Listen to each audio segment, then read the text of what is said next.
Hello. Hello everyone, this is your daily dose of internet. This guy really got stuck in the worst place possible. The tide just came in. We're just gonna not pay attention to that for a second. Yeah, no, wait. This guy got caught in the tide on his mountain Guy.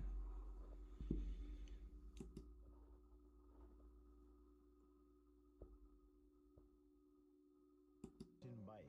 He is out there on that little piece of dirt. It's out there on that little piece of dirt. No, here he goes. This is legit. You guys can't even get over this. This is happening right now. This is not. I'll update you after if he ever gets back to shore. I could just reach in and grab him.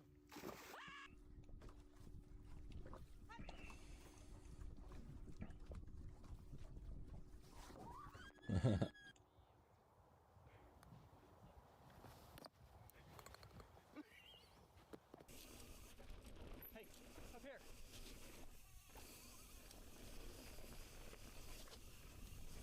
Oh fuck. Because it's very thick. It's just, it's not that thick, I guess.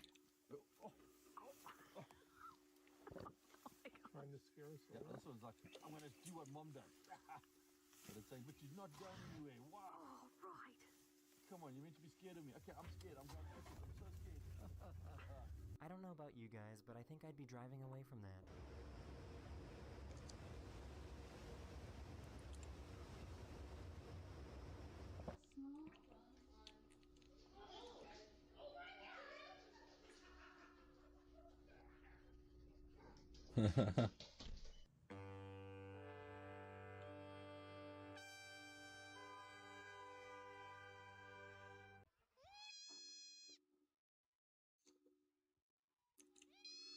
I wouldn't recommend skydiving without a parachute.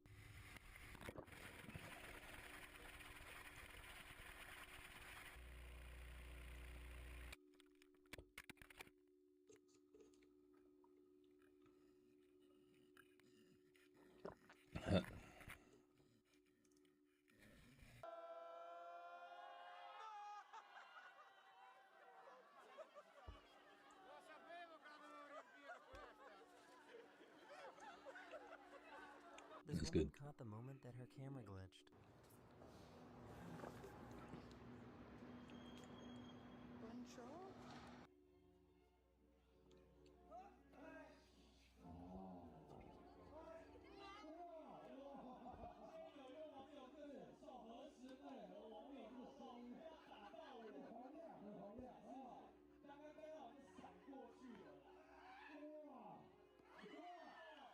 It's raining.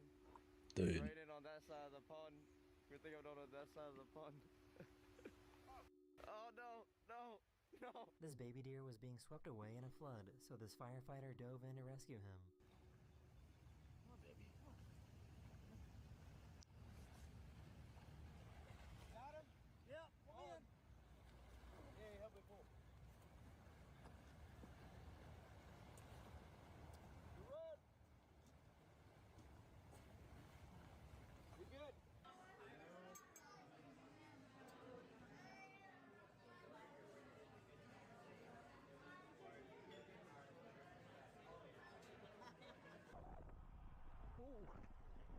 Dude. Christ. So, do you think she likes iced coffee? I got it. I got the Dunkin' bucket. I've been waiting for this day for weeks. Did you actually drink it though? Beautiful. Ah, yes. Perfect. Can you say honk?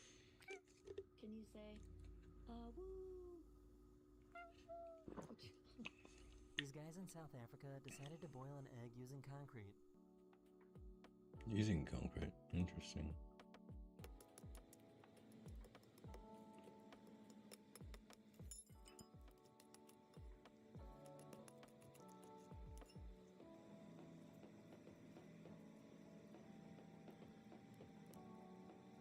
Her flight's power went out, and she caught the moment they tested the lights after it came back on.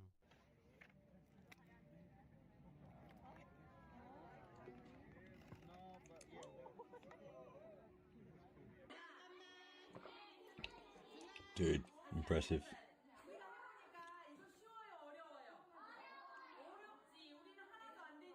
This orangutan spotted something in this woman's bag and was determined to get it.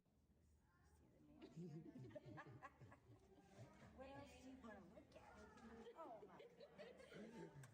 Move position. I got one stuff. He's like, what are you leaving in there? I know you got it. All right, Bob. Oh, there's some candy. Oh, you.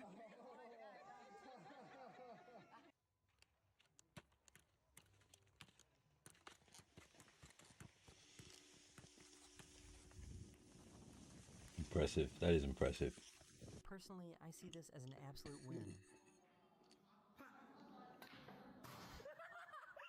think I've seen that video before.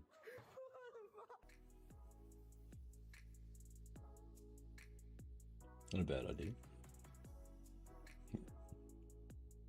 This guy grows trees upside down with the goal of harvesting them and selling them as furniture. Welcome to our chair orchard. We're growing trees upside down for 6 to 10 years, and then every now and then we get to harvest them. This one's been cut down a little bit early, but you can see the direction we're going in. I'm gonna let y'all be the judge on whether or not I slept good last night. This guy found these horseshoe crabs flipped over on the beach and decided to help them out. Why the hell would all of them be,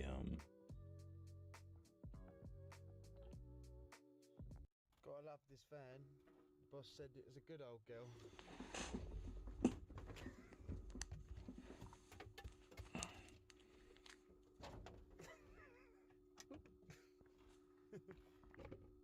Don't need that, do we? Ooh, get a stick. This flower girl just made their wedding much more memorable. Always value and respect you. I promise to be faithful and supportive. I promise to be faithful and supportive.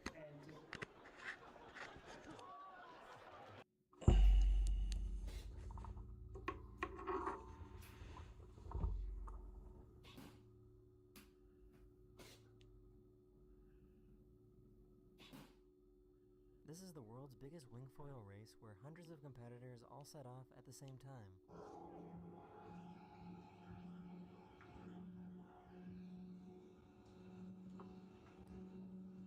This dude in Germany was having no luck with his vending machine. Bitte nochmal. Ja. Oder ich habe jetzt einmal bezahlt, einen bekommen. Nein. Jetzt bekomme ich gar keinen mehr. Nein, ich muss noch wegkommen.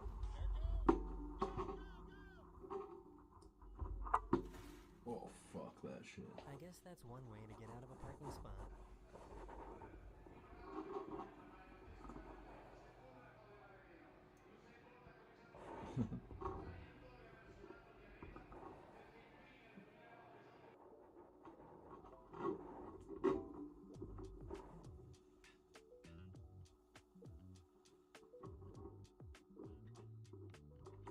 I've never seen conjoined fish twins before. Сиамские близнецы среди рыб. Жалко их. Ну пусть чуть-чуть поживут.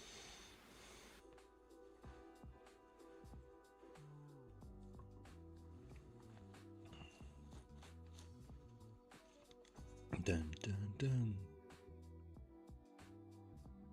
These artists in Senegal make art using sand.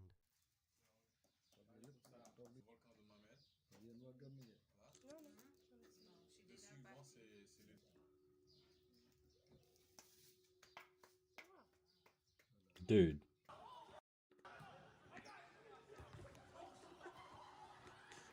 The flower girl had to pull out last minute, and her replacement took his role very seriously.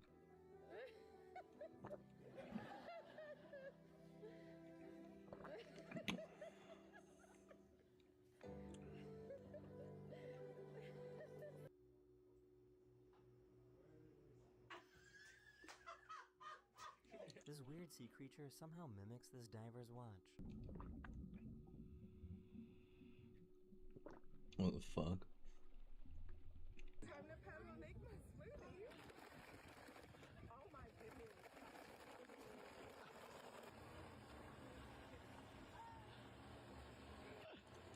This guy bought a sombrero on vacation before realizing it wouldn't fit in his luggage.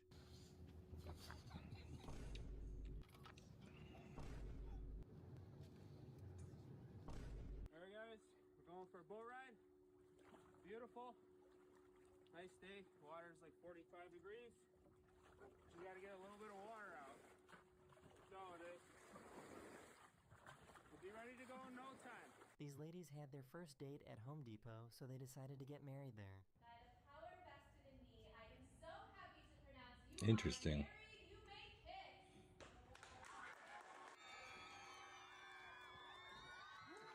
These fish decided to make this sunken school bus into their new home. Looks sick. Oh, fucking cold.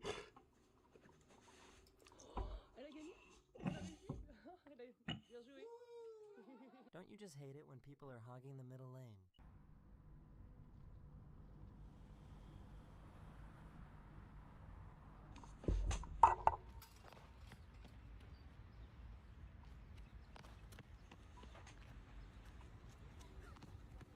Can someone explain how this toy works? Touch me, touch my face. Connecting a circuit?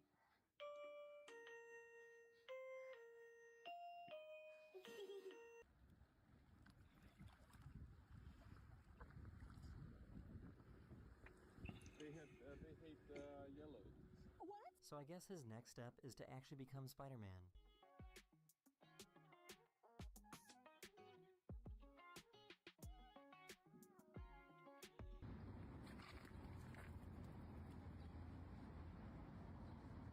Damn. This giant jellyfish glow in the sky was caused by a rocket's exhaust plume, which was released high up in the atmosphere. The plume is then illuminated by sunlight, causing this strange glow.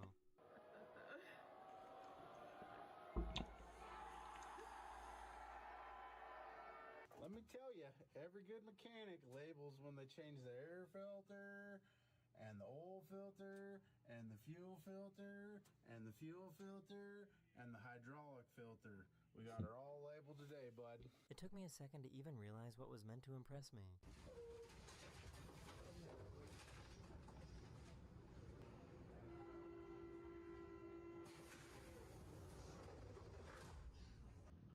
The fuck?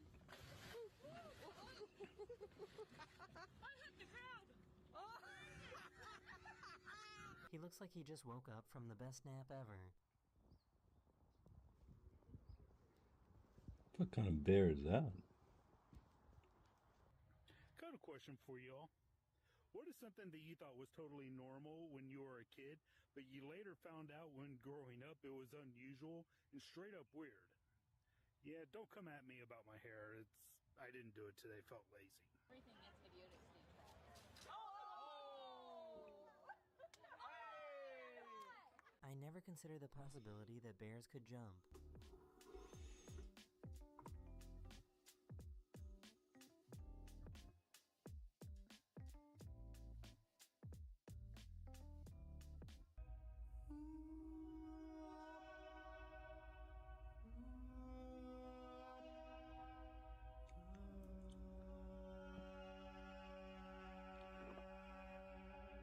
Can you guess what their favorite color is? Dude.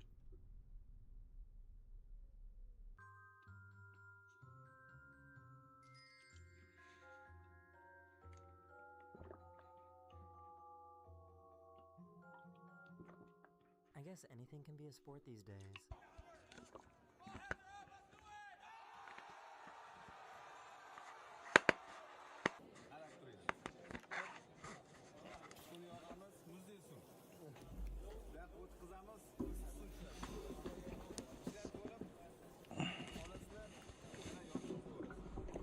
Oh, fuck. Hey everyone, I have a little big announcement to make. I just launched memberships on my channel. The videos contain clips that I cannot share in my regular YouTube videos due to some pretty strict YouTube guidelines. So check out my community post for more information.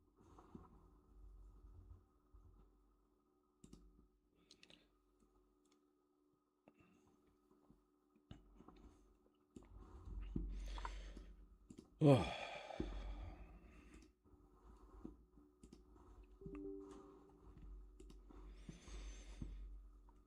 Fucking cold.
Power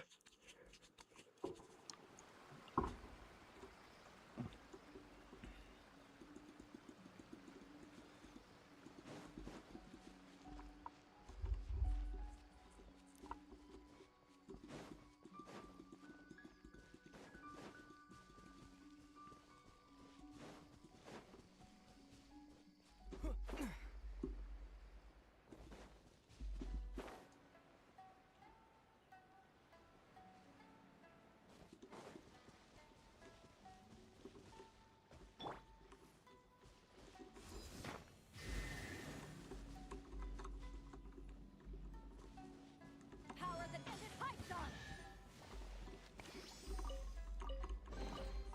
Huh. Where have you been hiding?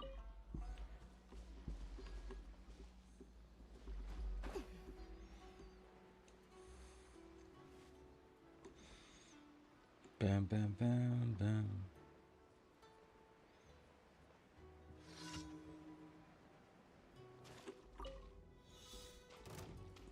Let me try my blade. Stay back! The turning point in... This will do! Cut down.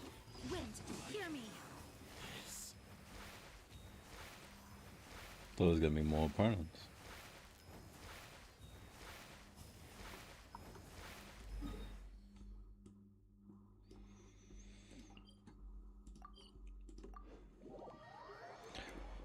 Oh.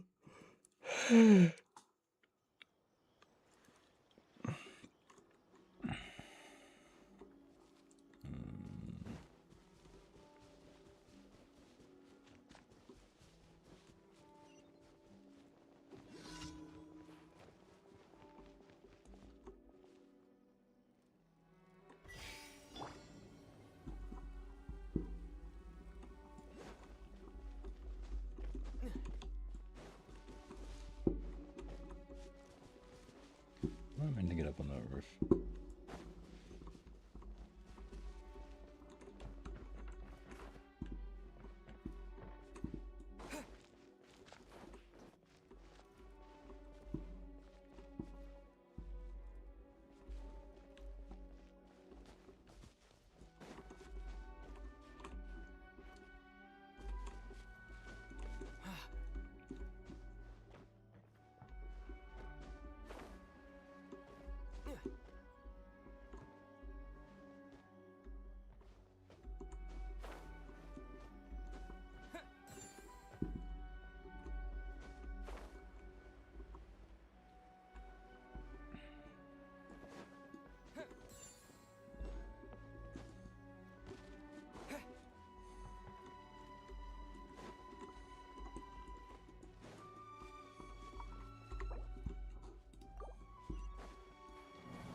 How am I meant to?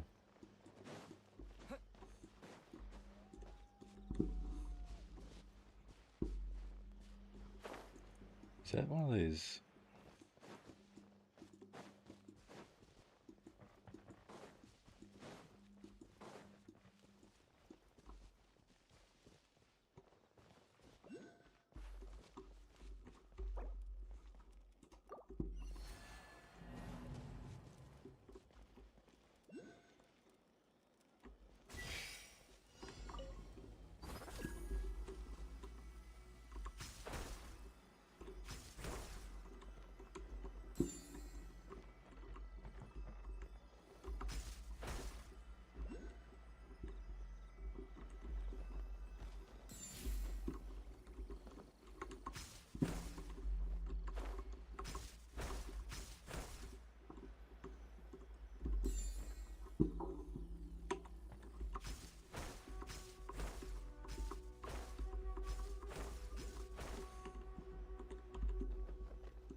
Makes sense.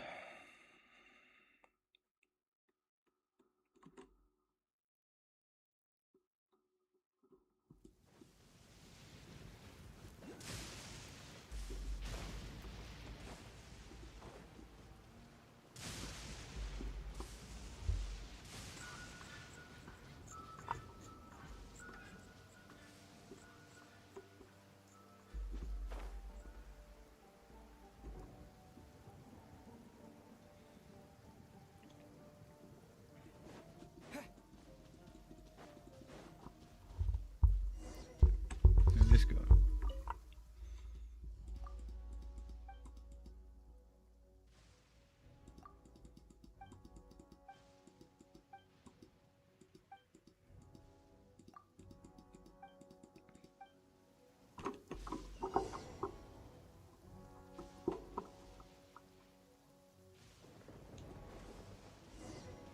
I need to change to fucking Amber, don't I?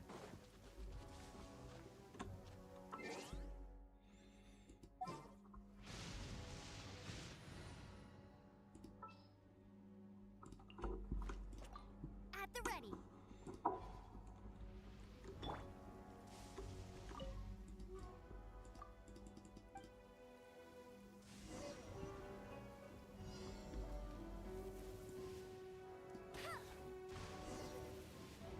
Was it blue ones I'm meant to be going for? But there's literally only one target.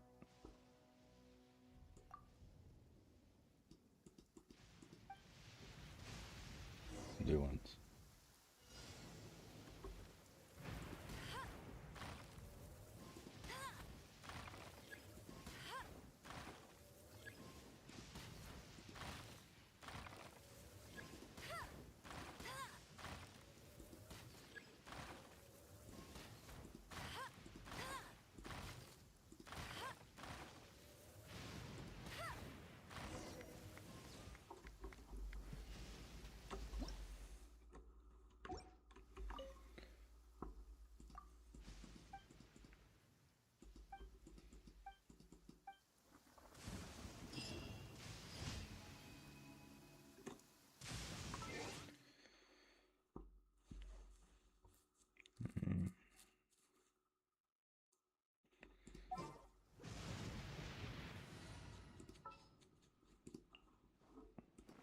I trust you.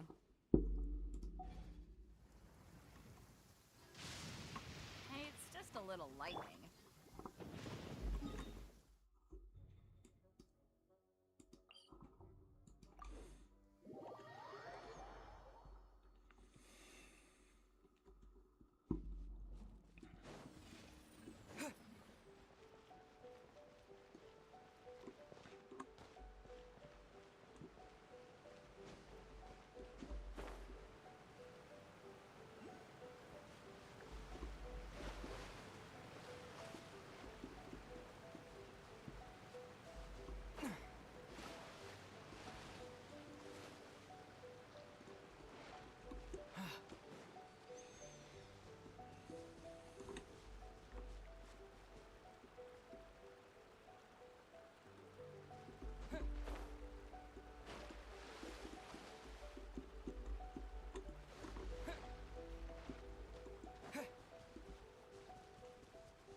extra ab.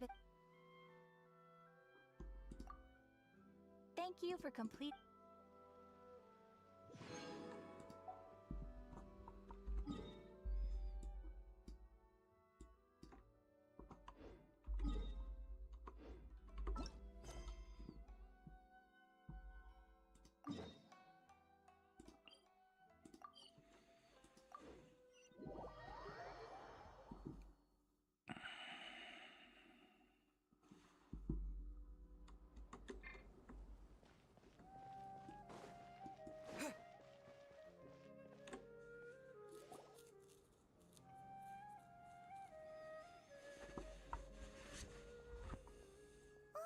Here she comes! Satori is here!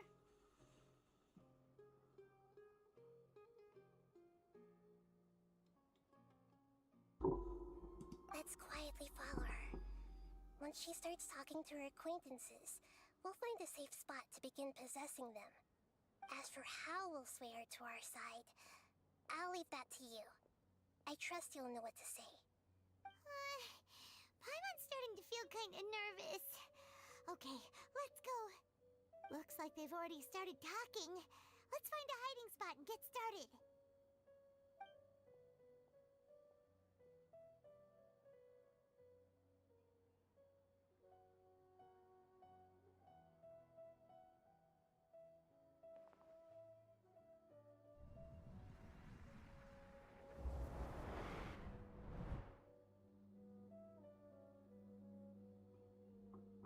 That's right. You really can't force anything when it comes to love. And besides, everyone around me has a very different background and outlook. Are you still listening to me, Nabia? Oh, of course I'm listening. You were talking about troubles with your love life, right? I heard everything you said. Okay then. You just seemed a little distracted for a moment there. Strange. Your cats seem pretty worked up. Is something wrong? I always thought they were quiet, happy kitties. Oh, what are their names again? Are you sure? Those aren't ringing a bell for some reason. Well, actually they have many names. Which names I use depends on my mood. Huh, I see. I imagine that must be hard for the kitties, too. So, which fortune do you want me to read for you today? You must have come for another echo of the divine voice of wisdom. I'd like to get another reading on my love prospects, but to be perfectly honest with you, I feel like I've been a real mess recently. A mess? Well, could you do a reading on how long it'll take me to finish my current project at work? I really just want to get it over with. I hear you.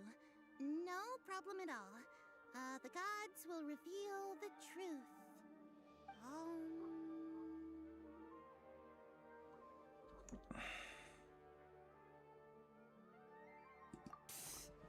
Sorry, your new laugh is just so hilarious. I couldn't help it.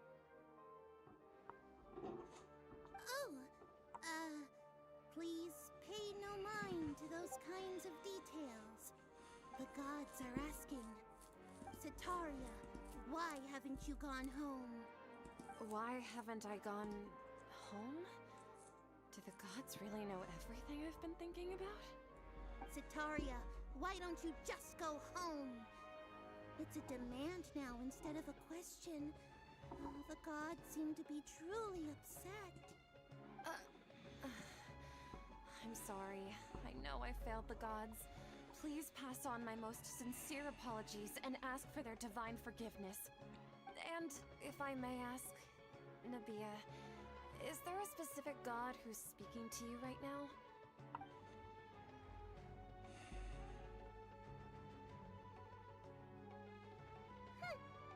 What an inconsiderate and naive question.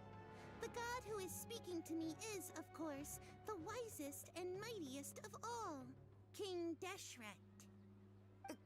King Deshret? No wonder he would make such demand of me. Wait a second. King Deshret passed away a long time ago. Even though news of King Deshret's resurrection has been spreading like wildfire, it's all just a misinformation campaign from the academia. How can King Deshret still exist in real— What insolence! I am King Deshret's most loyal believer. Do you wish to refute his voice of wisdom? Oh, no. As a child of the desert, I am only reveling in his power upon learning that his divine glory has touched even this city. I will think very carefully about his demand of me. I'm sorry. I must go now. Wait!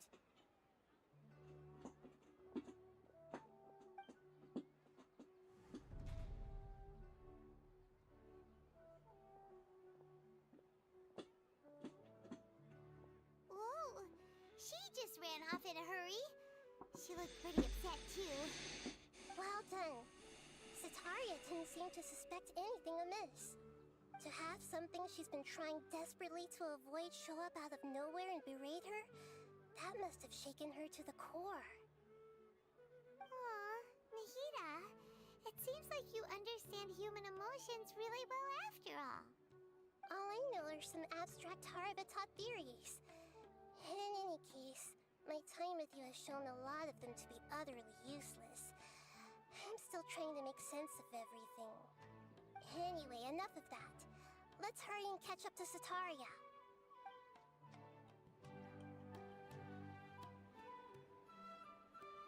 She's out of Keeps now, right on cue. Let's get ready to possess him right away!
It's okay.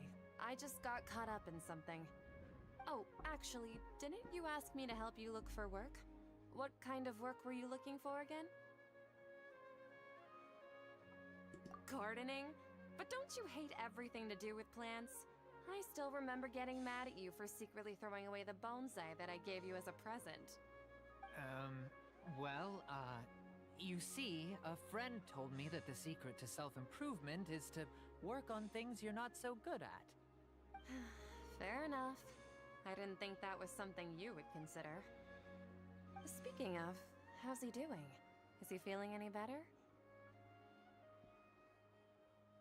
Oh, that's good to hear.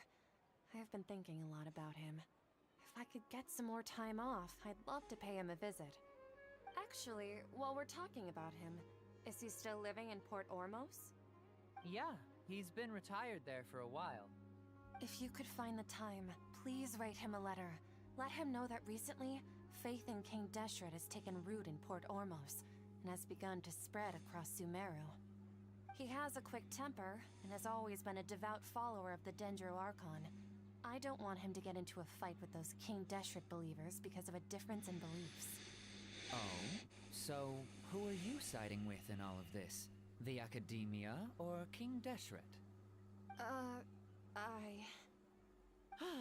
I'm so jealous of you. You were born a child of the desert, yet you chose to betray King Deshret, and now you spend all your time with those crooks from the Academia. Akeem, you don't mean you've also become a believer of King Deshret? What's so strange about becoming a believer of the wise King Deshret? In fact, aren't you the strange one? The one who still can't pick a side? Can't pick a side? Me? Whoa! Paimon had no idea you'd be so good at this! You really zeroed in on the issue and put it right in front of her. It might feel a bit overwhelming for Sataria. But once everything is over, I'll be sure to pay her a visit to her mind and explain everything. Anyway, let's keep going.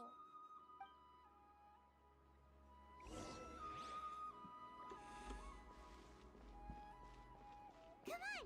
Sataria's already...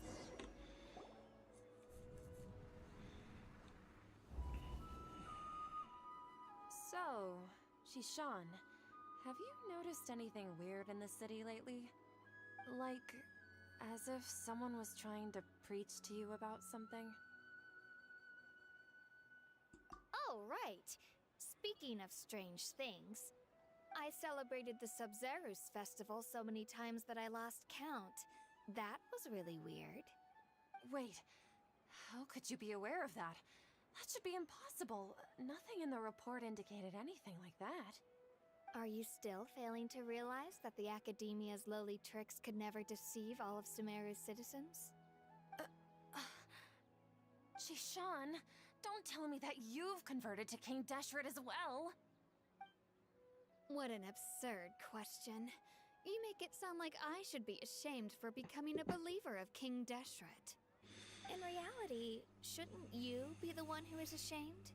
You, who work side by side with the Academia, and treated people as nothing more than experimental subjects? Please, please stop! Even now, Sataria's still trying to run from her problems.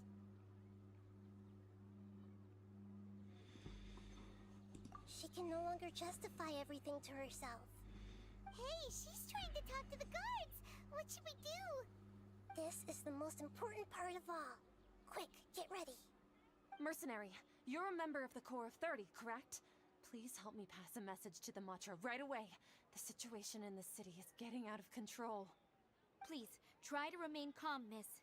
Tell me what's happening in the city. Heretics are infiltrating the city, and they've already converted many residents to their side. Heretics? What kind of heresy are you talking about? King Deshret! Many people I know have suddenly started believing in him, but he's long dead. It's impossible. Miss Sataria, nothing is impossible. You know my name? King Deshret is immortal, and all who defy him will one day pay the price. You must face the truth, Sataria. You tread a treacherous path, and the longer you ignore it, the tighter the Academia's grasp on you will become, and the deeper you will be ensnared. Child of King Deshret, never forget that the desert that belongs to you lies elsewhere. What's so strange about becoming a believer of the wise King Deshret? In fact, aren't you the strange one? The one who still can't pick a side? What an absurd question. You make it sound like I should be ashamed for becoming a believer of King Deshret. Sataria, why haven't you gone home?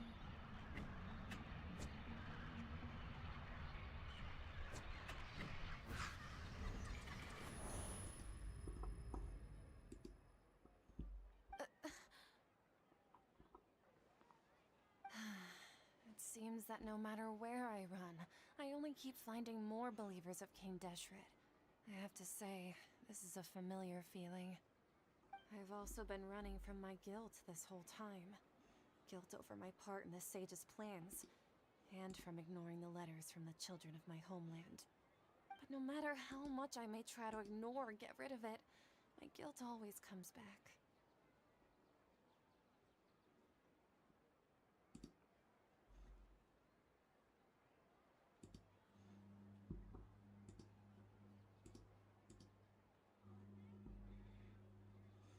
You won't necessarily lose your research opportunities by facing the truth.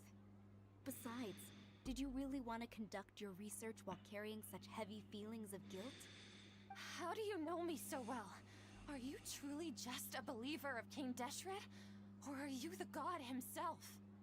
That's not important. The important thing is to pass judgment on the academia and its sages, and to correct their mistakes. If you could provide some assistance in this matter, perhaps it could serve as a form of atonement. I've actually never believed in the gods, but I've always believed in serendipity. Your appearance must be a fated opportunity for me to get out of this wretched situation. Please tell me, what can I do for you? How much do you know about the sage's current activities? I was just one of the designers for the massed dream harvest scheme, which is what happened around the Sub-Zeru's festival. But I know very little about the full scope of the overall project. I'd assume that only staff with the highest clearance would have access to those confidential documents. I've just been working to meet the Grand Sage's specified requirements. However, there's something that's been really bothering me. I heard that a scholar who was previously expelled has returned to the city. And even this— To fight against the academia, we will need to figure out the nature and the purpose of their work. Is there a way for us to get access to the confidential documents you mentioned? It should be possible if we're willing to take some risks. After all, I'm an assistant to the Grand Sage, and I've been working on many tasks outside of the project. One thing, though, I won't be able to transfer the documents to you through the Akasha once I get my hands on them. The sages have always closely monitored all activities within the Akasha. Let me see. Let's use the most primitive method. Send someone to pick up the documents tomorrow evening at the Academia entrance. The Academia entrance? Wouldn't that be too conspicuous? Don't worry about that. I assure you, this won't be a trap.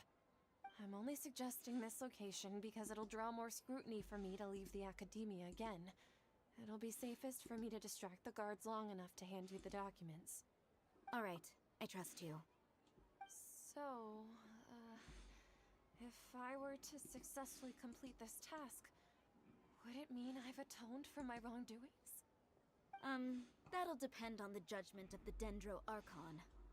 The Dendro Archon. That's right. Her people are the ones we have endangered. As the god of wisdom, she's also the one responsible for judging and guiding the scholars. Maybe it's time for me to find a god to believe in. Just as Nahida predicted, we've managed to bring Sataria to our side! The Traveler's execution was ingenious. He's the one who deserves all the praise. Well, now that we've made plans to meet again tomorrow evening, all we can do is pray for Sataria's mission to go off without a hitch.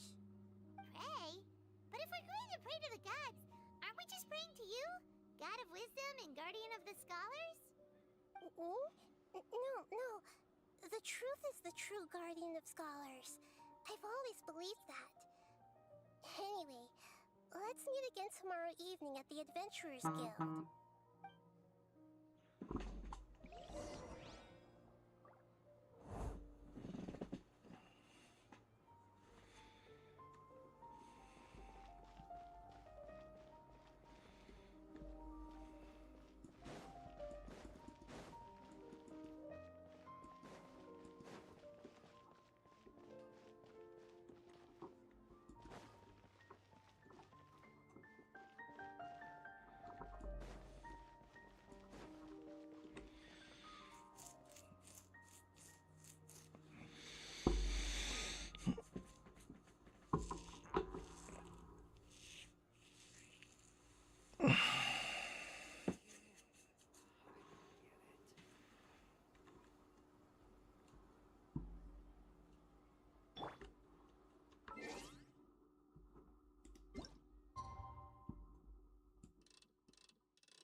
That's right. I suppose I'm the other Catherine in your mind. Can't we just call her Nadia? We're on a secret mission tonight, so we need to protect Catherine's identity. Yep, Paimon's right. We cannot fully rule out the chance that the meetup tonight is just a trap. If something were to happen, my existence may be the only trump card we'll be able to play. After all, the academia should still be unable to confirm the existence of my consciousness in the outside world. Yep, exactly. Just what Paimon was thinking. Anyway, enough about that. Let's just off? What do you feel is off? It's the middle of the night. Of course it's quiet.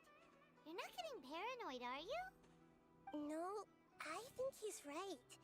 It really is a lot quieter than usual. If you look around, there seems to be fewer people on the streets. I'm not sure if this is the case for the entire city, though.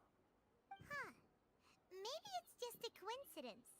Maybe Sataria figured out a way to not only distract the guards, but also to get everyone to go to sleep early, just so we can exchange the documents in peace. I also can't quite figure out why things feel a little off. But now that we're here, let's go ahead and meet her as we planned. Well, regardless, as long as you're here with us, Paimon feels a little safer.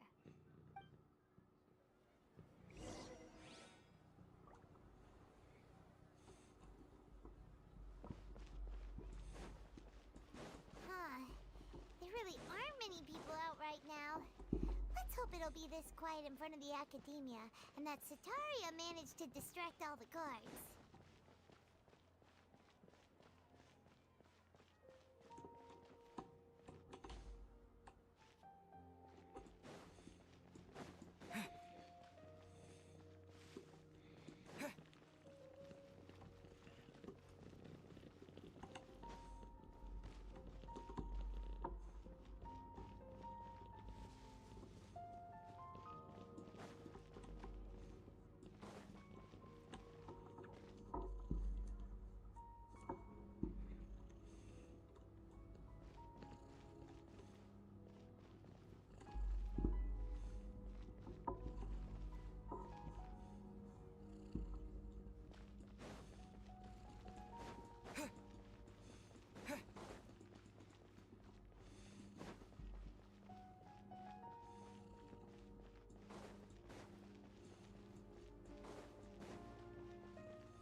This hour of the night.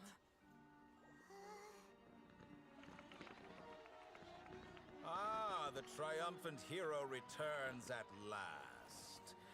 And to a rather spectacular welcome, even if I do say so myself.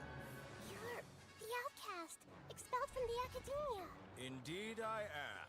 Although these days they tend to call me the Doctor.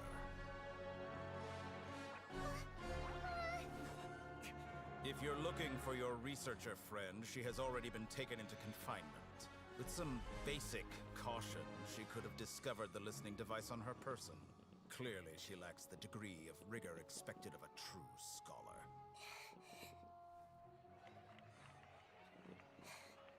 The people of Samir City! What have you done to them? I simply made some minor adjustments to their Akasha terminals. Now they can deposit information directly into the subconscious. As you can see, all these lovely people now believe this traveler is a hero who has just saved the world. My experiment is a success.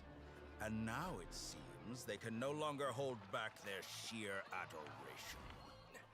Oh no! What should we do? These are all just regular people! Leave now. You need to get out of here. What But that guy's a Fatui Harbinger! We can't just leave you here! Nor can I abandon the people of Sumeru!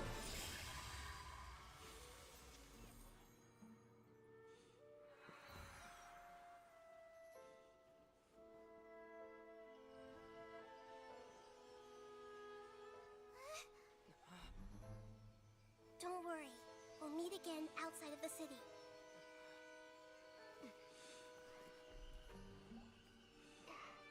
I see. You appear to have overridden their mental faculties with your own consciousness. To possess such a powerful mind, you must be the god of wisdom.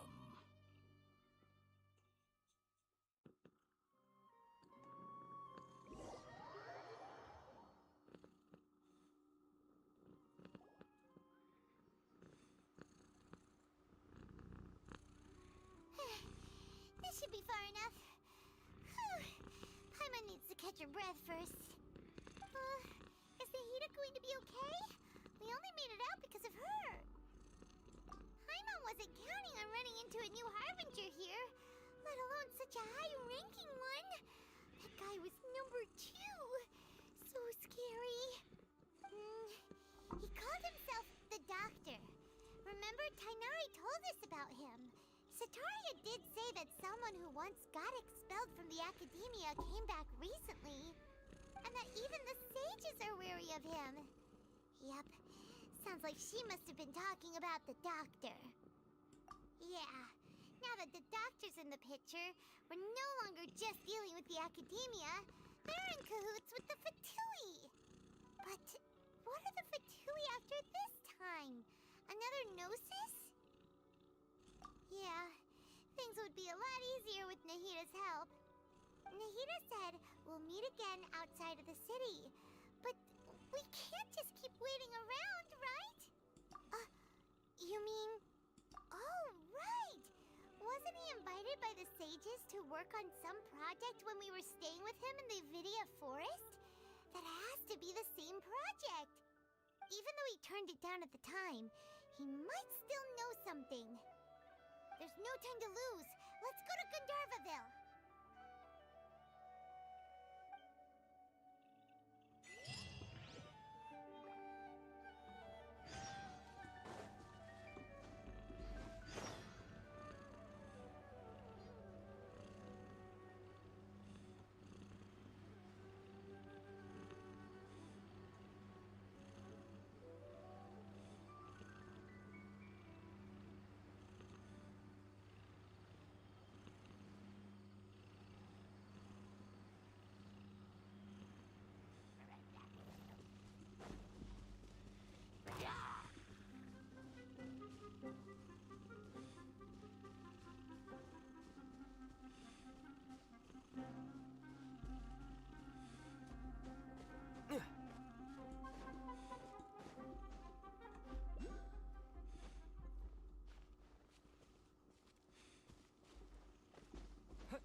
Hold it right there. A blonde-haired traveler and a floating fairy. We've got you all right. Take a look around. You've fallen right into our trap. Are you mercenaries from the Corps of 30? Did you come here to arrest us? Corps of 30? We're nothing like those government lapdogs who don't even get scraps for their work. We are an elite brigade that commands the highest commission rate in all of Sumeru. We're here on the orders of a client known only as the Outcast. The Outcast? An outcast from the academia?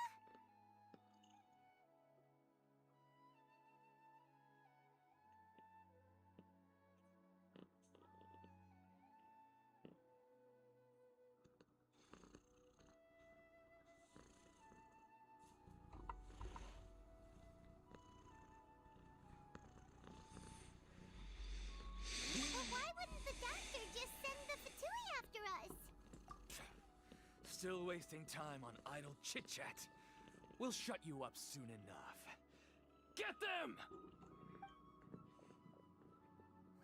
You're up, Traveler! Following orders. A turning point in... Wipe out!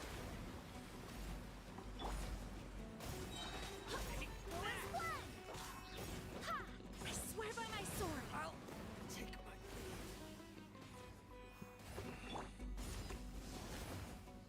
That's close enough. New punching.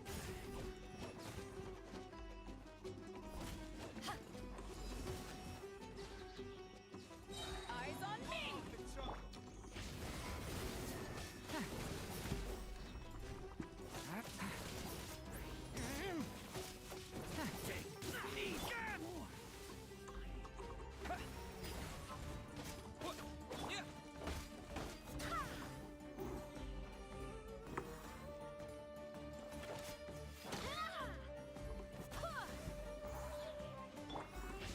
Devouring claw!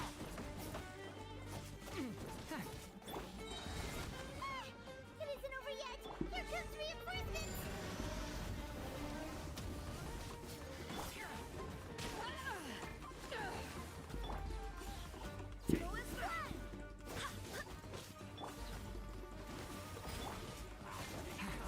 Devouring claw!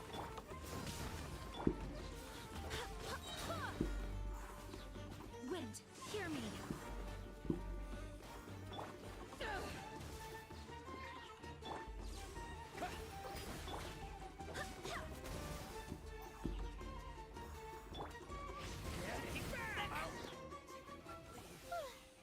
That was pretty rough.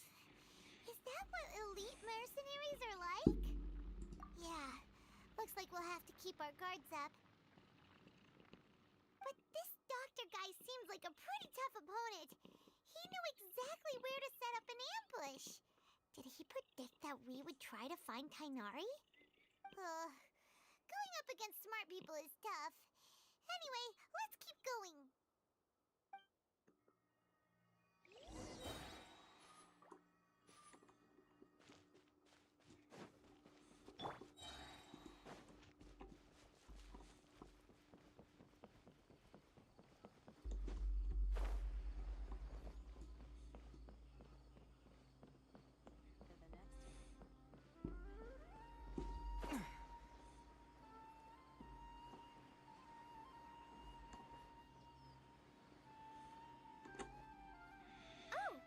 Traveler and Paimon, what are you two doing back here? Kale! It's nice to see you again! Are you doing alright? To be honest, I'm not doing too well. My Elazar has been progressing at a faster rate lately. I'm finding it harder to complete more intricate tasks. As a result, Master Tainari is taking me off the patrol schedule. He will only allow me to stay here and coordinate other people's tasks.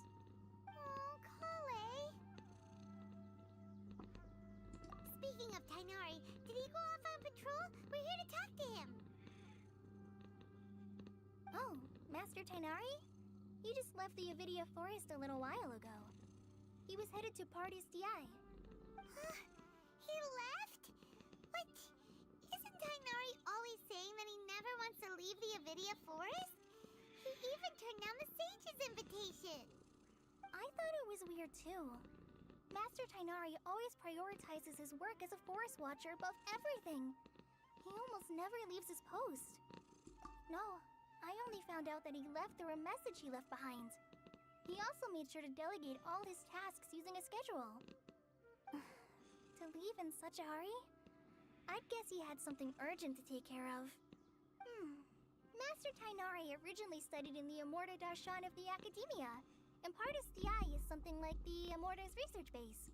Many rare shrubs and grasses have been planted there for research. I know that before he became a forest watcher, Master Tainari once spent a long time conducting research at Partis DI.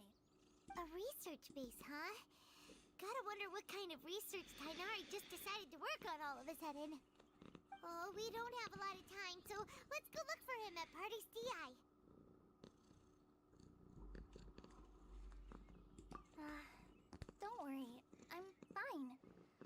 to living with Elazar by now. If you run into Master Tainari, please send him my regards. Got it. Will do. See you later,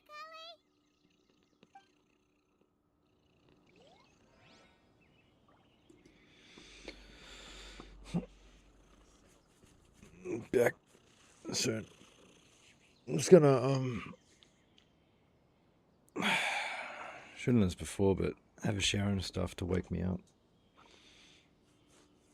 Not really anyone here, so I'm just gonna do it now.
shower. Much more lively. Where is this?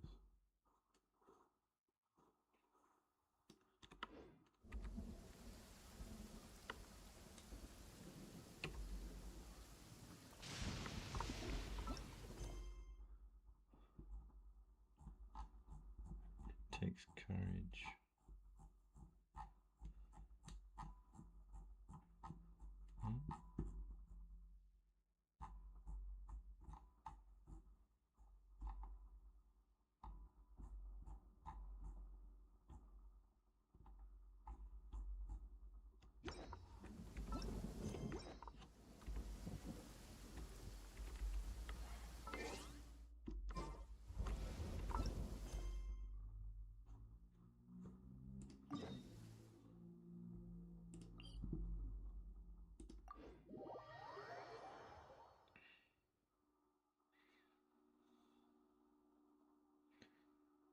Excellent.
Hey big guy, you okay? Can you stand? I know, it looks like really weak. Seriously, these floaty ghostly dogs are always up to no good. In fact, it makes all things floaty.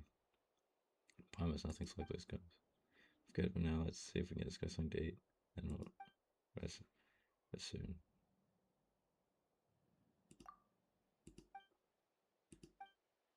See so much pain. I'll defeat your foes. There's something else that's in it. There's something you'd like to tell me? Chosen region. Join strength and witness all last liberate all. Go on, Albert, there's no time to zone out.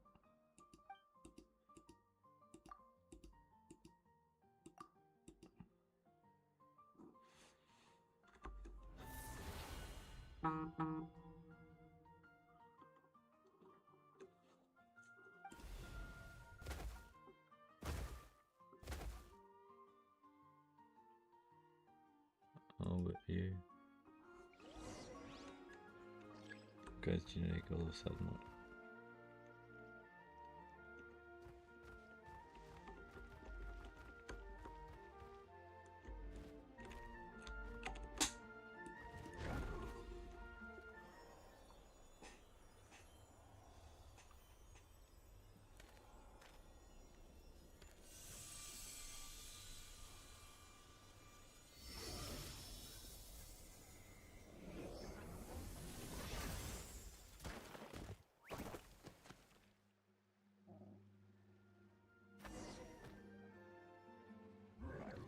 Are you right there, little guy? Roar. What's wrong? You don't look so good. Is your tail? Hinder it when you fall from the barren? Roar. If only we could manage it. Finally, time to shine. It's so full of. It's a scarf from Palm's emergency backpack. Still have no clue what the backpack reveals is supposed to be. Somewhere secret, somewhere safe, of course. Do you want to use a scarf or not? We'll use it. Thank you kindly, Palmer. Alright, little guy. Don't move.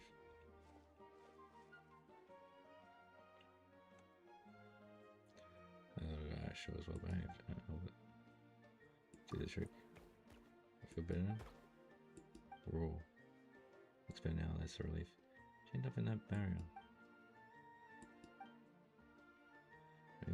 Now we don't really get what you're saying, but now rescued you, you can go home. Do you know? Do you know? Can we just leave me with what's left, right? Might be better if we stay with us for a while. Since maybe we'll find some guy's family, wouldn't we? Reaching Outland.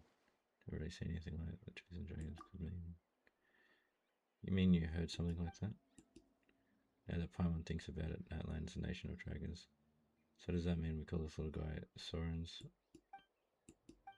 Ooh, come to think of it, Paimon does seem resemblance to Wizhaps, you know, 2 legs, 1 tail and all. A bit of trouble with you. Yeah. Looks like we all agreed. You know, fine.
You know where the exit is.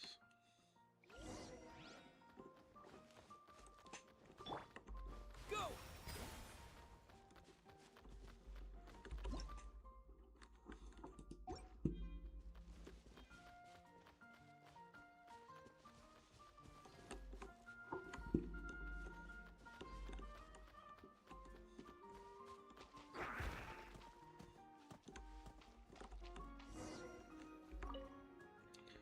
Oh.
you're okay. We were so worried about you.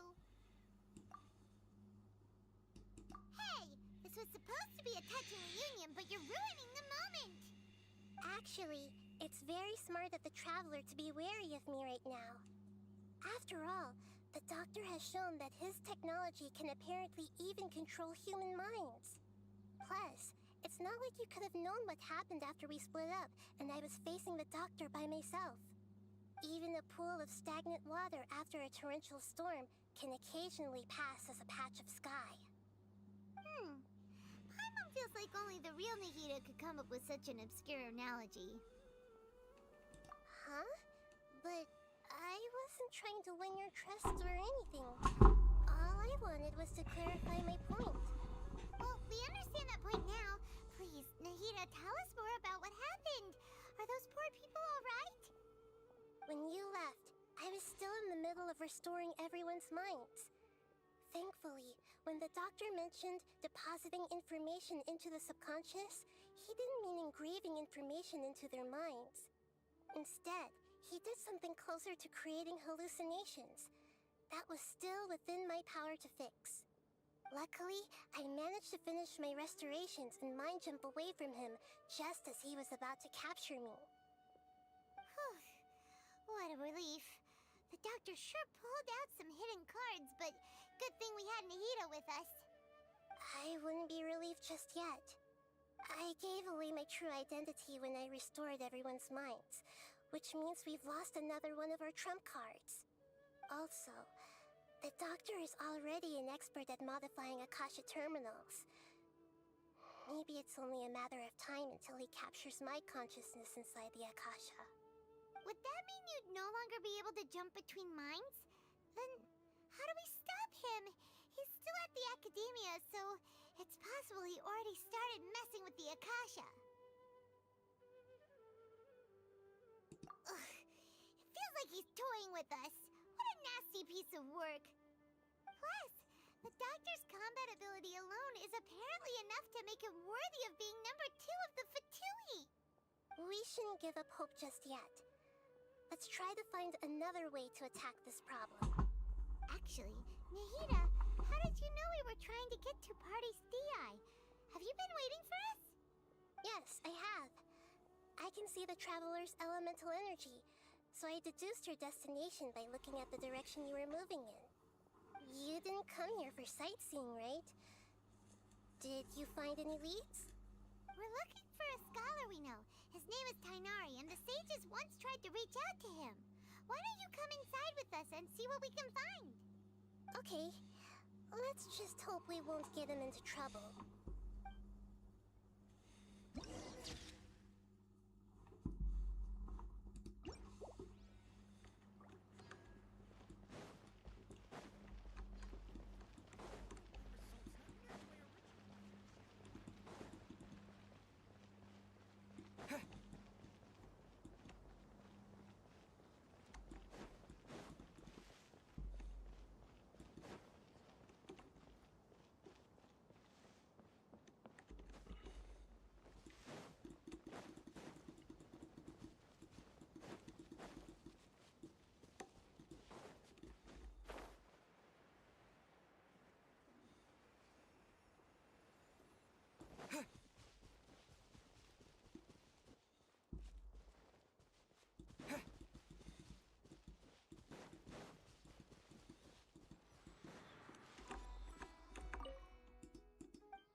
Long time no What see. a pleasant surprise! It's so nice to see the two of you again. Who's this? She's a scholar we met in the Avidia Forest. When we last saw each other, she was still training in the... what's it called? Satyavada life? Oh, I see. That's right, we're old friends. You've come at just the right time. Ever since I've come here, hardly anyone has even talked to me. Hypatia, you're way too excited about this. Actually, for you to leave the Avidia Forest means... you're not in training anymore? Wait, no. Did you already finish your training and reach Pariporna life? What do you think? My consciousness has already managed to make contact with the divine. You did it! Congratulations! I'm really happy for you. It's so exhilarating to share this sublime joy with others at long last. When my consciousness made contact with the gods. What a supreme and unparalleled experience that was. That sounds incredible! Oh, all right. Actually, please wait. I haven't forgotten my promise to you. Remember? I promised to help you understand what you saw from Irminsul once I gained deeper insights. My current self has not only gained true insight, but I can even help you establish a direct connection to the consciousness of the divine. You can do that? I've never heard of anything like that, but if you want to give it a try, I'll do my best to protect your consciousness during the process. Hold on. I brought some spirit borneal with me. This is still a crucial part of the ceremony. We're using that incense again? All right now. Hold my hand. I'll help you establish a pathway to connect your consciousness. Okay. Ready?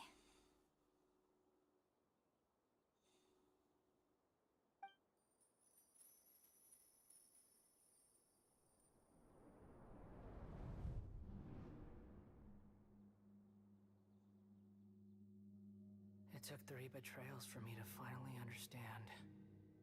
The world is just an elaborate tapestry of lies. My fury will never be quelled. The first to betray me was a god. My creator. My mother. Valuing strength above all, she saw no worth in me and I was discarded. The second was a human. My family. My friend. Consumed by fear, he saw me as an abomination. The third was one exactly like me. A hope for the future. A fledgling barely out of the nest. Powerless before his mortality, he broke his promise to me. Humans, they can't be trusted. And the gods fill me with pure loathing. So I said good riddance. I denounced the world and laugh in its face. My chest will never again be defiled by worldly filth. I will scrub away every last trace of human emotion. Then it will be empty, a blank slate, and ready to receive a supreme gnosis, brimming with pure divinity.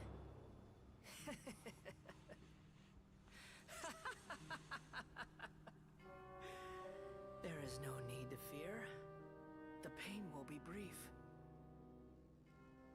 Your era is coming to an end.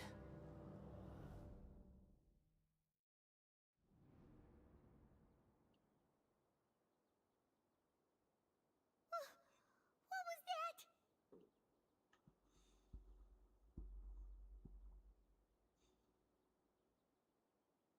Did we actually just see the Balladeer's memories? Everything matches what we know about him. But how is he connected to the divine consciousness that Hypatia was talking about? You saw it, right? You felt it, right? Such a majestic god! Such a noble will! Such sublime emotion! Alas, shame. If only that which beats within my chest wasn't a filthy mortal heart. Oh, great and merciful God! Please grant me forgiveness and salvation! Do you understand now? I'm afraid this is no Puripurna life, but rather... Ah! You... Why are you so mean to me? Why is everyone hiding from me? I found divine wisdom. Shouldn't I receive praise and honor? Haven't I uncovered that light in the darkness? Hypatia? That's how I always thought everything should be. Wait. Have I already lost my mind?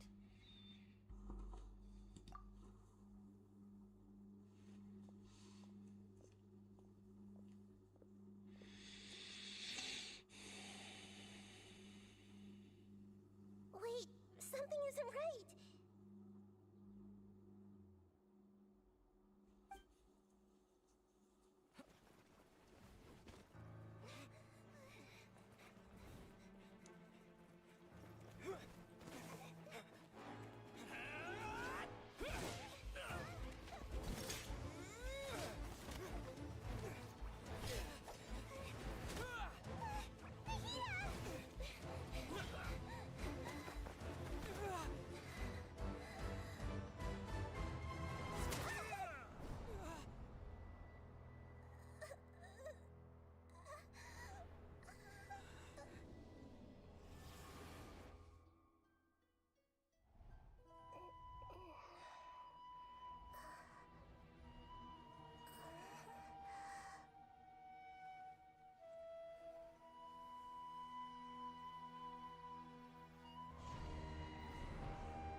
Okay, we finally lost him.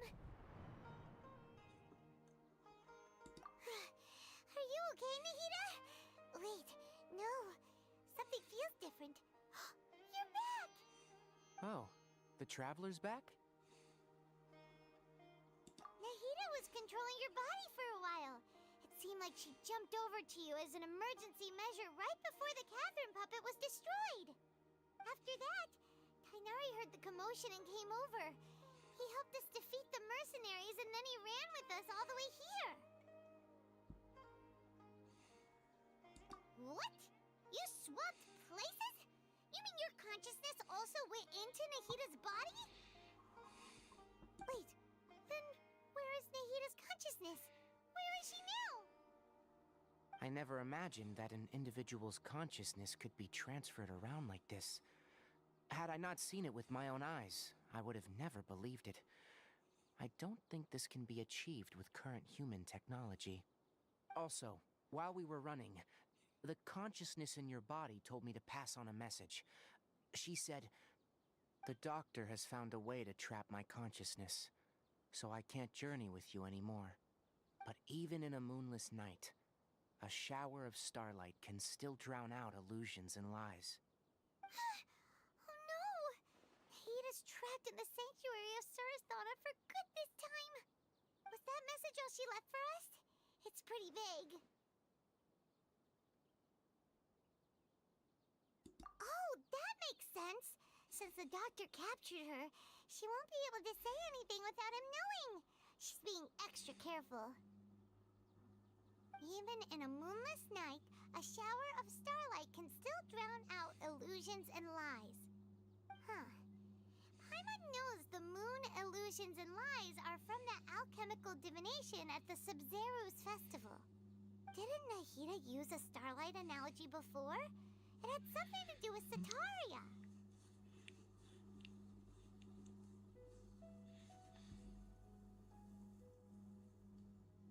Oh, that makes a lot of sense. Huh. Do you think Nahida was telling us to go find help in the desert? But she isn't with us anymore. Think we'll be okay? Paimon, you said Sanctuary of Surasthana, correct? Does this mean that this Nahida you're talking about, the consciousness who was occupying the traveler's body, is the Dendro Archon? Your guess is correct, but the situation's a bit complicated, so it's really hard for us to explain right now. That's all right. A scholar's curiosity doesn't need to be appeased right away. As for the complicated nature of the situation, safe to say I have witnessed that for myself. I've spent some time with you, and it looks like the Dendro Archon's also on your side. So, I trust you. Thank you, Tainari. Oh, actually, we came here to ask you a question. What do you know about the project that the sages have been working on? That. While I was indeed invited to join that project, the sages were always secretive about its scope and goals, so I eventually declined. All I know is that the project has something to do with the restoration of Irminsul. Huh? Did you see something when you were in Nahida's body? What? Do you have any evidence?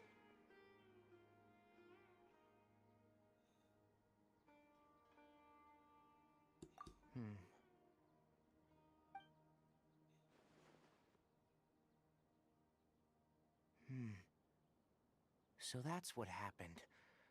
That explains why Hypatia's symptoms were different from those of the other scholars who went mad. It's because she made contact with the consciousness of a new god who is still in the process of being born. Tainari, did you leave the Avidia Forest because of Hypatia? I did. I noticed Hypatia's mental anomalies, but since her symptoms were rather atypical, I secretly took her to Pardis Di and began searching for a way to return her to her normal self. If I didn't take action, Hypatia would have already been taken by the Matra to the desert, doomed to a life of exile at Aru Village. Now that you mention it, I knew the Academia has never thought particularly highly of Lesser Lord Kusanali, but I still didn't expect them to do something as arrogant as creating a new god. Looks like I made the right decision by not accepting their invitation. The Doctor and the Balladeer. We have 2 Fatui Harbingers in Sumeru. Sounds like we're in for a bad time. From your description, I don't think they've completed their project. There may still be room for us to intervene.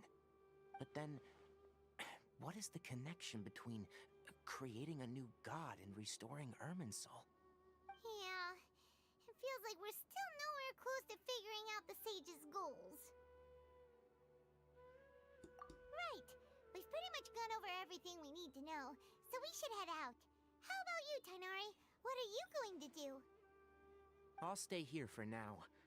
I still want to try a few more things to help Hypatia.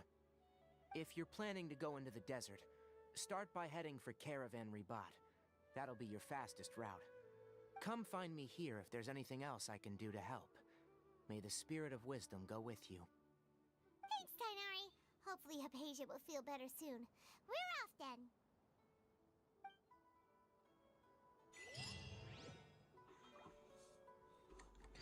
Bum, bum, bum.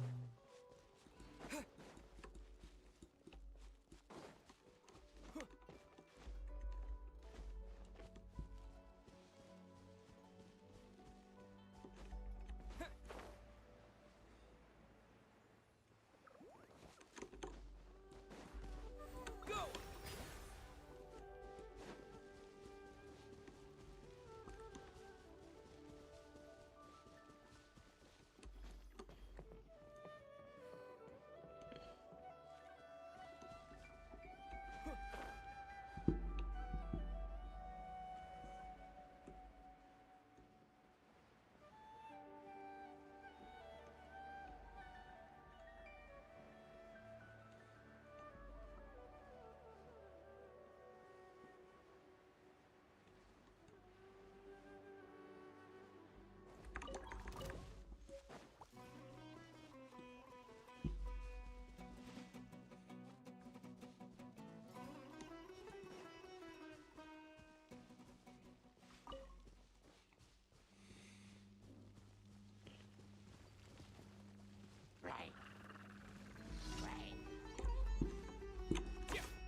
opening a gift.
Bum bum bum. Bum bum bum.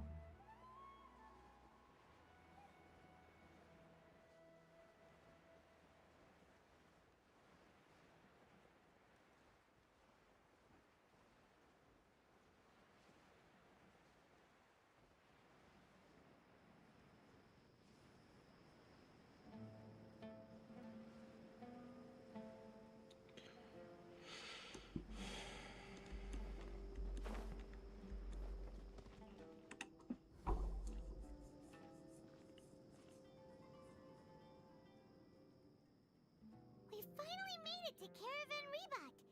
It's pretty lively here. So, just past this wall is the desert, huh? Oh, wow. Paimon remembers hearing people call this the Wall of Samiel. It's made to block sandstorms from the outside. Oh, if it's this tall, it's gotta be the divine work of Greater Lord Rukkhadevata, right? Indeed, quite impressive. Enough gawking. Come on, follow me. Huh? Over here.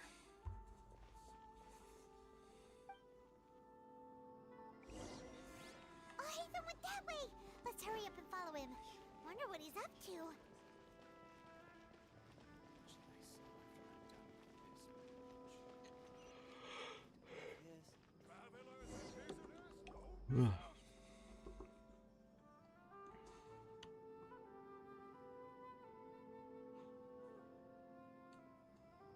What the... Where did he go? How did we lose him? They were just here a second ago.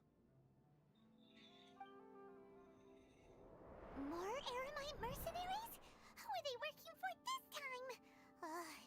Anyway, Traveler, it seems like we were being followed again. You were too careless. You should have noticed those hopeless amateurs trailing you a long time ago. There's no need to thank me. I've never cared to keep track of personal favors. All I did was correct a mistake I happened to come across. It's a habit I developed at the academia. You really gave Paimon a scare, Al-Hatham. We never thought we'd run into you here. Last time we met at Port Ormos, didn't you say you were going back to the academia? Wait, don't tell Paimon that you're here to take us back on their orders. Oh, so you've already landed yourselves on the academia's hit list. I can't say that I didn't expect it. However, had I wished to turn you over to the academia, don't you think you'd already be the Eremites' honored guests by now? Oh, right. You do have a point. I have no interest in running errands for that project. As a scholar, I've always belonged to the camp that promotes researcher autonomy. And these days, you're more fascinating than anything the sages can offer. Not quite. To tell you the truth, I'm still investigating the Divine Knowledge Capsule. Unfortunately, I've run into some difficulties. Everyone says the capsule originated in the desert and was eventually moved to Port Ormos.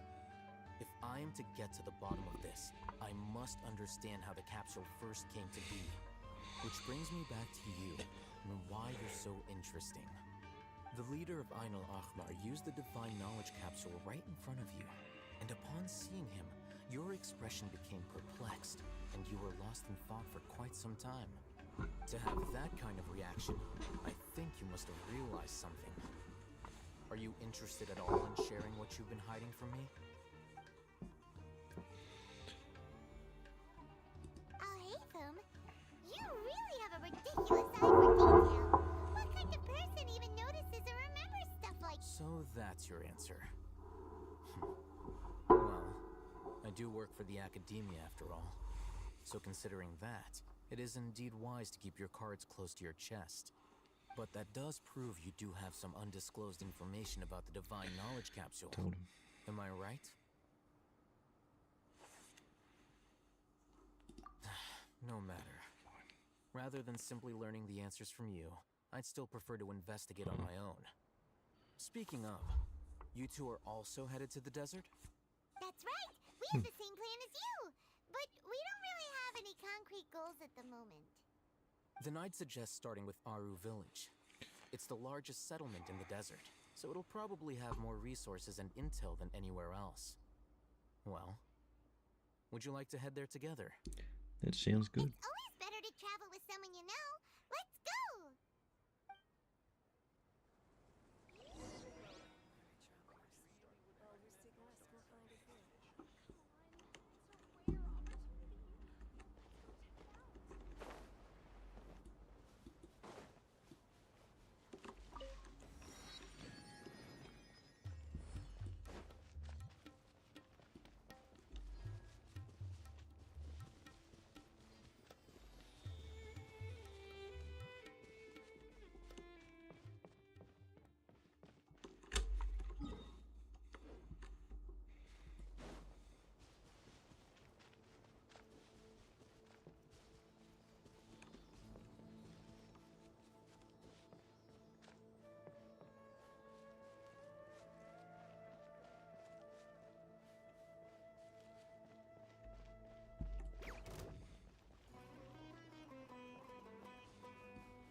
Do, do, do, do, do, do, do, do, do, do.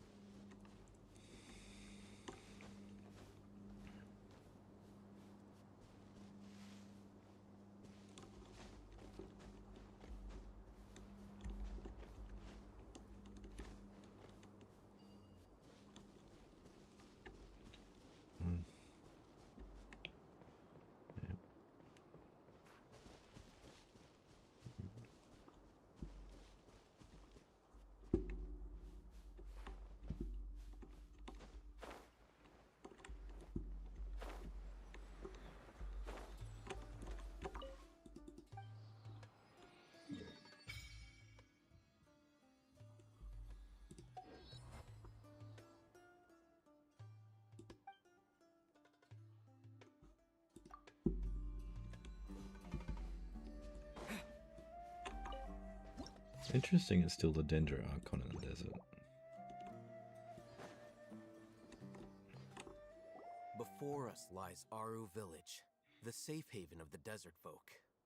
Whoa, this landscape is really something else. What a cool place! Let's go check it out!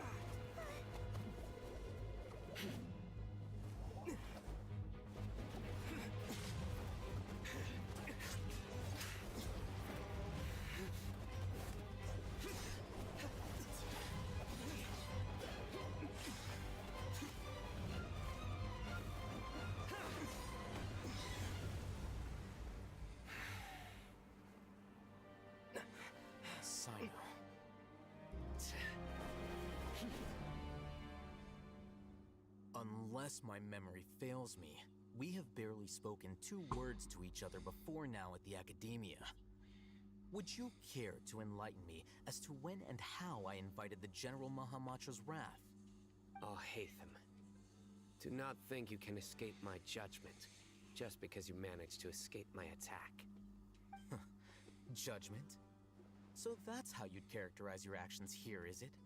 Or would elimination perhaps be a more accurate description? Had I used my full strength, not even this traveler would have been able to stop me. Though styled like an assassination, I sought only to ensure that my target would be unable to flee or resist. Standard practice for the Matra, as well you know. Seemed to me more like your own personal touch. Who is that, Alhaitham? Did you call him General Mahamatra? Yes. General Mahamatra Sino, head of all the Matra at the Academia. He's a formidable hunter, and the ultimate nightmare for any who have committed academic crimes. You seem to have placed a lot of trust in Alhaitham, to the point of blocking an attack for him. If I were you, I'd never choose to side with him. I wouldn't believe a single word that comes out of his mouth. I have been pursuing this scribe for a long time. I urge you, stand back and do not seek to defend him any longer. Otherwise, there will be consequences. Has Alhaitham done something wrong? Paimon doesn't think he's as bad as you've made him out to be. I won't waste my breath explaining things. Alhaitham, I saw it during our fight. Take it out. The divine knowledge capsule you're hiding on your person. Unless you want me to retrieve it for myself. Very perceptive of you. Nothing escapes a Matra's senses. Wait, the divine knowledge capsule? Didn't it fall into the Matra's hands in Port Ormos? No wonder you speak with such confidence, Sino. But I must admit, I'm very curious. What does this capsule mean to you? And why, as General Mahamatra of the Academia, are you all alone in the desert? As far as I'm aware, the other Matra have been speculating about your disappearance. Have you been given a mission that's, let's say, morally dubious? If I was the real target of your mission, what was stopping you from simply using your authority and resources to judge me within the walls of the Academia? I should have known you'd be difficult to deal with. You two? Ugh! What you would do, Traveler? Paimon feels like we can't trust either of them! Well, look at you two, acting all tough and self-righteous over there. Wait, Dia?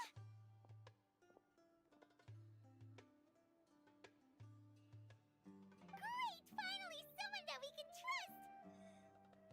You gotta help us out here, otherwise these two are gonna start fighting again! Yeah, sure looks that way. 2 giants from the Academia duking it out once and for all. Not something you get to see every day, that's for sure. Listen, I know you academic types love to fill up your big brains with self-righteous morality and lord your empty rules and virtues over each other. But how dare you bring your petty disputes into the safe haven of Aru Village? It seems like someone's gonna have to beat some sense into your thick skulls until you finally learn to respect these grounds.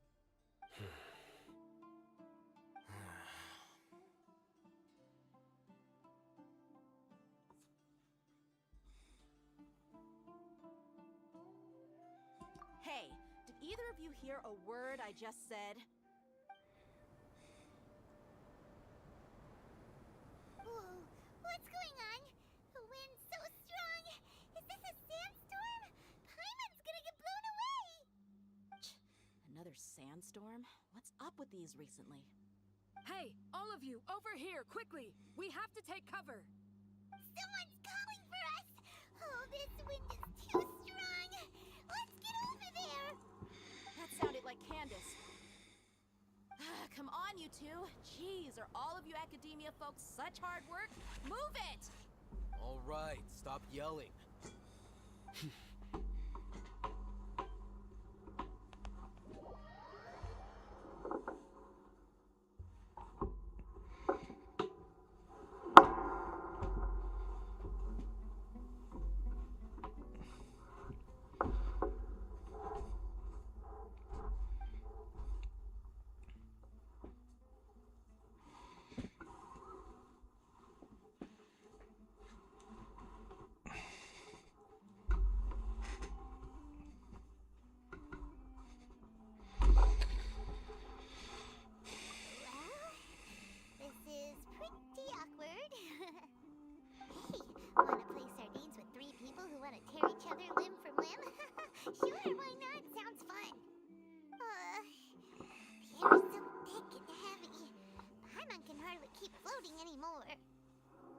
My sincerest apologies, everyone.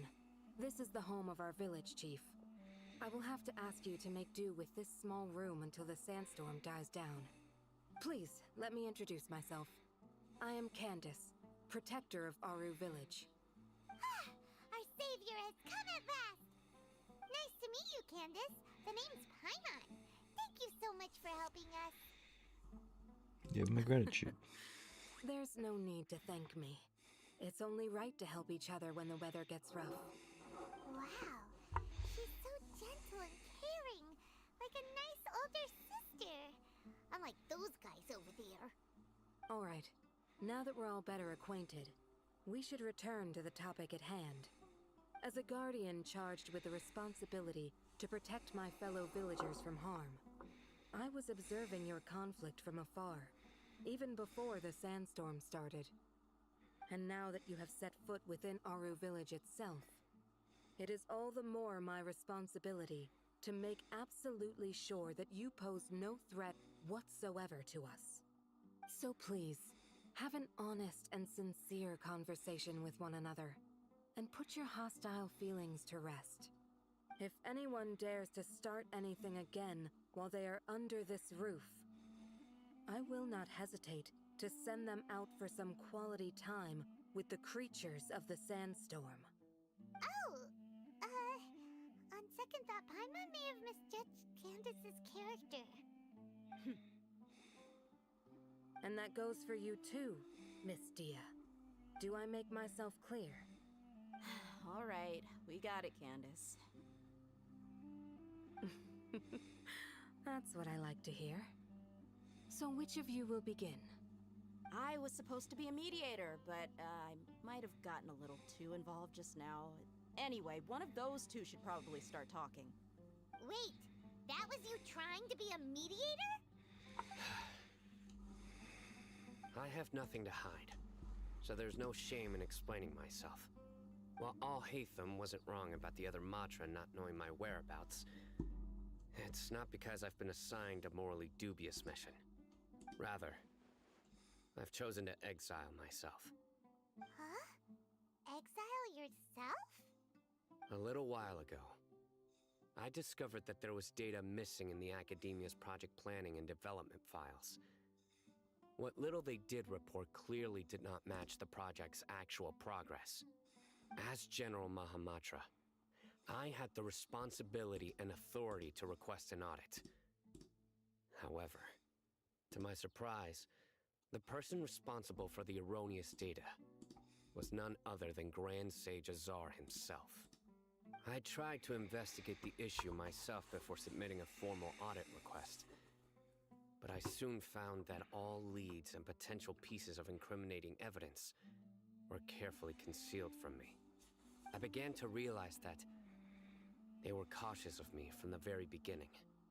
Unsurprisingly, the Grand Sage rejected my audit request as soon as the submission reached his desk. He even said to me, "The power of the General Mahamatra is granted by the sages. You have no right to judge us." So they really are up to no good. I realized then that to the Grand Sage, the Matra are nothing more than tools for the sages to assert and maintain their control over knowledge. The vows that we took, the principles that we strive to uphold, they are meaningless to the academia of today. So then you decide to exile yourself. I believed it would be wise to flee the academia before the sages had a chance to take action against me. This way, they can no longer see nor predict my actions. I will never give up on this investigation. There's no need for someone else to give me power or authority. Once I find the truth, I will administer judgment by my own name. Sino seems to have the same goal as us. We're all investigating the sages. Plus, now that he's no longer the General Mahamatra, he somehow feels a lot less scary. Still too early to trust him completely. Sino, if that's your story, then why did you see Alhaitham as a target? When I was investigating the matter in the academia, I overheard a conversation between Alhaitham and a sage. The sages asked you to investigate a blonde-haired traveler. Do you dispute this, Alhaitham? What? Like many parts of the project, this assignment was undocumented. Now throw in your suspicious behavior with the Divine Knowledge Capsule, and I think Sages watched me from the very beginning. Yes. I was indeed tasked with investigating the Traveler. After all, the promised reward was so great that hardly any scholar could have refused. The sage told me, once you've completed this assignment, I can give you a glimpse of divine knowledge. A most enticing offer. Unfortunately, those academics don't know me at all. Their words contained one key piece of information, namely that divine knowledge indeed exists. That gave me all I needed to know. From my perspective, the sages are far from trustworthy.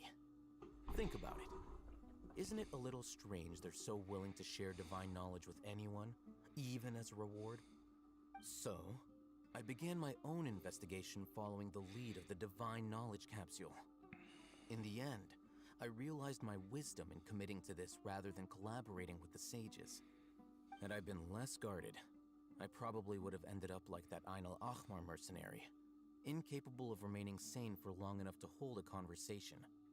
You mean that the sages originally planned to dispose of you, using one of those capsules that drive people insane? What about your encounter with me? I'd already given up on the assignment by then. I only told the Academia I was waiting in Port Ormos for you to appear so they wouldn't suspect anything. So it came as quite a surprise when I encountered my erstwhile target while investigating the Divine Knowledge Capsule. Criminals do love to talk about coincidences. Even though I ran into the Traveler by chance, I had no intention of providing assistance to the Academia. Also, you should remember, you were the ones who decided to follow me and strike up a conversation after I left that tavern. Now that you mention it, things did go like that. True. Alhaitham helped us out at Caravan Rebot as well. Maybe he's telling the truth. I'm willing to apologize, if that's worth anything to you. I took the Divine Knowledge Capsule behind your back because I judged its existence to be a significant risk. I felt that it would be best for no one to interact with it before it had been properly studied. After all, curiosity often proves to be the most dangerous thing in this land. You should be well aware, Scribe Alhaitham, that curiosity can also lead you to danger and suspicion. Answer me this. Did the sages share any information about their project with you? Have I not made myself clear? You and I are both distrusted by the Academia. Do you really think they would tell me anything? Fine. Although you haven't completely proven your innocence, I won't regard you as an enemy, for now. As you wish. Good. I'm glad to see you two clearing up your misunderstandings. And now you, Dia. I believe it's your turn. Oh, sorry. Whatever the boys were talking about must have been so boring that I spaced out. My situation is pretty straightforward. My employer, Dunyarzad of the Homayani family, is friends with the Traveler and is currently recovering from her illness at home. I had nothing going on, so I decided to return to Aru village for a visit. I was actually looking forward to a pretty exciting time getting back together with everyone here. But then I saw these two random guys in the middle of a pointless argument. It ticked me off, and things went downhill from there. Is that all? Well, I will admit that definitely sounds like your style. In that case, welcome back, Dia. That's more like it. I missed you all so much, Candace. Whoa! What was that sound? No need to worry. Now that you're no longer at each other's throats, please, make yourselves at home. I'll take a quick trip outside to clear out some of those creatures in the sandstorm. Creatures? In the sandstorm? Are you sure you don't want some backup? Fighting in a sandstorm is not for the faint-hearted. Anyone without extensive training in these conditions is at a disadvantage. You needn't worry. Yeah, just leave him to Candace. Don't worry, she's as tough as they come.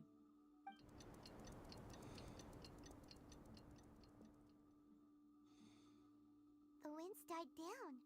That means the sandstorm's over, right? Candace still isn't back yet, though. Is she alright? Maybe we should go out and check on her. When you put it that way, even I'm starting to feel a little worried. All right, let's go. We've been here long enough, and the boys are as chatty as the floor.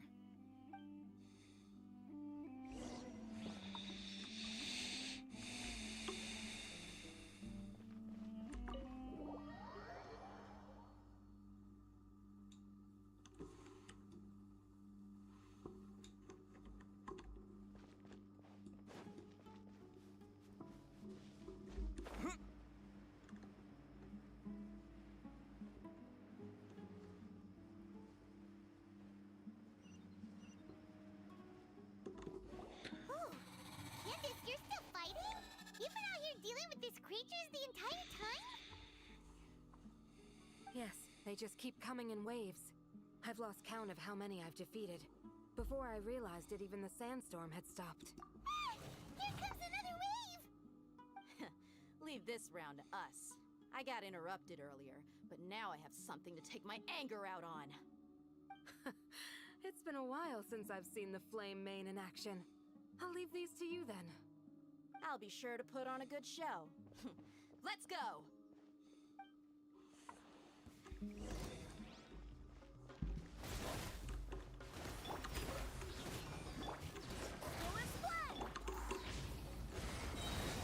Stay away from me! To ashes! Water jet!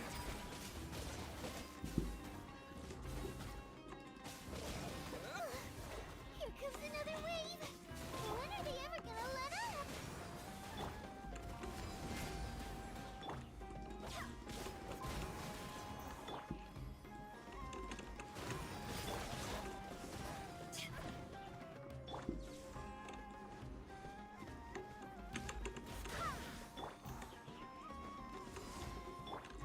Devouring claw! Water jet! The creatures stopped appearing. Is that the last of them?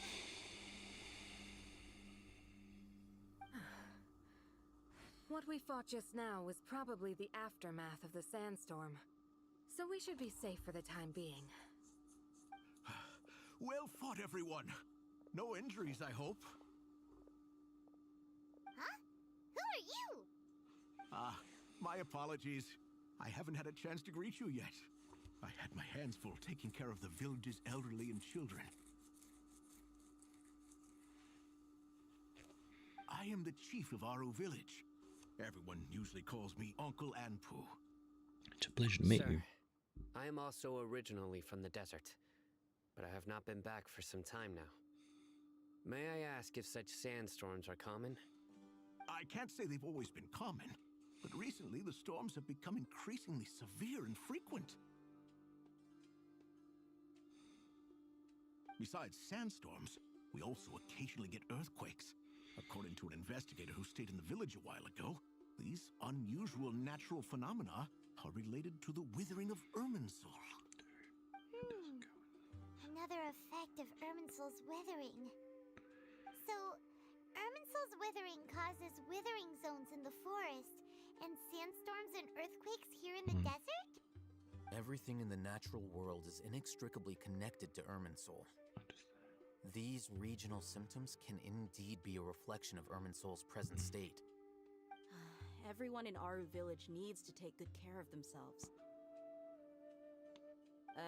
Speaking of which, why haven't I seen a single village keeper since I got here? Village keeper? Who are they? Village guards like Candace? Does your curiosity know no bounds? Village Keeper is how Aru village refers to mad scholars, exiled here by the academia. Most of them are scholars who lost their sanity, after a period of training in the Avidia forest.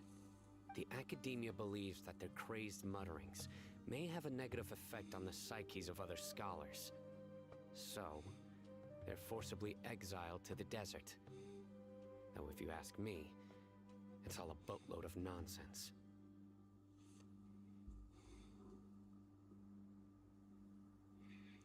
Alas, that's exactly what we've been trying to investigate.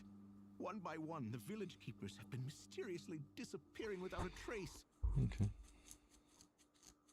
But no one in the village has ever seen them leave. If you're planning to stay around the village for the next few days, I'd appreciate it if you could keep an eye out for them. I've had encounters with those people in the past. I'll see what I can do to help. The Matra are the ones responsible for their exile. Now that you're no longer with them, are you trying to alleviate your guilt and atone for your past sins? I'm fascinated by how you think. Mock me if you will, but if you are guilty, I will eliminate you, regardless of my position or identity.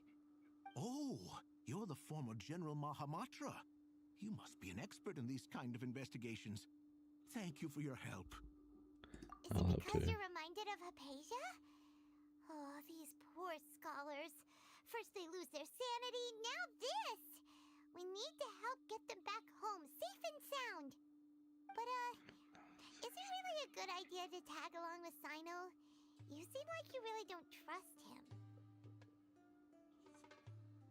So it's a great opportunity to watch him. I'll be grateful for the assistance. No doubt you will do a better job than some of my former subordinates. Let's start by finding a spot to share what we know so far.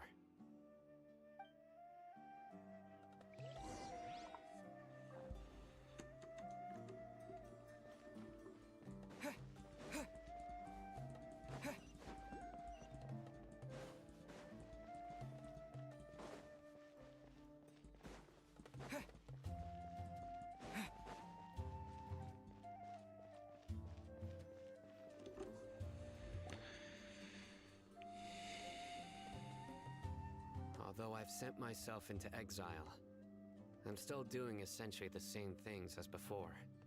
Do you still have any questions for me before we start our investigation? One of my former subordinates told me that this title has its origins in a strange incident. The Academia has long exiled mad scholars to Aru Village. A mysterious phenomenon exists here. When mad scholars first arrive, they are as incoherent and deranged as before. But after spending some time here, they invariably begin to calm down. Initially, the people of Aru Village greatly resented having to take in the mad scholars. But a strange incident one night changed that. Aru Village was struck by the strongest earthquake in living memory. Seeing buildings on the verge of collapse all around him, the then chief of the village was preparing to take everyone to safety. Suddenly, he noticed a mad scholar crouching in a corner, caressing the ground with his hands.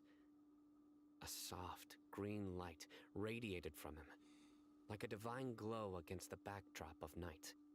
Despite the powerful tremors that ripped through the ground that night, all the houses remained upright, almost as if they had grown roots reaching deep into the ground. In the end, not a single building collapsed, and no one was hurt. After that, the people of Aru Village treated the mad scholars with greater kindness, and began to refer to them as the village keepers. A soft green light? A mad scholar protecting Aru Village? What do you make of it, Traveler? I think so too. Actually, Sino, do you know if any of the mad scholars continued to wear their Akasha terminals at Aru Village? In theory, they would continue wearing them so the Academia could still monitor their activities. With that said, the main Akasha system would no longer have any interaction with them. Oh, no wonder! Everything makes sense then! Add in the fact that they calmed down, it was probably Nahida who calmed them. If you are able to draw a conclusion from this one story alone, then it appears you possess much more information than I do. So, what do you make of the story? Magical power like they came to us. Really? Lesser Lord Kusanali. What? You don't believe us? Lesser Lord Kusanali was definitely using the Akasha to give her power to the Mad Scholars! No, it's not so much that I don't believe you. I'm just struck by your reasoning. Lesser Lord Kusanali, the current Dendro Archon. Is she really active in Sumeru? The Academia has always placed far greater importance on the late Greater Lord Rukkhadevata. They've more or less ignored Lesser Lord Kusanali, and I've never had any reason to doubt their views. In addition, I've never heard any stories about Lesser Lord Kusanali and her deeds. To me, she might as well have been a god that never existed. No way! Nahida definitely exists! She's a... how should Paimon put it? She's a good Archon who's kind and wise. Even if she says weird stuff sometimes. I've spent many years interrogating criminals, so I can easily tell when someone is lying. Good! Then you should know that we're telling the truth! That look in your eyes. I've never seen that from a liar. You two really must have met Lesser Lord Kusanali. How can this be? To think, our Archon has been amongst us this entire time. Alright, now it's our turn to put our skills to good use for this investigation. But You easier betcha. said than done. Especially since we don't have any leads. Maybe we can start by knocking on some doors. Excuse me, are you here to help me find my grandpa? Huh? Who are you? By the sounds of it, a resident of this village. My name is Isak. You'll help me find my grandpa, right? Is your grandpa a mad scholar? Hey, don't say that. Grandpa is just Grandpa. Why do you have to call him that? It's not like he's a bad person or anything. The person you're referring to is not a local, yet you are. Why do you call him Grandpa? Grandpa is just Grandpa. He's my family. I heard everything you said to the village chief. Please, you gotta take me with you. I want to find my grandpa. I swear I'll help. I won't be a nuisance. Ah, so you're the one who was eavesdropping on us around the village chief's house. I was planning to go out and take care of whoever it was, but I had a vague feeling that they didn't harbor any ill intent. Whoa. Hatham wasn't kidding about Matra having sharp senses. Sino, he's just a kid. All he wants is to find his grandpa. Let's find a way to help him. Sorry. I was only listening in because I wanted to know where Grandpa went. Honest. If you don't believe me, you can ask Miss Candace. Please help them, All Simon. right. But first, let's confirm the facts with Candace.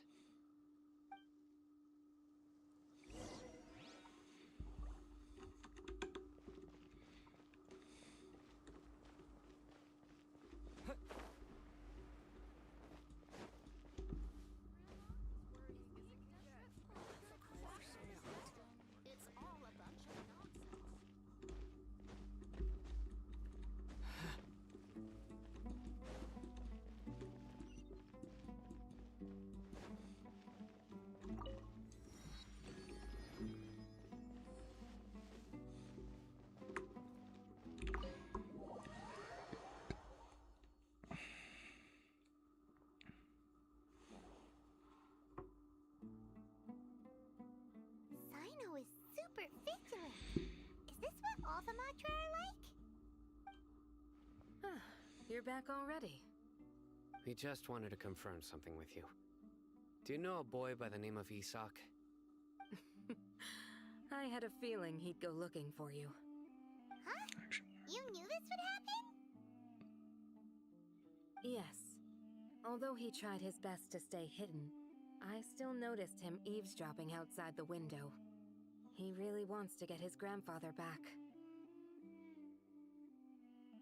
Isak's parents were both Aramite mercenaries, who rarely returned to the village after finding employment in the city. He was raised by his grandfather. Unfortunately, it was only a few years before his grandpa passed away. Isak was still very young at the time, so various families in the village took turns caring for him so he could survive. Later, an elderly mad scholar arrived in the village. Isak thought the scholar bore a striking resemblance to his grandfather, and thus often spied on the man. However, the scholar was unkempt in appearance and incoherent in speech. Although Isak referred to the man as his grandpa, he was afraid and didn't dare to approach him. One summer night, the oft mumbling and bumbling grandpa suddenly calmed down and seemed to become more lucid. He even noticed Isak hiding in the distance. So Grandpa walked up to Isak and patted him on the head. He even took Isak to the entrance of the village, where he patiently taught the boy the names of the stars and accompanied Isak until he fell asleep. The next morning, Isak woke up and wanted to go find his grandpa again, only to realize his grandpa no longer recognized him. However, even so, Grandpa retained his calm expression. It's said that those who saw the scholar claimed he no longer appeared to be crazy, but appeared to be living in his own world, almost as if he were sleepwalking. Isak was thrilled that his grandpa was able to find peace, and would follow him all the time, asking him things like, "Grandpa, want me to take you somewhere fun?" Or, "Grandpa, could you tell me stories about the stars again?" All this somehow just makes Paimon feel really sad. It seems like they both deserve so much better. Perhaps. Nearly everyone who lives in the desert has some form of hardship or regret. But even so, we must still continue on with our lives. It's also my reason for fighting. I must continue to protect this land. Fuck.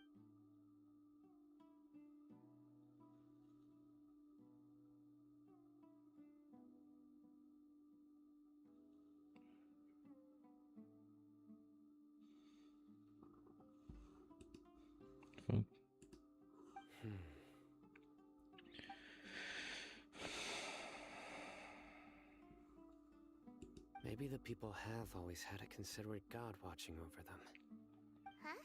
What did you say, Sino? No, nothing. As long as Isak keeps his word and doesn't get in our way, we can take him along. Perhaps you are more compassionate than I gave you credit for. Please accept my thanks on Isak's behalf, Sino.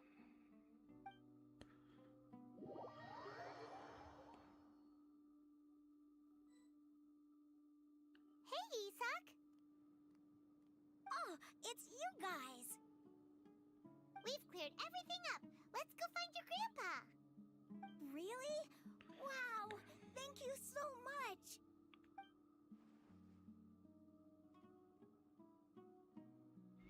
Your grandpa will be found safe and sound. Alright. Let's ask the local residents some questions first.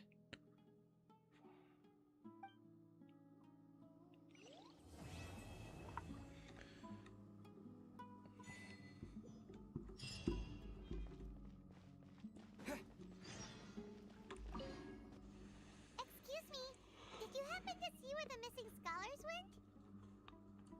You mean the village keepers? Oh, let me think. When I was eating dinner the other day, I saw one of them by the side of the road, muttering away and eating mushrooms and tree roots. They shouldn't go around eating that kind of stuff. Okay. Did you notice anything else? Anything else? No, I think that's all I have to tell you. Sorry.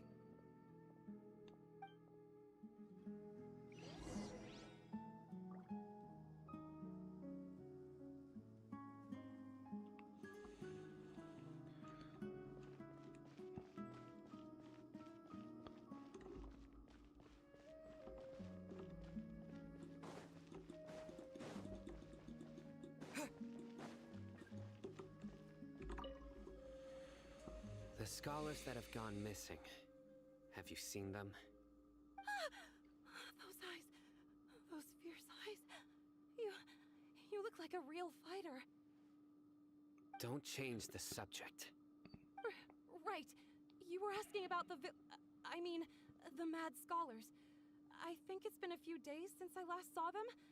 I usually go to bed pretty early, so I'm not too familiar with what goes on at night. But honestly, I feel quite sympathetic towards them. Even though they act a little strange, they've helped me in the past. If it weren't for them, my house would have collapsed long ago. Do you also think Grandpa and the others are good people? Grandpa? Oh, hello there. It's little Isak.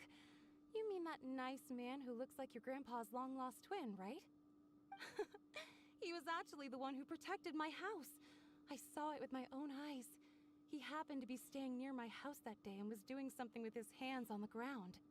It still feels pretty surreal now that I think back on it. Did someone teach them how to do that? Well, whatever the case, I'll always be thankful to him and whoever taught him to look out for others. I'm pretty sure that if I ever went mad, I wouldn't be able to do anything like that. Gotcha. Thank you.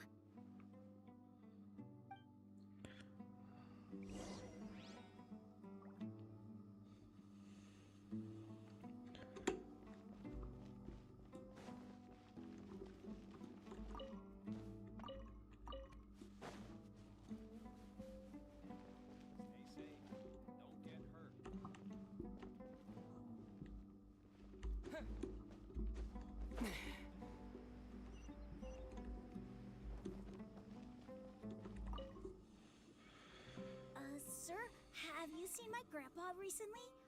You know, the one who likes to sit and space out near the village entrance. Oh, well, if it isn't Isak. Oh, your grandpa, huh?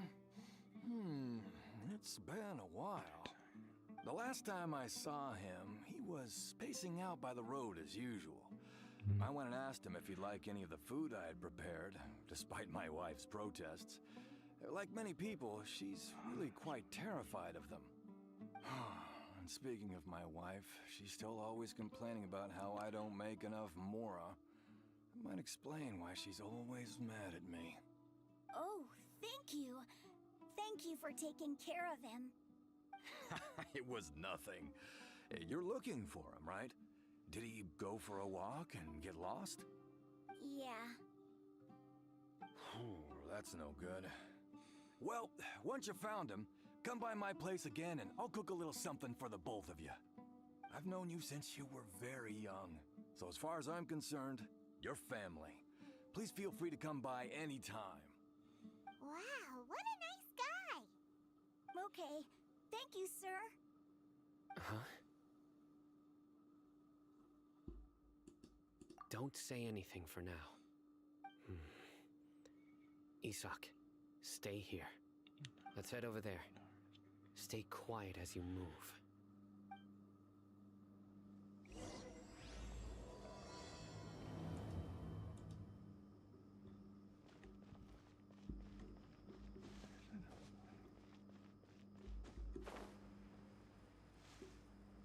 Of course not. It's all about... Listen, see if you can make out what they're saying. Have you heard? The mighty King Deshret, the sovereign of our faith, will soon return to this world. Yes, of course I have. King Deshret is the one and only true ruler of this land. I've never believed in any other gods. Still, you say he's coming back, but it sure doesn't feel like life's about to change around here anytime soon. What's your proof? Haven't you noticed? The village has been getting more deranged scholars than ever. Delavar was saying that many people also went insane just before the fall of King Deshret's civilization in ancient times. We don't quite know why, but it seems like there's some sort of connection between insanity and King Deshret. Isn't it a sign of King Deshret's power that all the mad scholars have disappeared? If you ask me, they must have been chosen as the final sacrifice for King Deshret's resurrection. Huh. Now that you say it, that does make some sense. Does this mean our lives are finally going to take a turn for the better? Exactly. those city folks will get what's coming to them. Now, repeat everything you've just said from the very beginning. Huh? Who are you? Where did you come from? My patience is running thin. You heard what I asked.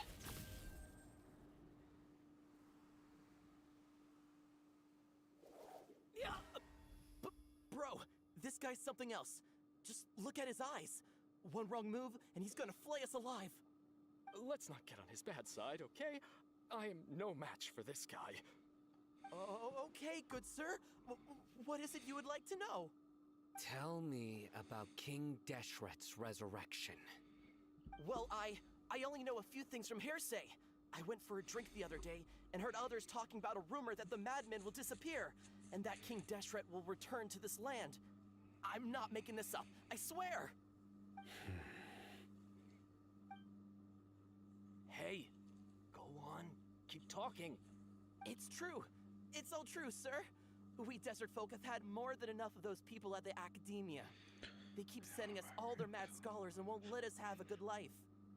Would you want to live like this if you were in our place? The radicals were even more thrilled than me when they heard the news. We're all praying for King Deshret's speedy return. Delavar also said that once King Deshret returns to our side, it's only a matter of time before we conquer the land on the other side of the wall. They're all willing to serve under King Deshret and fight for a share of the glory. Is that so? Seems like he still wants to know more. Keep talking. Got it. At first, I told myself it was just the drink talking, but then all the mad scholars vanished without a trace, just as the rumors said. Please, don't beat me up just for mentioning these rumors. If I'm guilty, then everyone else around here is also guilty. I'm just saying what the others said. The people here really like King Deshret, but dislike the Dendro Archon. Where is this radical person you talked about? I haven't run into him over the past few days, so he probably hasn't been around the village. What about you, man? Have you seen him at all? No, not at all. We wouldn't dare lie to you. He's really not here right now. Sounds like you're not too close with the radicals. No, of course not. All we know are their names. I have many ways to stop you from talking, and many others to stop you from sending warning messages. So you'd best just stay home and hope I don't hear of you trying to contact anybody. Don't do anything until I've gotten to the bottom of this. Try something foolish, and even Candace won't be able to protect you. Yes, got it. We'll do just as you say. That scared Paimon half to death. Seeing was pretty terrifying.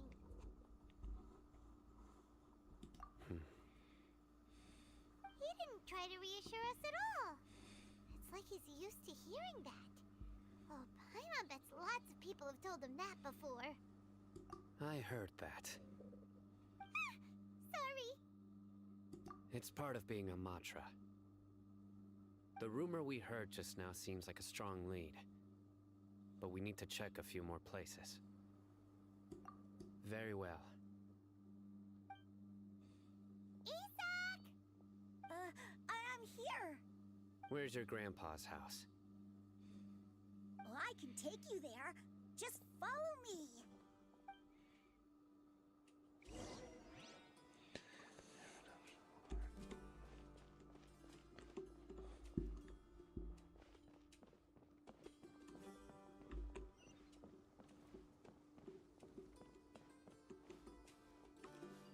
Grandpa? Oh, he likes to be alone. Sometimes he stares at the sky in a daze, and other times he just pokes at the ground with his fingers. Every now and then, he yells out at the top of his lungs, so a lot of people are really scared of him. But he's a good person, really. I know he is. I swear, he's just like my real grandpa.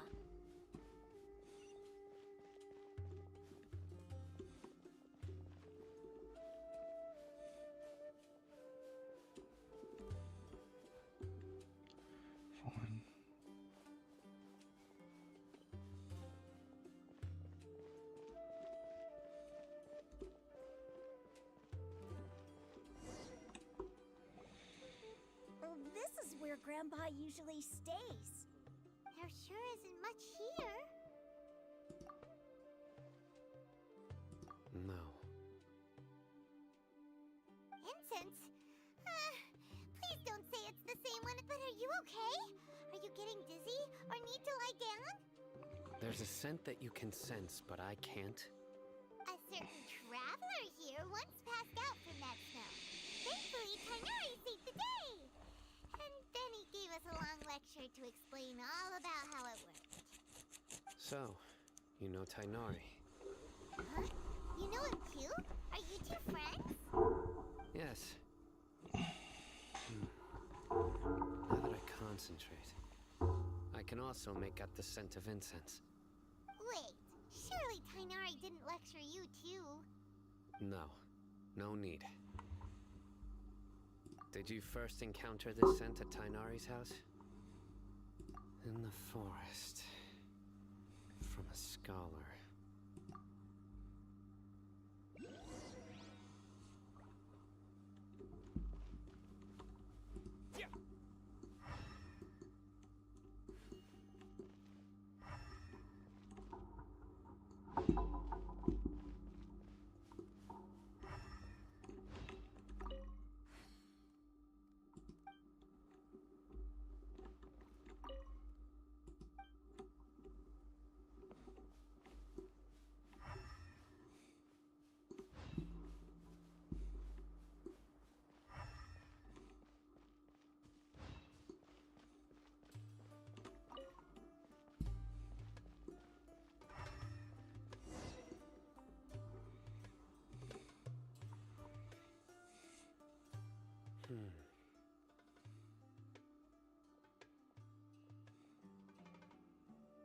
What are you looking for, Sino? Here it is. Take a look right here. Paimon doesn't see anything. Although the traces have been completely buried in the sand, there are footprints here. From the size and shape, they belong to an adult male. This pattern is a common one from this area. Local shoes. This was probably someone from the village. The scent is quite faint, but still extant. The footprints head in that direction. But who would come looking for Grandpa? He doesn't have any friends. We'd have to ask whoever lured him away with the incense. Huh? So you can lure someone away with just a scent? Hey! What's wrong with liking good food? Everyone's got something they love in life. Exactly. Most scholars are fond of incense, since the smell supposedly helps them clear their minds and discover new knowledge. Even deep within the clutches of madness, they still yearn for their knowledge-seeking days, and will follow the scent whenever it presents itself. No, Grandpa. So, someone's taking advantage of their weakness? Huh, are the rumors really true? Could the disappearance of all the mad scholars have something to do with the radicals? It's highly likely. Please, you have to save my Grandpa. Grandpa's never done anything wrong. Please help him. Sounds like we'd better help get him back. Don't you worry, Isak. We won't let whoever took him get away with it. Let's head to Aru Village and inform Candace and the others about what we learned here. After that, we'll set off to find the scholars.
The dark fabric definitely looks a lot better. That'd be my choice, too. We're back, Candace! We've got a lot to tell you. Ah, welcome back. Sounds like everyone's friends already. Oh, Dia's here too! You bet. So, everything goes smoothly? Reasonably. Alhaitham didn't go with you? We haven't seen him at all. Huh. I saw him around the village entrance earlier and figured he was investigating with you. I guess he must have gone off on his own. Did you find out anything useful?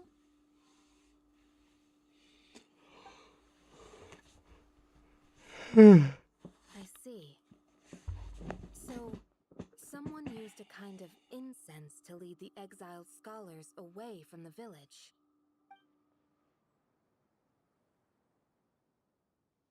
The resurrection of King Deshret?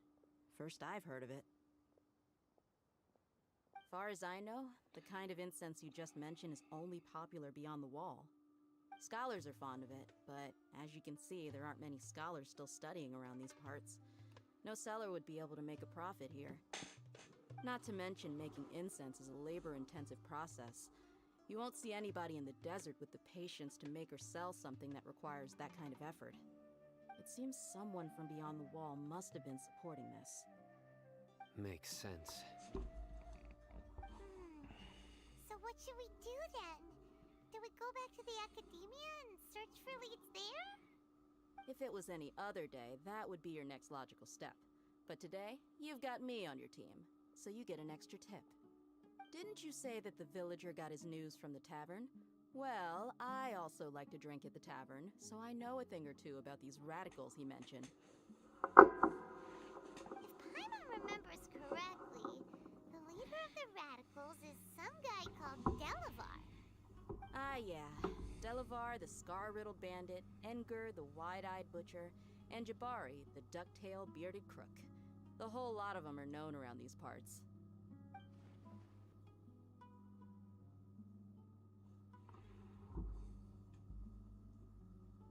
These guys have one thing in common, and that's being broke.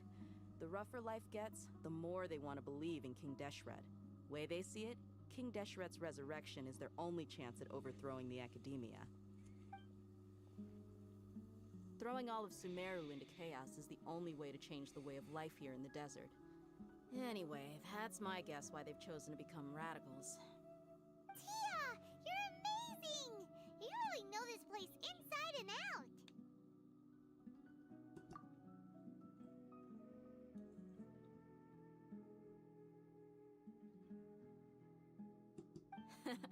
No merc can afford to slack off on gathering intelligence.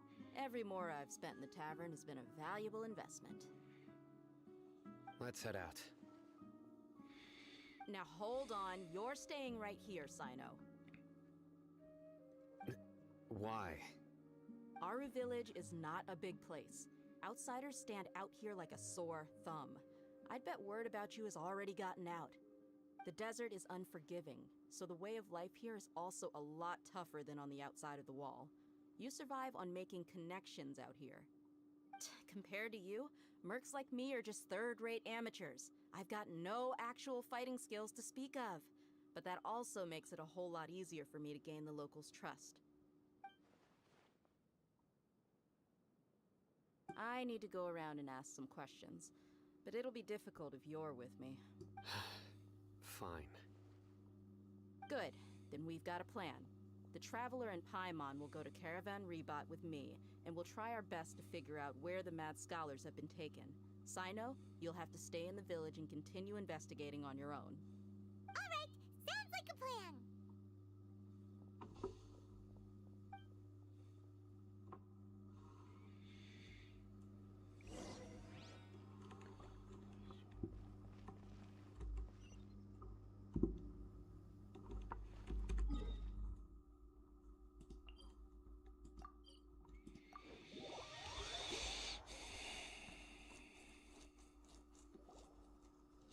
Well, here we are again!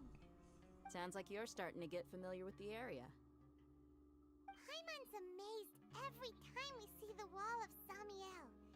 How can a wall this tall even exist?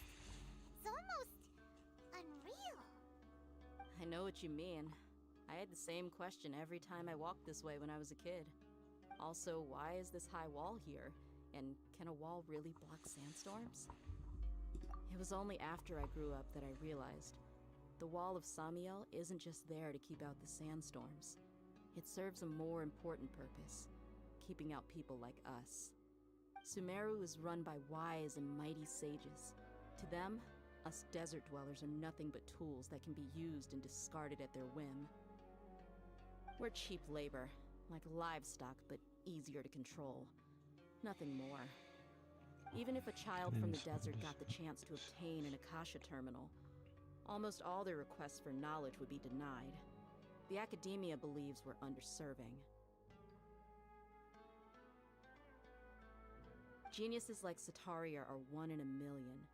The other children never get a single chance to try and rewrite their fate, even though the academia knows very well that we're humans, just as they are. That's terrible.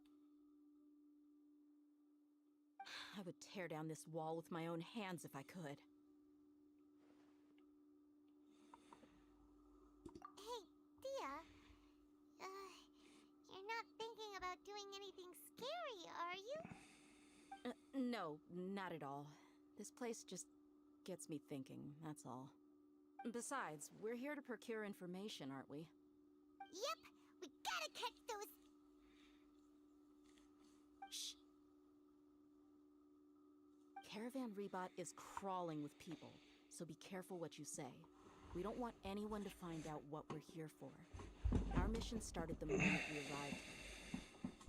Let's go check out the tavern. Maybe we'll find someone I know.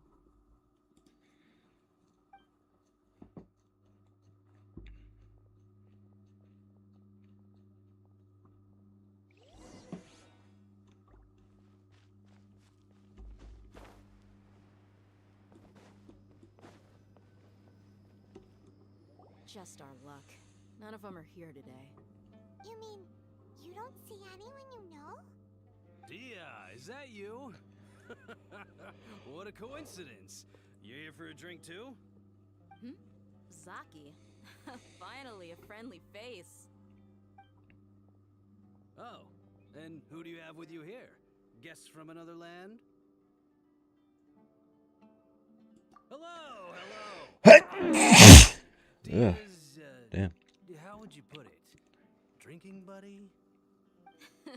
We've had drinks together a few times. You could say we go back a ways. Anyway, as far as my friends here, they aren't too shabby, are they? You rarely see any Outlanders so friendly and respectful nowadays. Absolutely. Much better than those people on the other side of the wall. So, Dia, are you looking for someone? Yeah. Have you seen Enger, Delavar, or Jabari recently? Of course I have. Matter of fact, we were all here drinking together just a few days ago. I've got a spice trading deal from another nation. I thought maybe Delavar and his friends might be interested. Know where I could find him? Ah, how thoughtful of you. Then I assume you also know that Delavar's been having a hard time making ends meet these days, so you came here to help him out? Hey, keep it down. Let's just say I prefer to keep this deal a secret. Y'all at Caravan Rebot are like family. If there's more to be made, why not do it together? Besides, Delavar and his friends have muscle. They'd be a good fit for escorting the goods. Yes, how considerate of you. Delavar's my friend too, so of course I can take you to him. Come with me.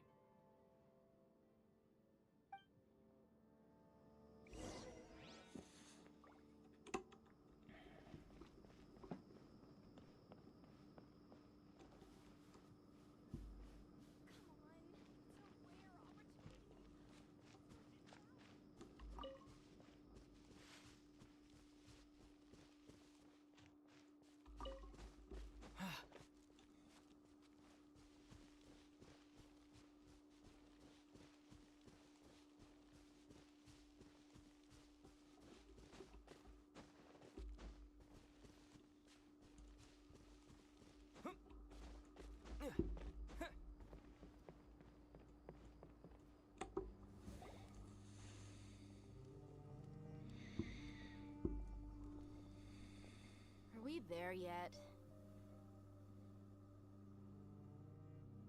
Yep, this is the place. This place is practically deserted. What are they doing in a place like this?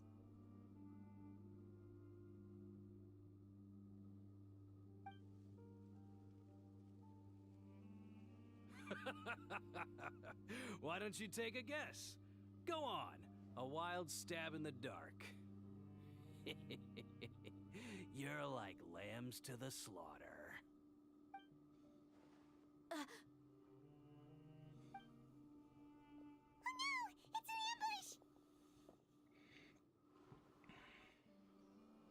ambush! What's this all about, Zaki? Come on, Dia.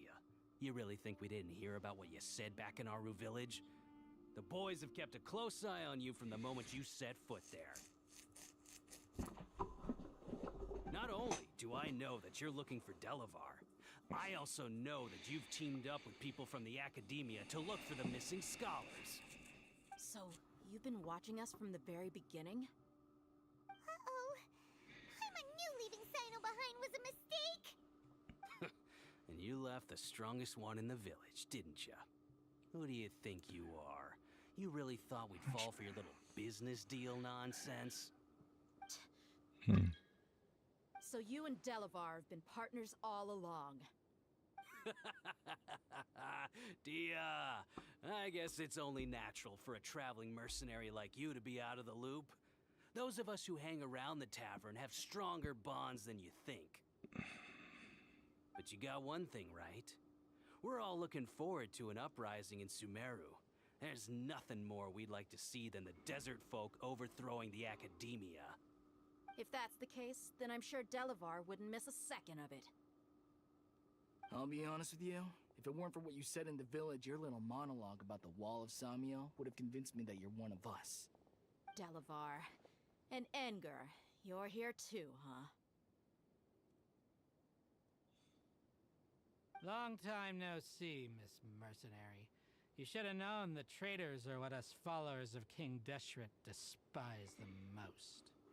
Dia, I thought that you, a fellow desert dweller, would understand why King Deshret is greater than the Dendro Archon. Little did I know, you don't deserve to join us. Yeah, gee, what a missed opportunity. Adopting radical views and kidnapping innocent scholars, all because of some baseless rumors. Anything else I'm missing out on? See? There you have it. Mercenaries are just a bunch of faithless scum with only one thing on their minds. Mora. Pathetic. You're all like a pack of street rats. You're not wrong. Mercenaries are driven by Mora, and my faith lies with whoever's paying me. As long as there's a profit to be made, anyone can become my friend. Enough talking! Get him!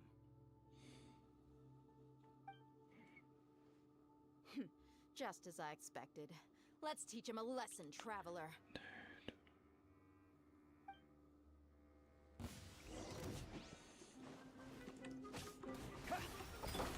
Leave it to me! Go as one! The story has only just begun! Bombs away! Stay back!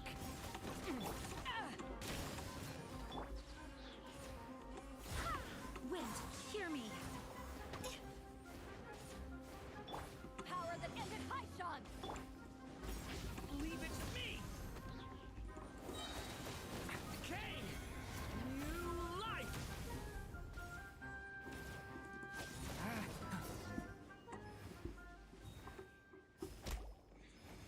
Impossible! How could you? So, what do you think about your meticulous network now, Zaki? How did you say it? It's only natural for a traveling mercenary like me to be out of the loop. I'm guessing your informant told you that I'm just an incompetent merc with no real fighting skills, correct? I mean, that is what I said after all. And of course, you would believe everything he reported. The only thing you know about me is that I'm a mercenary, but you've never seen me in action. Even though you heard we went to handle monsters together, you believed that Candace was the only one doing all the real fighting. That so-called Flame Mane is just a fraud. She admitted it herself. She just uses her connections to gain the trust of others. That's what you thought, right? You lied in the village because you figured that we'd have people watching you. And you were stupid enough to fall for it. I figured as much the first time we drank together. You all thought you were so smart. Pathetic. Okay, that should be all of them. Whoa! So you've been planning this since we were in Aru Village? No task can be done without preparation. I just happened to notice a couple suspicious-looking people while you were out investigating. Oh, but instead of catching them right away, you let them report back. Those two who were snooping around were just a couple small fries. If we want to get the real catch, we have to be patient and give it some time. Oh, you mean the funny name she mentioned back in Uncle Ampu's house? The wide-eyed butcher, scar-riddled bandit, Paimon can't remember them all. That's just a bunch of drunk talk. Edgar and Delavar like to talk themselves up when they're drinking. Edgar, the wide-eyed butcher, and Delavar, the scar-riddled bandit, are the nicknames they came up with for themselves. Alcohol has a way of making people share what they really think. So Edgar and Delavar are always rambling in the tavern about how King Deshret is a superior deity. What about Zaki? He's just a numbskull who fell right into our trap. Zaki was probably the best hidden of them all. My initial plan was to find Delavar first, and then try to track him down. So he was a ducktail bearded crook. That's what you wanted to ask when we were at Uncle Anpu's house, right? Jabari is one of the villagers you talked to. You know, the one who wanted to treat Isak and his grandpa to some food. Wait, so he's a radical too? No, he isn't. I just needed to tack on a random villager name to make the eavesdropper think that I was making some wild guesses based on my impressions. Wow, what a genius idea! Well, that's an expert mercenary for ya. Ah, you're too kind. It was straight from the usual playbook, if I'm honest. So, that thing you were saying before, is it really true? About what? About how mercenaries only care about Mora, and that anyone's a friend as long as there's a profit. Does that bother you? I don't think you're that kind of What person. makes you so sure? Because even without an employee, you're still helping us out. Dia, do you dislike the Dendro Archon like the other desert folk? You two are pretty sharp. No, I don't have anything against the Dendro Archon. I've heard a lot of nice things about the Lesser Lord from Dunyarzad. I can understand her devotion and gratitude. Dunyarzad's just an ordinary person. There's no way a god would be so involved in the lives of everyday people, unless they were truly compassionate. I've begun to realize that the sages are behind everything that's happened recently. The radicals' blind belief in King Deshret, making the Dendro Archon out to be an enemy. It's all the academia's trickery. But I see through it all. And unlike them, I can never be hostile towards anyone who's never done anything wrong. Dia. Anyway, looks like we're done with business here. Traveler, lend me a hand. Let's tie him up and bring him to the village.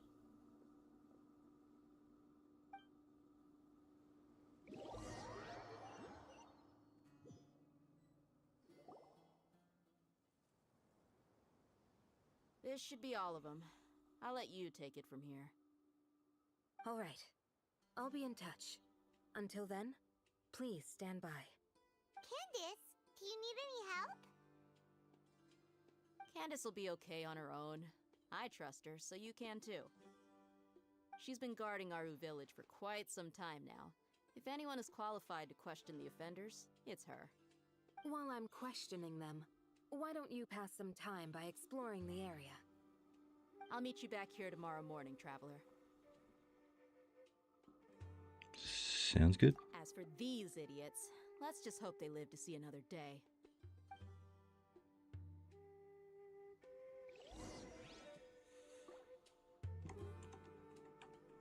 You heard the question. Now answer me!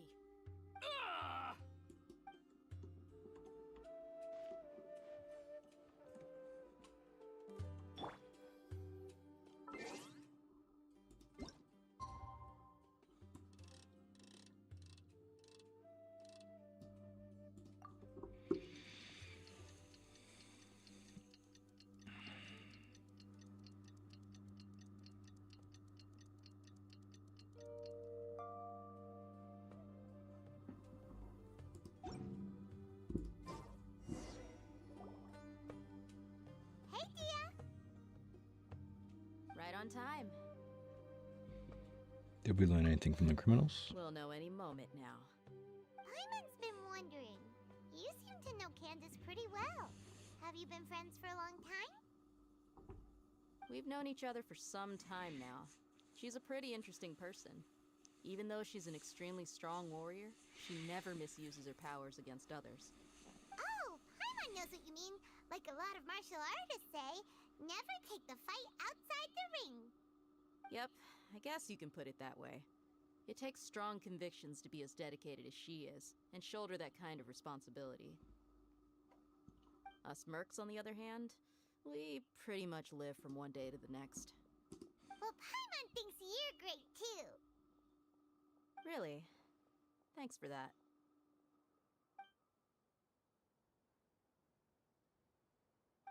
Oh, Sino's here, and he's pretty early too. Yes. I was here yesterday to help out a little.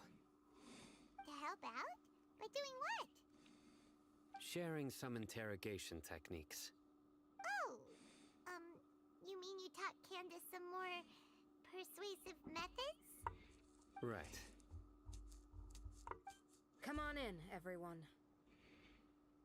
Come on, let's go inside.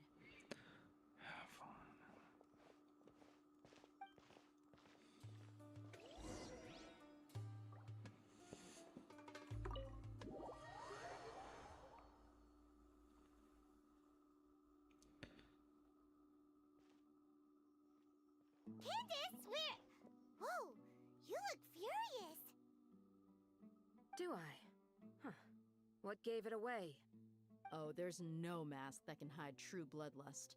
Cover up your eyes, and it'll still show itself at the corners of your mouth. Perhaps I need to work on my composure. Still, it's perfectly understandable why I'm angry. I'm sure everyone present would agree. Yes, ma'am. Please, don't beat us anymore. We're gonna die. Well, looks like Sino taught her well. You fear death yourselves, yet you do not hesitate to place the lives of others at risk. The absurdity is mind-boggling. The ones you call mad scholars are known to us as the Village Keepers. They are vital members of our community, and some even count them as family. You come here to my village and treat my people as nothing more than stepping stones towards your goal. Tell me, what would you do in my position? Mercy! Please have mercy! You've made your bed. We may both be desert dwellers, but there is one thing I understand better than you. The resurrection of King Deshret will only result in war. And war serves no one. The people of Aru Village care little about which god is in power. Life may be tough and tiring, but we wish to preserve our way of life. A war would only cause us to lose all that we have. And that is not a responsibility that you can afford to shoulder. We understand. We're sorry. I'll tell you everything I know. Please, just let us go. I'm listening. You might not believe this, but it wasn't us who came up with this idea. Someone was spreading rumors in the tavern. That's how we ended up hearing about King Deshret's resurrection. Some mystery man told us that mad scholars will make the perfect sacrifice to usher in King Deshret's resurrection. They give their lives, and we can get anything we wish for. They're called Village Keepers. Slip up again, and you'll regret it. Yes, sorry. It was all that mystery man's doing. He told us to spread the word about King Deshret's resurrection, and talked us into helping him. In return, he said he'll help facilitate the resurrection process.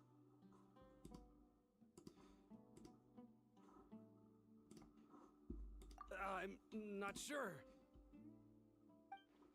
That's one. Huh? One what? Strike. You get a total of 3. Then, you die by my hand. Wait, I'm telling the truth. We don't know anything. It was all him. 2. He got us to lure them out of their houses in the night with some kind of incense. We take them to a junction outside the village. Then the mystery guy takes them from there. You gotta believe me, please. I'm telling the truth, I swear. Just ask them if you don't believe me. That was indeed the truth. Traveler, go on.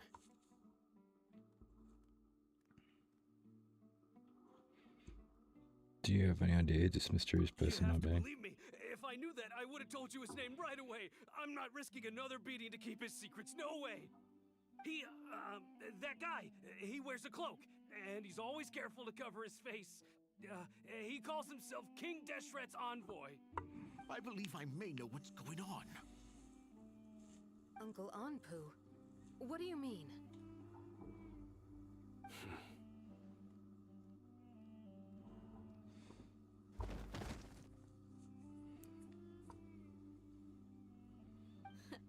Smooth. Okay, speak.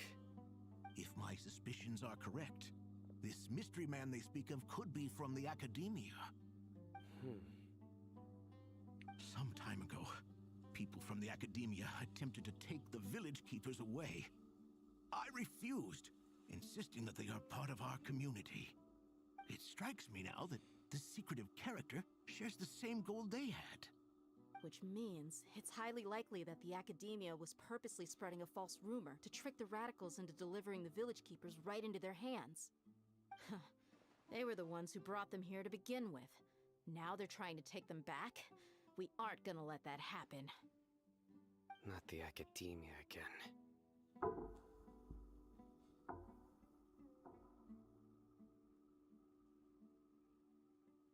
Just as I thought. But what could they want with the village keepers? People are nothing but tools in the eyes of the academia. A change in their plans likely means they found another way to exploit the scholars. Regardless, our top priority now is locating the village keepers. You're right. Isak is still waiting for news on his grandpa. Time to go. Let's leave the village and try to track them down. Yes. Pack up and get ready to leave. You got it.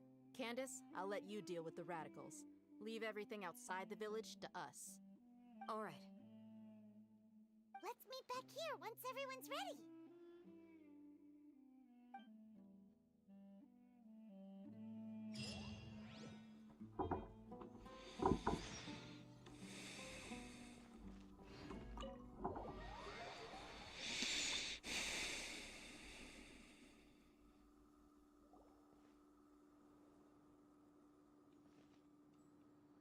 Let's get some food in us and then we'll... Whoa!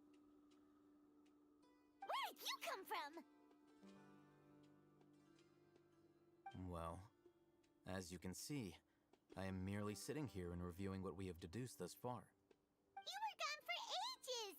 And now you're suddenly sitting here musing to yourself? Where have you been anyway?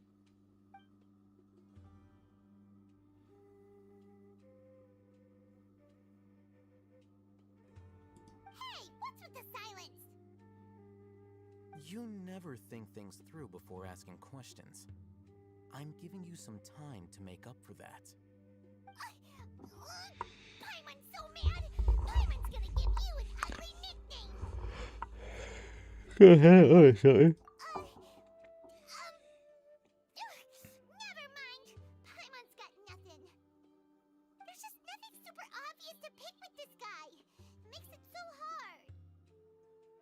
Well, you've heard nothing to suggest I left this whole time.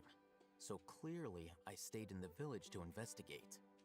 Anyway, you plan to leave Aru village and keep searching for the truth of this matter, yes? Yep. We're not gonna find out anything more by staying here, so we thought that we might as well take the search elsewhere.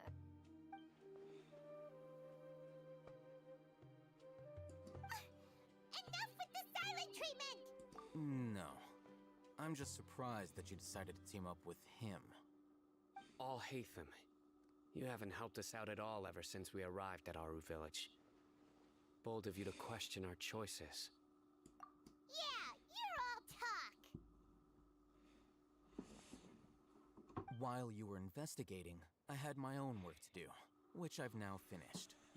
Really? Paimon doesn't To be honest, we aren't really a team, so I have no obligation to inform you of my whereabouts. Not to mention that going separate ways allowed me to find some important information that you all had missed. Huh? Right here in the village? Correct. What did you learn? I'm going to take you to someone. But before that, you need to understand where she's coming from. What does that mean? How do you think the residents of Aru Village feel about what we're doing? In other words, do you truly believe every single word the villagers tell us? You mean some of them lied to us? Hiding the truth does not necessarily equate to lying. Again, these people have their reasons. Remember what Gandis said? Most people in Aru Village don't necessarily care which deity is in charge of Sumeru. That's because whether King Deshret or the Dendro Archon has power is of little significance to them. By contrast, the perils of their daily lives are ever-present concerns. They won't simply share everything they know with you without good reason. That's why you believed there was no further information to be found in this village.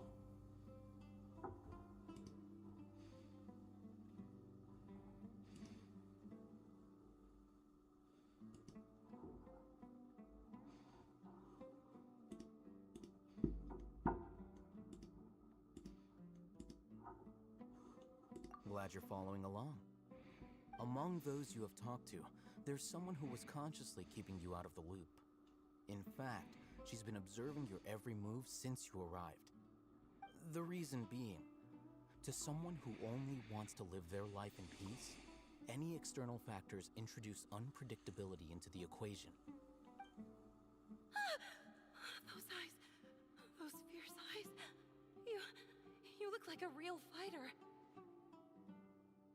Don't change the subject. It's quite obvious that she's intimidated by Sino's authority and strength. Right. You were asking about the mad scholars. She corrected herself mid-sentence because she's aware that there are King Deshret fanatics in the village. If she sounds too friendly towards the village keepers, she could easily make herself the radicals' next target. I think it's been a few days since I last saw them. I usually go to bed pretty early, so I'm not too familiar with what goes on at night. Remember? She made a point of denying her involvement in anything that occurs at night. But honestly, I feel quite sympathetic towards them. Even though they act a little strange, they've helped me in the past. If it weren't for them, my house would have collapsed long ago. After speaking to the village chief, it became clear that the village keepers had protected Aru Village at night. In other words, the young miss was very much awake during that time. Then why would she lie? By getting involved with an outsider, she risks drawing unwanted attention to herself. As for why she might be so wary about all this, maybe you should ask her. I'll pass on this one. You said that she is afraid of me. If so, it's best if I stay out of this. We're on it!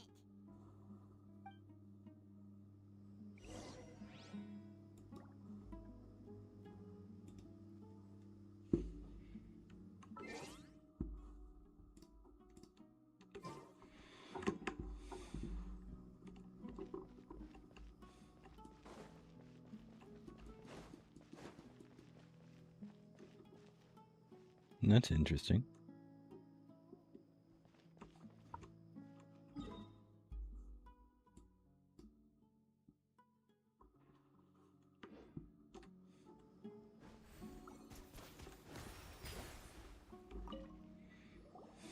Miss Shawnee, as we discussed earlier, I've brought someone with me. Mr. Alhaitham, I'm aware of where you stand, but how can I make sure that your friends think the same as you? Huh? What do you mean? We need to clarify our stance or something? Go ahead and talk to her. You'll get the answers you want. Go on. Earn her trust. Is it really that simple? May I call you Traveler? Hi, Traveler. I want to ask you something. Do you think the resurrection of King Deshret can truly change Sumeru for the better? Why's that? That's very similar to what Miss Candace says. I know you two are friends. That's why I'm willing to talk to you, even though I do have some reservations. Before, I wouldn't even have the courage to ask something like this. Traveler, do you believe our lives will get better? Yeah! We came here from another nation, so it isn't wrong of you to be weary. And we aren't really residents of any one nation. But even so, we've met lots of people from different places, and we've always fought for what we believed in. We have friends in Sumeru, and we want to help them. That's why we decided to stay here for a while.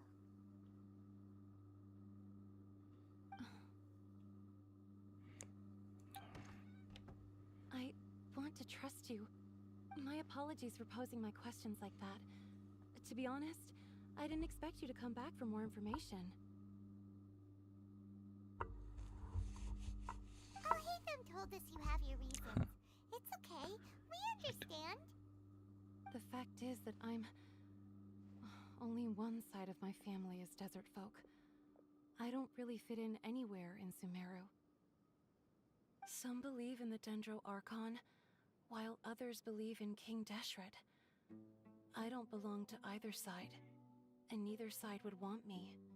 Speaking of which, the radicals mentioned that they despise traitors.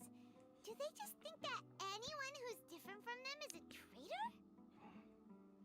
Yeah. Some people can be so narrow-minded when it comes to bloodline and beliefs. It makes no difference what I say or how I behave. I'll always be suspected of having ulterior motives. Slowly, I just stopped talking to people. I pretended not to hear or see anything. All I want is to live my life in peace. And then it happened. The village keepers who had helped me disappeared with no explanation, and I didn't dare breathe a word about it to anyone. Until now. You can tell them. I'm sure he'll keep your secret. All right. I'll tell you what I told Alhaitham. I actually have a sharper sense of hearing than most. Sometimes, I hear strange crying sounds in the night. There are ghosts? Perhaps. I'm not sure. It's faint, but it's definitely the sound of crying. It comes from far away in the distance, and always carries very raw emotion. It used to be louder and more frequent, but ever since you arrived in the village, it doesn't seem to happen as often, and when it does, it's much quieter. I have to focus really hard to make it out. I confirmed this with the guards on night duty. They also have someone with a good ear, and he's heard similar sounds at night. But, because we're in the middle of a desert, you would rather believe that they are the cries of beasts than ghosts. There's really nothing around these parts, except for an old hospital not far from the village. I think they used to use it for treating Elazar, but it's been abandoned for years. Yeah, let's go!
keep this close.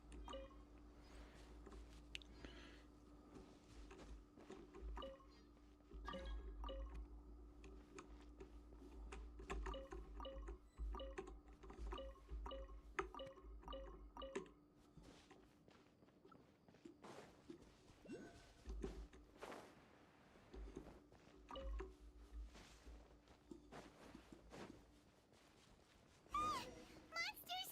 Watch out!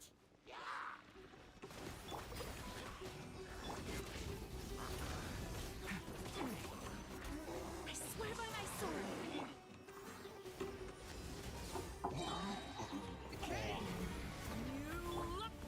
Eyes on me!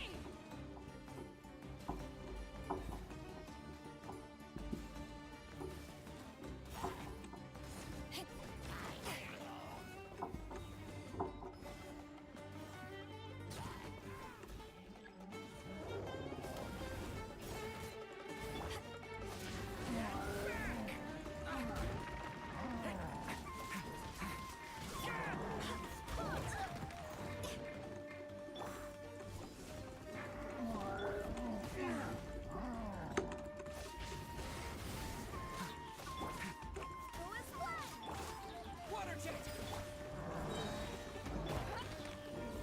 Stay away from me! Barbados! Goodness! Wipe out!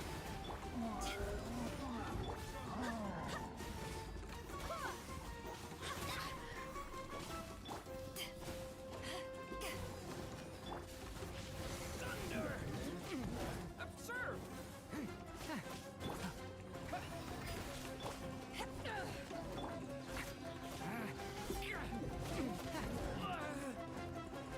Leave it to me! Decay! New life!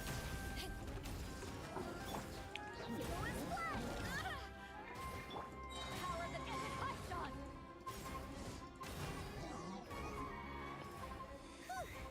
They were easier to deal with than Paimon had expected. Super strong bandits? Or monsters taller than buildings dropping out of the sky? Fun. Or, you know, something like that. He looks super serious. We gotta stay on our A game too. This is the one.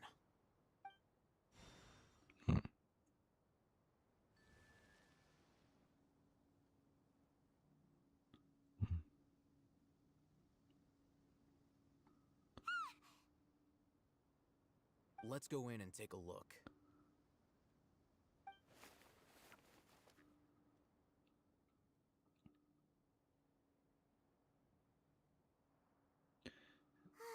Hey, hate them. We haven't found Squat. Are you sure we aren't wasting our time here? Patience. Shawnee says she only hears the crying at night. We have time to burn. Until then, I'm taking a break. And just like that, he sits down. Wait, he even brought a book to read? What are you reading? Let Paimon see.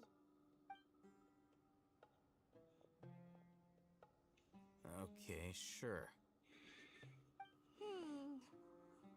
Huh? The natural position, which is the positional propensity of an entity in natural motion in contrast with an object in forced motion? Huh? When free from external influences, every entity displays the tendency to follow its natural trajectory? So, you got that? Oh, Paimon gives up. You keep reading your book. See ya. How is he so relaxed? Look at him, reading an impossible book in a creepy place like this. Hey, what good is that gonna do for you? You're acting like one of those annoying grown-ups who go around nagging people to focus on their studies. Hey, what gives? Shouldn't you be the one providing for Paimon? Oh, right. Okay then. Thank you for working working so hard and earning so much more. If it weren't for you, Paimon would probably still be floating around in the ocean somewhere. Thank you.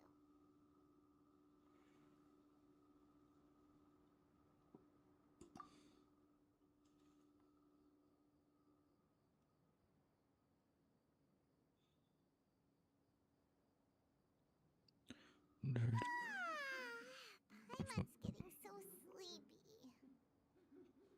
Huh? What was that sound? There it is. It's coming from that direction.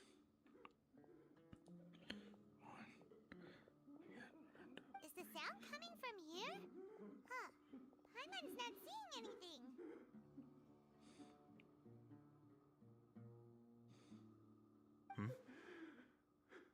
It's from below. But there's no way we can get down there. Something is off about the interior here.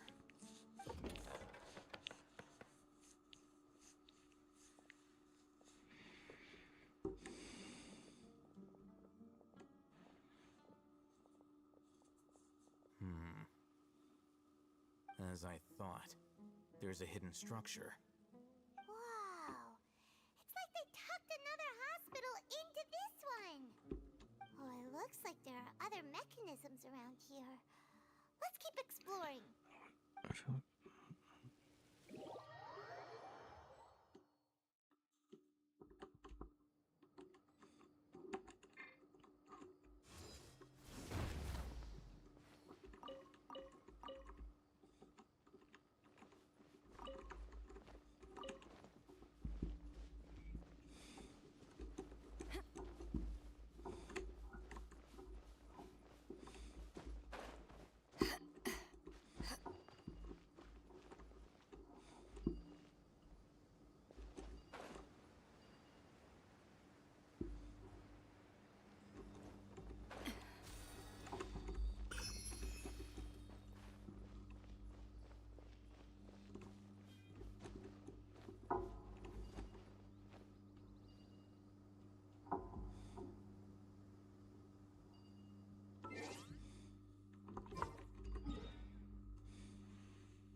Like lamb to the slaughter. Propagate!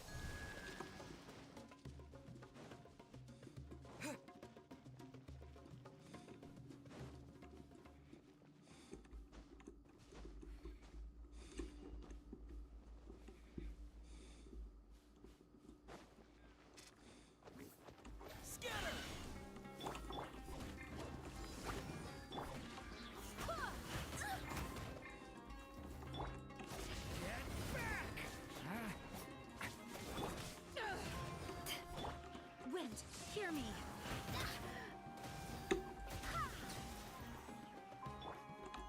Devouring claw! No! The abyss's burning shadow!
idea. Let's approach him slowly without alarming him.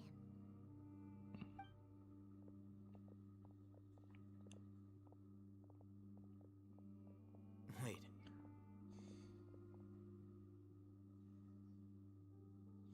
You're...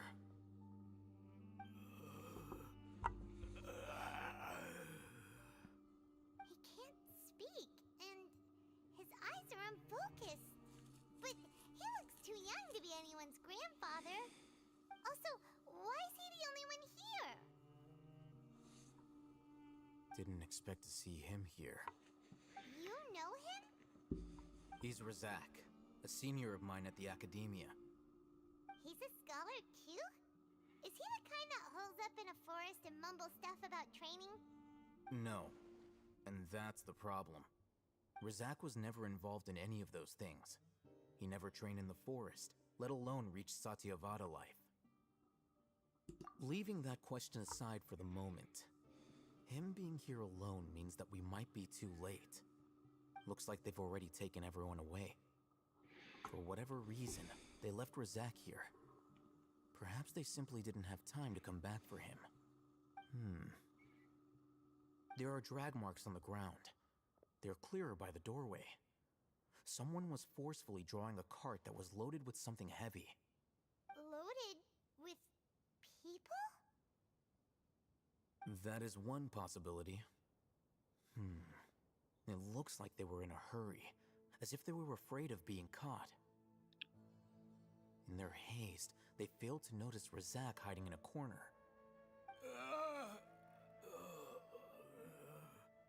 The symptoms are identical. Looks like we found living proof. Huh? Why do you say that? Allow me to jog your memory. Recall your time at Port Ormos. Don't you think his symptoms look familiar?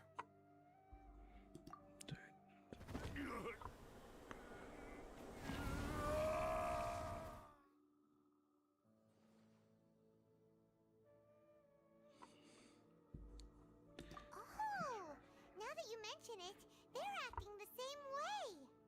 Correct. The Academia is behind all of this. It isn't difficult to deduce their rationale. First, the Academia spread a false rumor of King Deshret's resurrection, emphasizing the role of the village keepers, the mad scholars who were exiled to Aru village. These rumors were all the persuasion that the radicals needed, and those based in Aru village leapt into action. Unbeknownst to them, of course, through rounding up the scholars, they were actually helping the Academia. As well as being able to exploit the radicals for their own ends, this scheme has one further advantage to the Academia. All the risks and responsibilities are offloaded onto King Deshret's followers. Life for the desert dwellers has been brutal ever since King Deshret's death all those years ago. Beneath the surface, feelings of desperation are widespread. Many would give everything they have for the prospect of something better. Anyone looking to exploit that for their own ends simply needs to make a few empty promises. Even if complications arise, people will see that those involved are all followers of King Deshret and look for no further explanation than differences of belief. A deep-seated mistrust of the desert and everyone in it by the rest of Sumeru will make sure of that. The notion of an Academia plot wouldn't even cross their minds. It may seem like a simple strategy, but it is able to work wonders under Sumeru's current circumstances. Oh, that makes a lot of sense. It's in line with the village chief's theory, too. But there's still one very important question. Wasn't it the Academia that brought the scholars to Aru village in the first place? Why does it want them back now? Throughout this process, one thing has changed. The scholars' identity. First, they were scholars. Then, they became lunatics. After that, they were exiles. And finally, they become missing persons. An exile is still patently a living, breathing human being. But when someone becomes a missing person, that is brought into question.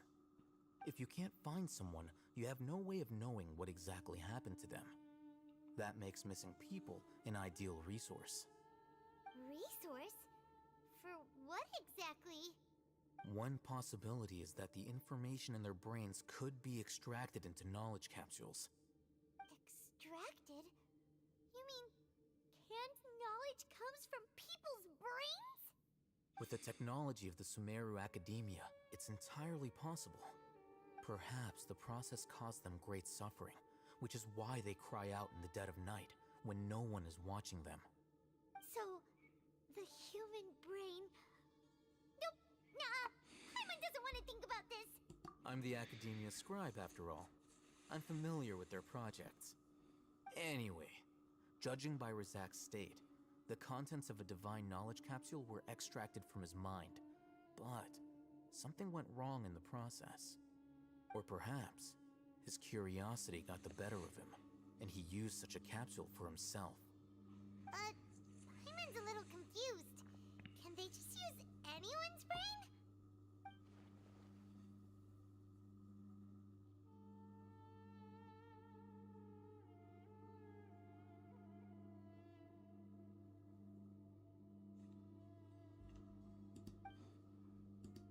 The look on your face tells me you've realized the answer.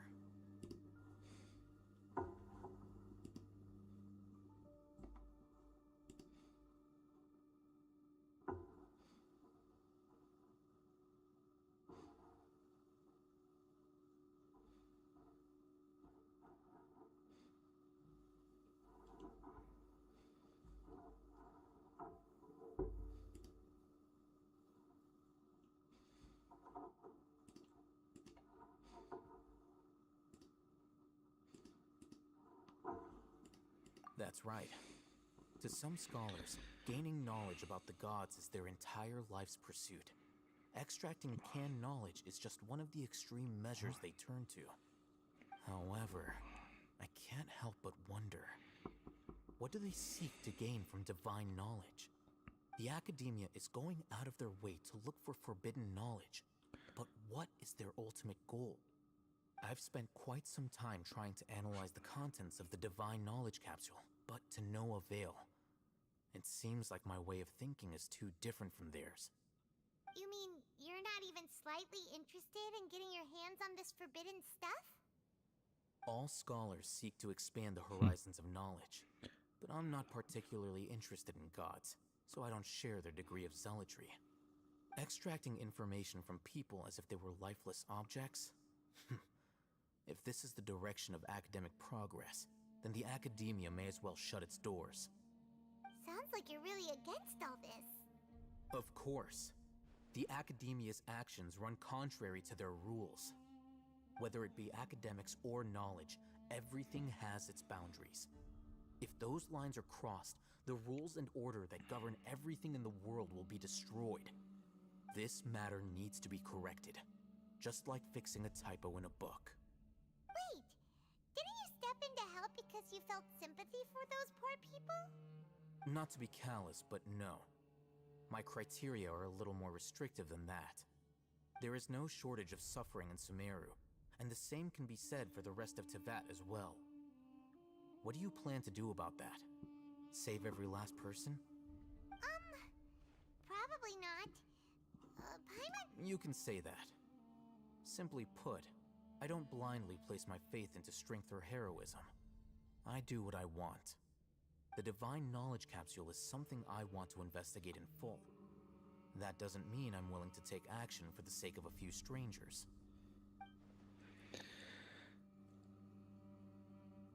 Hey Ezra. Seems like it's been a while. Yeah, good. I was just about to friggin' go grab a coffee, honestly. But yeah, how you been? You're probably right. Though I must say, I quite enjoy this feeling of being the odd one out. Uniqueness is also an asset, is it not? I'm like 5 hours in, probably be...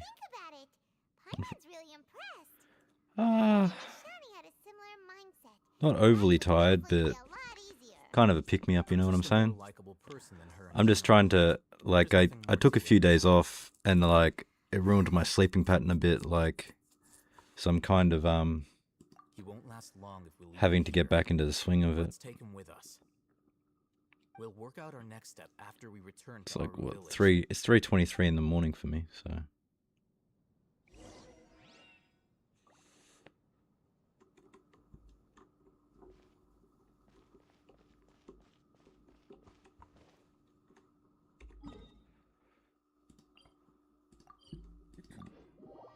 Ugh. Ugh. Ugh.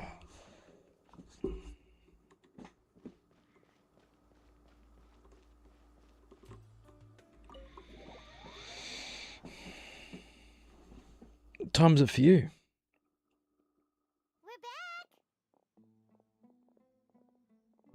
You must be tired. I'm guessing like You should rest and take some water. 8 or 9 p.m. or something. I don't know your time zone. What's but the situation? Who's this? Unfortunately, somebody who's too young to take on the role of Isak's grandfather. Nevertheless, he's one of the people we're trying to find.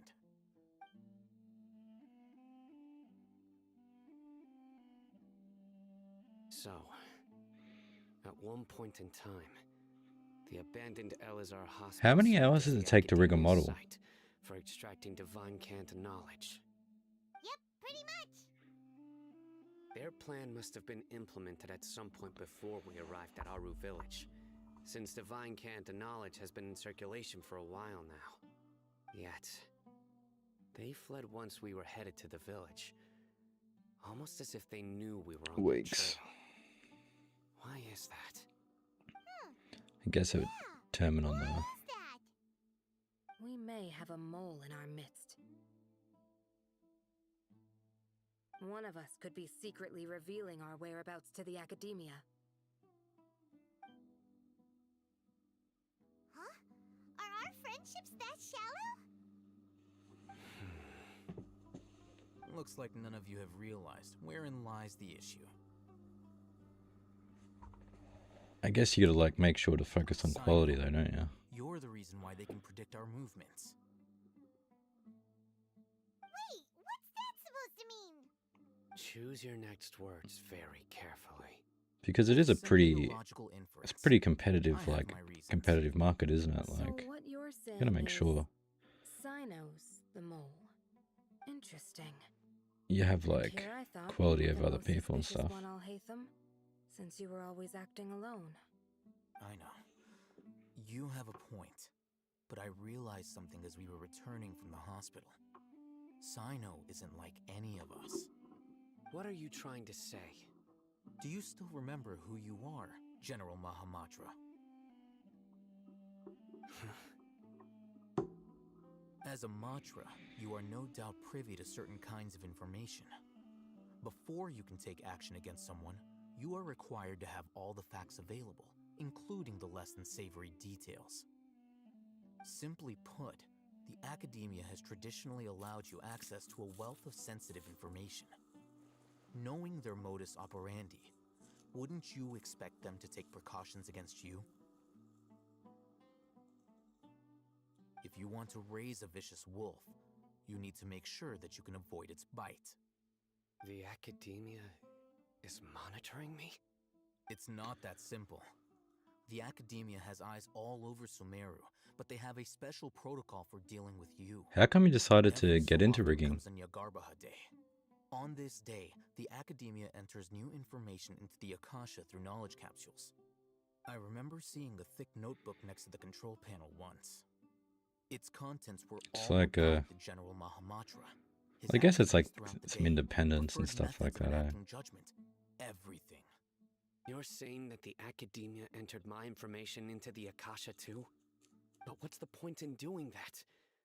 My actions aren't important enough to be added into the Akasha. The Akasha is capable of computation.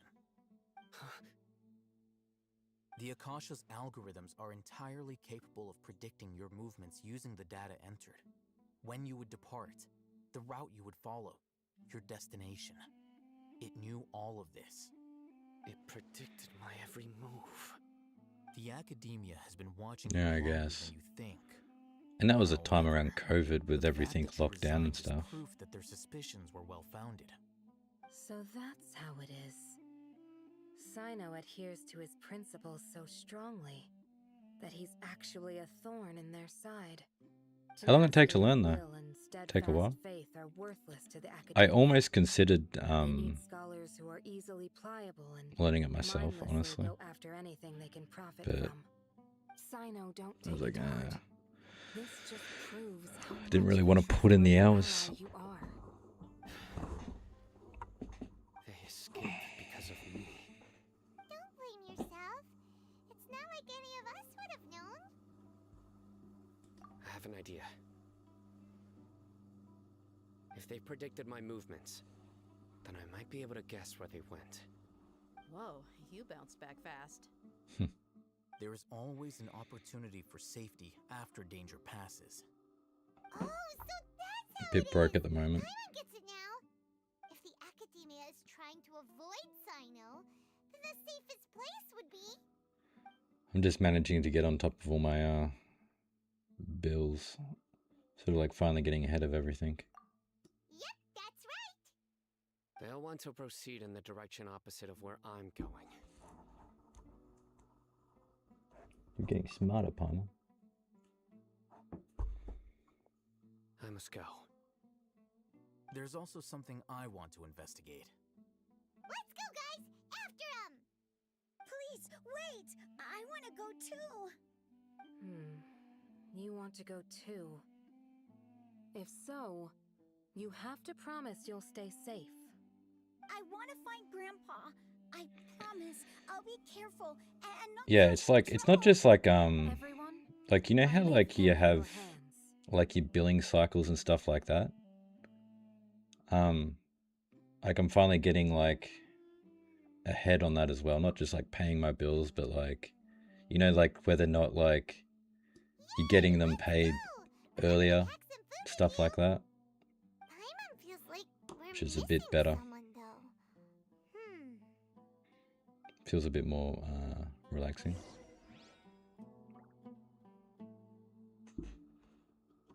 I've got you on Discord, don't I?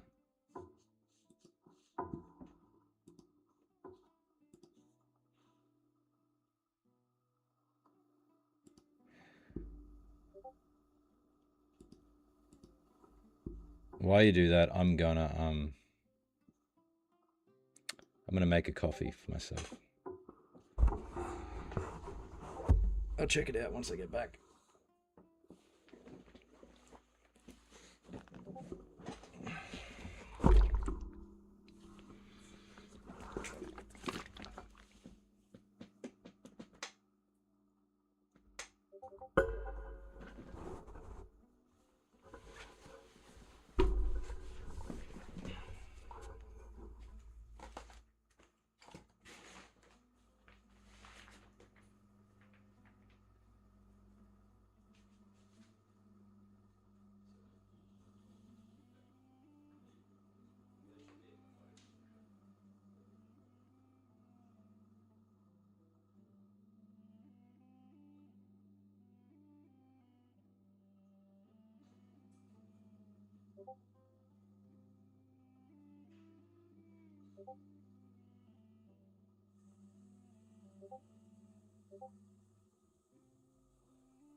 Cool dragon tail.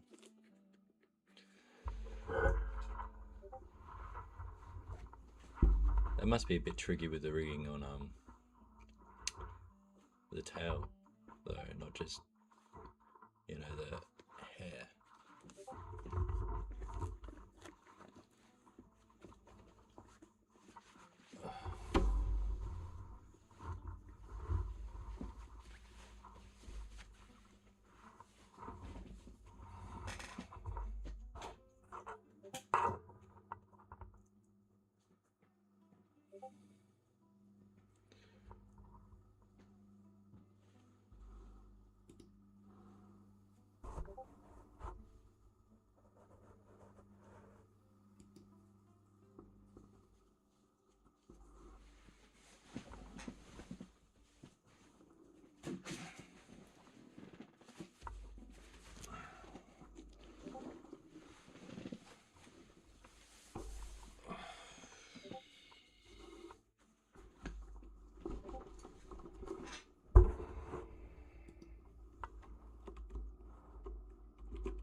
Yeah, I think it's a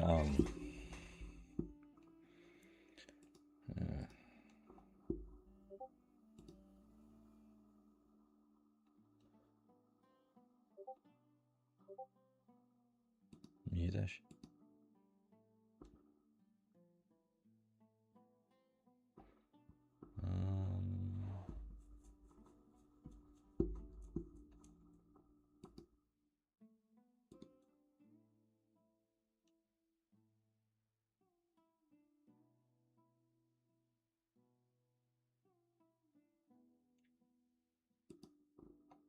Yeah.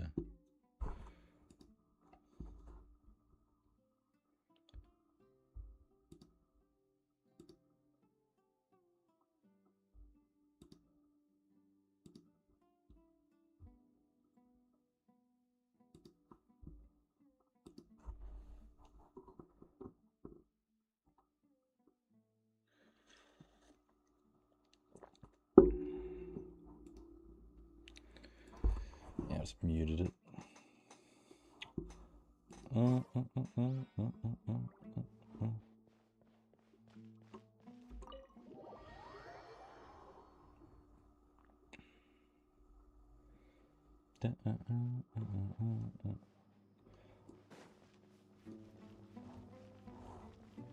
But yeah, I was saying that that dragon's tail like must be a bit tricky to rig. Like it's one thing doing like a body and stuff, but like a tail kind of that's been tricky the first time. Where do we go from here?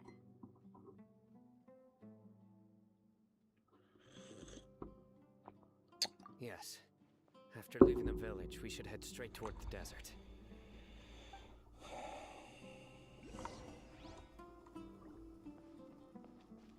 I know the desert like the back of my hand. Is that because you play here a lot? Yep. One time, Grandpa almost got lost in the desert, but I was the one who brought him back.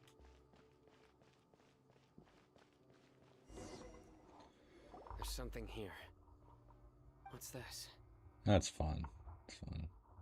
It's buried in the sand. Looks like we'll need to roll up our sleeves and do some work. I've seen a lot worse typing in chat. The paimon thought running around everywhere was already enough work. What's the time for you? Okay. If you don't mind just saying. So, we have to dig it out? Whatever's down there looks like it's buried really deep.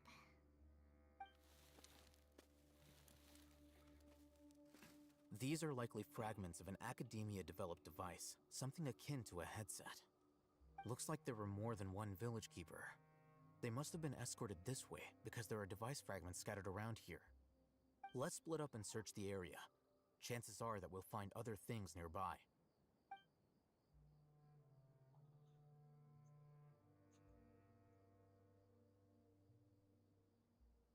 Is this what we're searching for? It looks kind of scary. This is definitely a device used to extract divine knowledge. How did it end up buried in the sand? That can't have been part of the plan. They must have been attacked along the way. Wait, what? Grandpa, I hope you're okay. Don't worry, your grandpa's gonna be fine. Razak didn't display any signs of starvation or dehydration, which means that they left fairly recently. We should be able to catch up. One more thing. Given that the device had been entirely covered by sand, I believe the attack must have happened prior to the sandstorm. PM.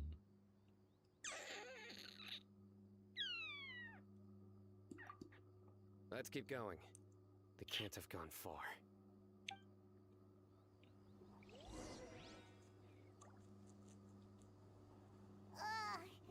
Running on sand is so tiring. Trying to think of where that is. But you're flying, aren't you, Paimon? Is flying over sand tiring too? Of course it is. Guess maybe the Americas. Because I'm pretty sure it's pretty late for Europe right now. I guess America, maybe. I don't know, West or East Coast. I'm trying to think, West or East Coast. Voices over there. I'm gonna say, Sounds like an wait, so argument. East Coast is Whoa, you have really good ears. earlier. Wait, Don't get any closer. They'll notice us. Dia's talking with the maybe Eremites. East Coast in America. I don't know. Very interesting. Let's listen in. If you had informed me sooner, there'd be plenty of room for us to... You're one of us. We would never lie. Scholars. You don't know as much as I do. Need me to... I knew it. That's our Dia. Dia? Why would you... Dia! Hey, what are you doing? Huh? Didn't you say you'd help me find Grandpa? Why are you on their side? Well, look who's Midwest. here. Ain't that something? This complicates things. Midwest. I'm not too familiar with the states. Like, overly particularly. Great General Mahamatra. Dear, you'd be better off as my assistant than hanging around with this motley crew. Seen for yourself, I have the means and methods, and my ideals are far more admirable than theirs. I'm not the type that's easily swayed, Raman. You of all Trying to people think. should know that. Wait, what's going on? I think that's. I'm thinking like I think I know more of the South, Shut it, Paimon. It doesn't bit matter. of the Midwest. Whichever side you pick, nothing can deter us from the grand mission of resurrecting King Deshret. Once our Lord of Old returns to this land, we will have a new beginning. Face the facts, Raman. It's not gonna happen. You should understand that more than anyone. Have all your years as a merc taught you nothing about placing hopes in a ruler? I'm a desert dweller and a proud follower of King Deshret. Whether I live by the edge of the sword or in peaceful comfort, my soul will always carry this conviction. It's not too late yet. The village mad scholars aren't gonna bring King Deshret back to life. You don't understand, my dear lady. Pursuing our faith is our purpose in life. Even if the chance of success is 1 in a million, we must be willing to give everything we have. Even if it'll expose you to the academia? Even if they end up disbanding the Eremites? Your Eremites, which you've worked so hard for all these years? Yes. We've waited a long time for this day to come. The sun and the moon no longer shine here. All you see now is cracks in this desiccated land. But fate has finally dealt me a hand. I think against the academia. personally I'm gonna code some artificial intelligence Forces and fight our way beyond the wall of with my so I know a bit of coding. Think about it. The academia controls the entirety of Sumeru. Your powers are negligible in comparison. That's my If you next still plan. Don't believe me, then try asking these two men. They're also against the academia, but neither of them are as arrogant as you are. They look more like pawns of the academia to Kind me. of having Why would I listen to anything the people of Greater Lord Rukadavada have to say? kind of just like I can achieve it. I just gotta sort of like start doing it, you know. Betrayed King Deshret. We desert dwellers will never trust the likes of you. No, it's not like I'm not going to It's be impossible to communicate with someone so hostile. like coding it while I'm on stream. We should. Maybe occasionally Do you for really just believe that by boring kidnapping the purposes. scholars, you'll be able But to negotiate with the academia? more to have them as like something to interact with while I'm on stream. These people have no value as bargaining chips, but I could be persuaded to take their place as your next hostage. These scholars were exiled from the academia. basically that's, I, on the other hand, I'd say, am their the current scribe, and will be a much next better goal, asset to you. but it will be. Wait, you can't be serious. I think I've just got to get started on it. You want to trade places with the hostages, do you? Precisely. Any wise person would gladly accept my offer. What are you thinking? What if they decide to kill you instead? Well, that would be bad luck for me. However, I think the coding would be more of a perhaps even find out the truth. just more like I'm just chilling for Think you can talk me over with that confident look of yours? reasons, you know, I'm like not just a trying vibe. to persuade you. But I'm using this as a means of joining forces against the academia. I think it's gonna be What do you have against the academia? Not all desert dwellers. hopefully I can Deshret, and the same I do it applies within to the next few weeks or few months. It's Why just must all knowledge seekers it's just about like getting the motivation way up of doing things? after or before stream, you know, like kind of You academia scum. like mentally. Every last one of you is nothing but a hypocrite, just like everyone else on the other side of that wall. I've made myself clear enough. I won't That'll probably listen be something I'll to do another after word it. from the Dendro Archon's people. Not so fast. I'll hate them. Do you But I stand think by definitely everything next you is just like said? to do my AI thing. I never make empty promises. You know you're making a dangerous decision, right? I do. Good. Raman, hear me out. These people are my friends. Maybe you can't take the followers of the Dendro Archon at their word, but what about me? Do you trust me? We've known each other for years. Of course I do. In that case, I'm willing to vouch for their honesty with my right arm. Come on, Raman, don't be a coward. If you're serious about taking on the academia, you need to steel yourself. You can't be afraid. An arm from the Flame Mane. You've piqued my interest. But what if you refuse to oblige? What should I do then? No one's a fool here, Dia. We're mercs. I think when I'm up Tend to live to long like that, unless they have their wits probably about wouldn't them. mind. It's more of You're not wrong, but this is different. I promised my friends that we'd bring back the village keepers together. but I think a good Let's do it right here then. Give me your right arm as proof of your how to say mark would be after I integrate it with AI and stuff, That's fine. depending on how much money that costs me to do. And things Came like here to that. save lives. One arm for that many people is still a pretty good deal if you ask me. Raman, I'm holding up my end of the deal here. You'd better not let me down. Sure. Go ahead and cut off her right arm.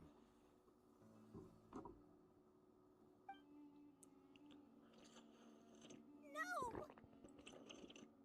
Dia! What are you gonna do? Think of something! You don't have to go this far. That's not for you to decide. Do it! Yeah, I agree.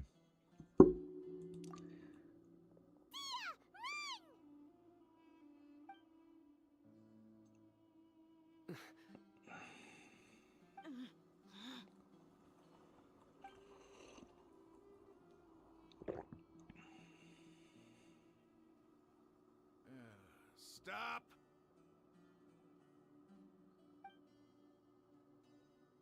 What's wrong? Can't do it? Flame Mane, you and I are both desert folk.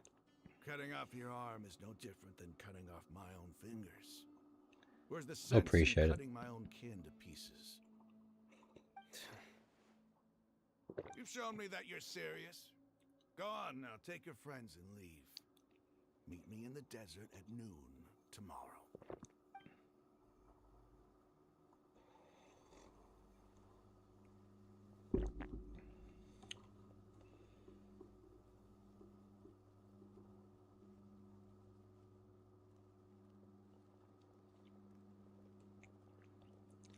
Have you always been doing art? Like through school and stuff? I was really counting on him not going through with it. Dia! That was crazy! Have you all lost your minds? What if he'd actually cut your arm off? Then I just have to hold my claymore with my left arm.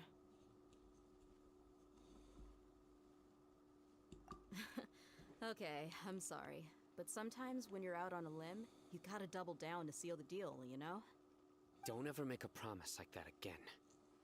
I can deal with the likes of them.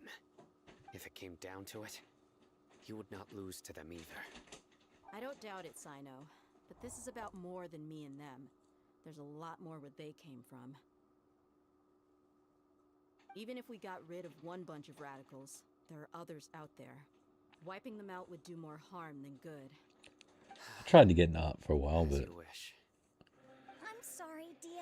I should have stayed quiet. I think I'm more on the I should have trusted you. It's okay. I promised you practical, I'd help find like your grandpa, so I'll do whatever it takes.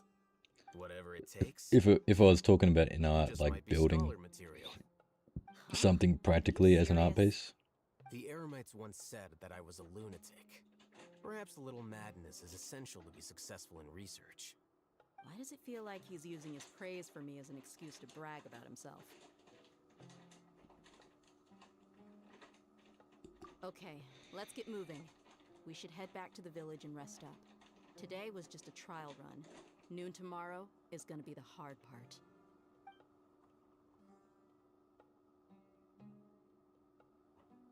Do you get like that problem of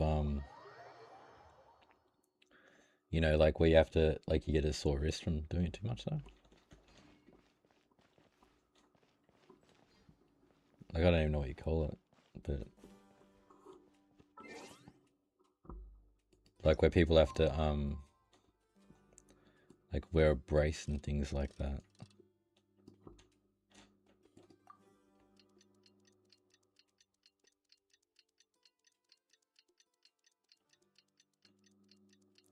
Like, do you get in that position to where like you get like a really sore like wrist from doing it too much, like from like you know how people have to like wear like wrist braces and things like that. I think I'm turning my, I think I'm speaking over my mic instead of into it. But like, you know how like someone would wear like a brace for their wrist.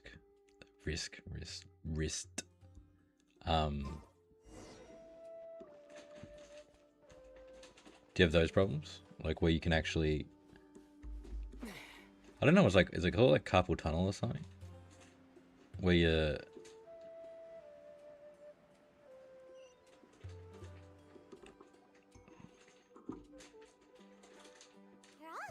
no, like the, Looks like we have everyone here. Isak, are you sure you let's want to Google come it. with us? I'll watch from a safe distance.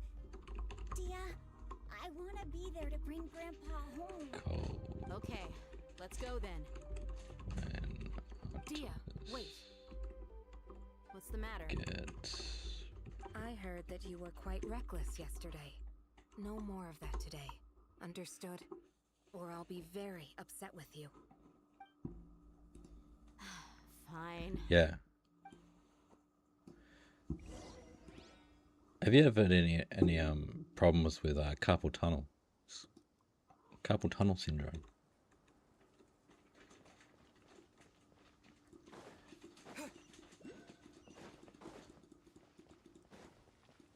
You might be a bit too young for it, I guess. Actually, I don't know how much you'd have to draw to get into that position, but it's like oh dude, that's a bit far away.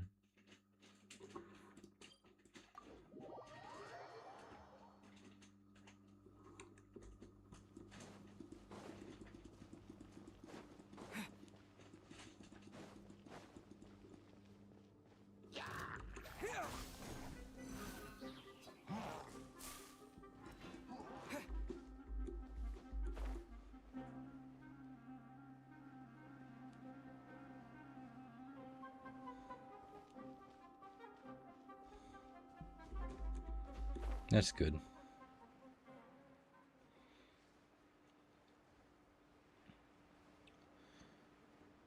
It's good. I like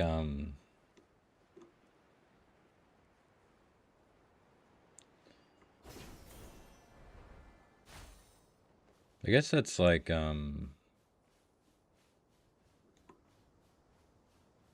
only a problem for like,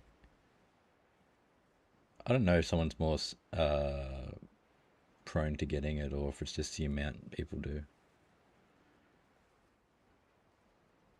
Like I'm only finally getting used to like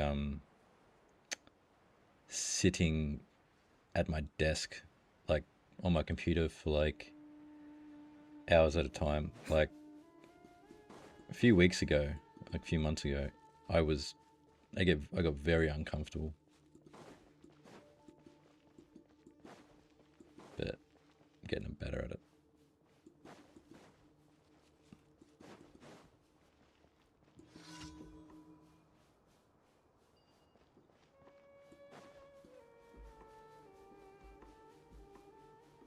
Scatter! Another test subject. Suffocate! Stay back! Suffocate! Barbados, Gladys. Eyes on me! Suffocate! Spring forth!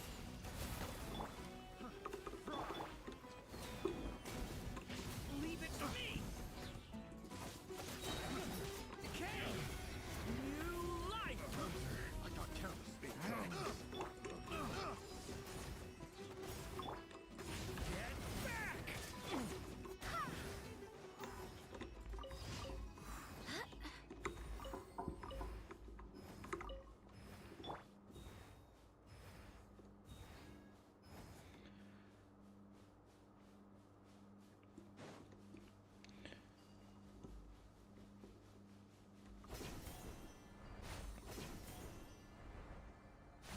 Yeah, it gets like pretty annoying getting like into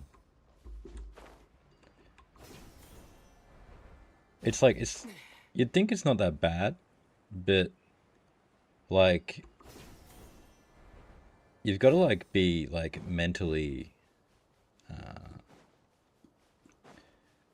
like in the good, like in a good mindset. So like getting uncomfortable in that, it like get you into like a sort of like a moody situation to where it just can feel like a bit just, you're just mentally not with it, and it's not a good thing for streaming. Like being comfortable and optimal is like pretty important, I would say. Otherwise, yeah.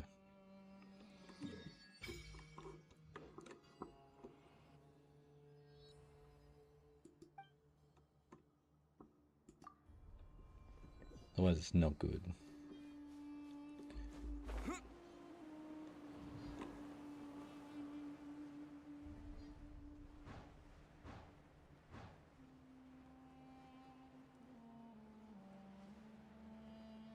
Looks pretty sick.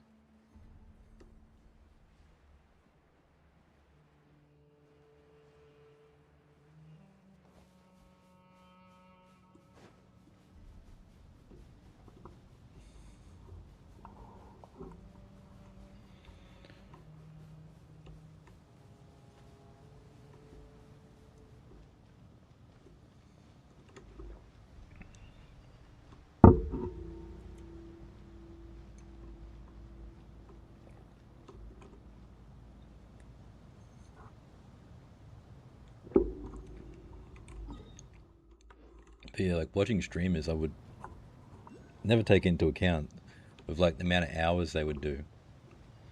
But after becoming a streamer, I can really respect the amount of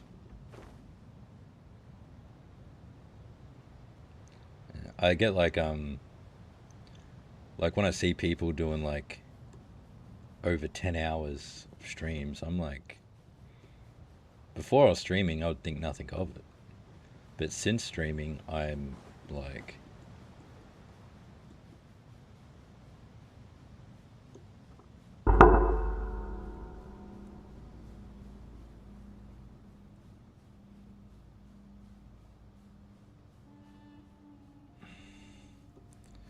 yeah.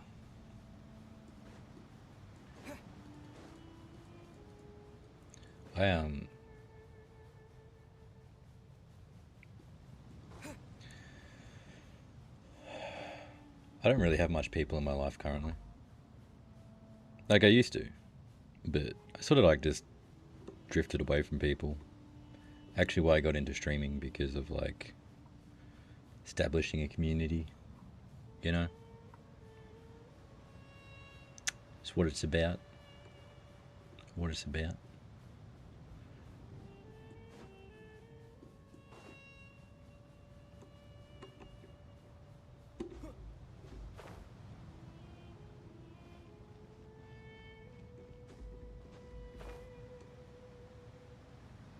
The reason of what reason? That I drifted from people, or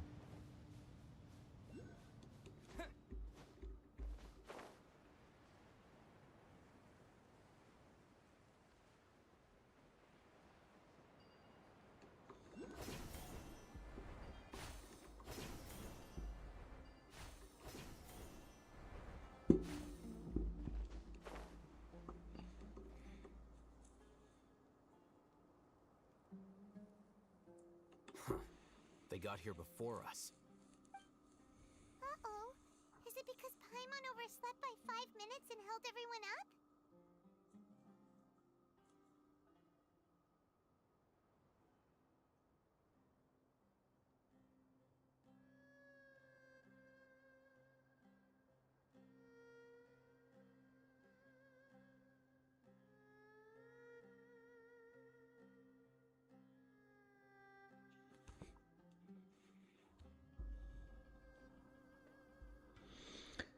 Is everything ready? yeah, I do that occasionally, like being more high energy and talking more. Sort of like something that I think that I'm improving on in this. I think it's just like it's almost like an endurance thing. I almost feel like, or something I have to just practice a bit more. I've always thought of you as a man of his word. What's this about? Like I can do it, but it's like, For one exchange. Sounds fair, don't you think? yeah, I literally have. It is something that I do want to do more. People is already a huge compromise on my part. Don't you think you've asked enough?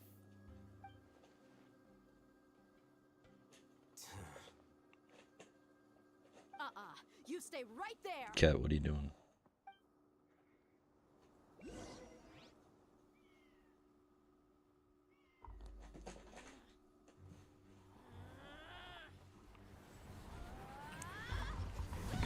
You're tangled in my cord. You're tangled in my cord, mate. What was it?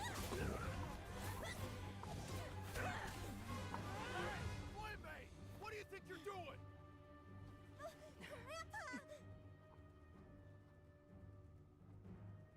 Don't you see this blade here? You coward.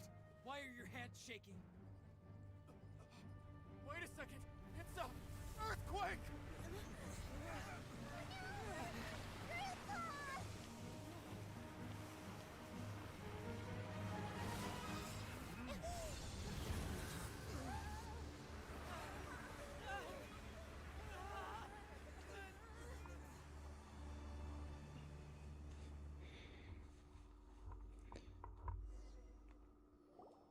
Yeah, I'm probably gonna have to like look at some streams more with that mindset of like what people are doing different.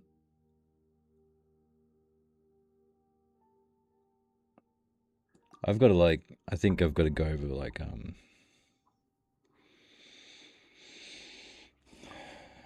look at people's streams like that compared to looking like just watching them, you know? Kind of like This day's going just great. take notes and things like that. No, I mean like literally like what people do. I saw an energy field. I wouldn't copy them because I have to be me at all times.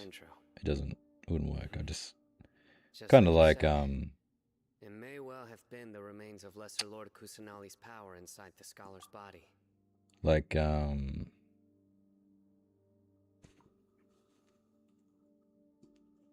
how talkative people are besides just talking, interacting with chat, you know what I mean? Compared to like... The present one. Grandpa? Grandpa? Oh no. He's getting confused again. I've got a, Hey, look around you. I think I would do that around like the 8-hour mark or something. It seems that when the sand dune collapsed, it exposed Kinda these like- underground structures. The symbols on the gate belong to King Deshret's civilization. This structure must be ancient.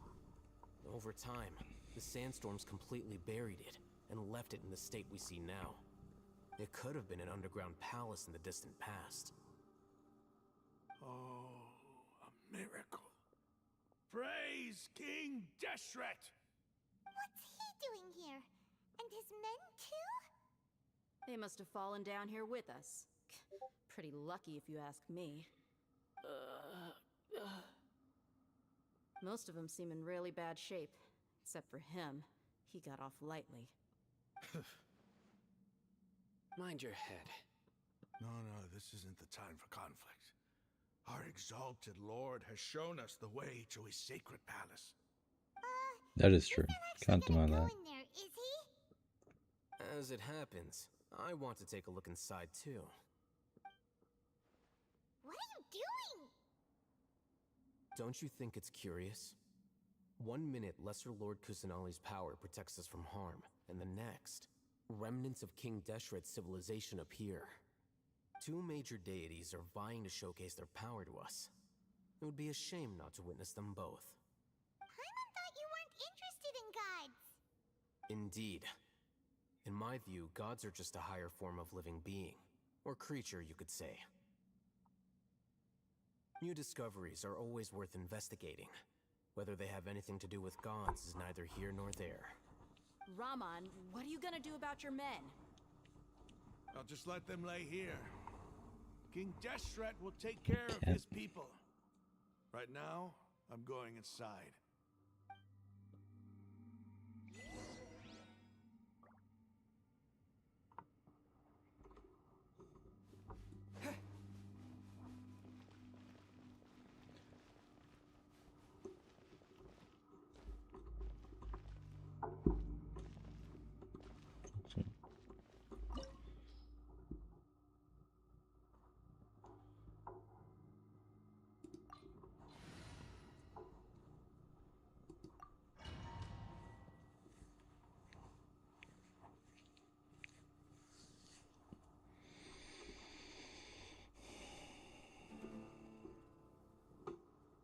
It's full of life. I reckon in due course.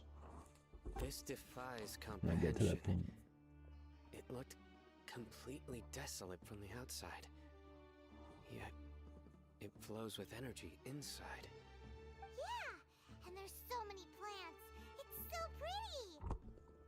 Sir Raman. Huh? Me? Do you see another Raman here? Are you mocking me? What do you mean, sir? Interpret it however you want, but there's something I'd like to draw your attention to. While this structure is clearly left over from King Deshret's civilization, the energy that flows in here is that of the Dendro Archon. Whatever you say. It's not like I have a vision. There's nothing to be angry about. Think of this as an academic journey. It does seem kinda strange. If that's true, then we might have to explore this whole area to find an explanation.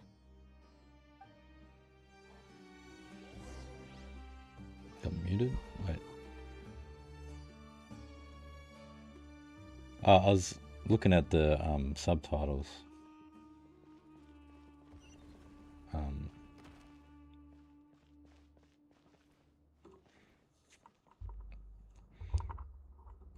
Yeah, I was just maybe I don't know. I wasn't looking at the screen. I don't know if I was mouthing it or something, or I don't know.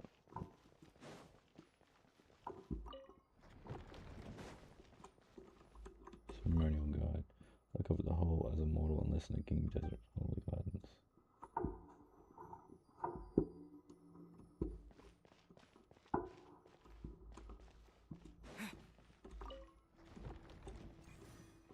Okay, okay.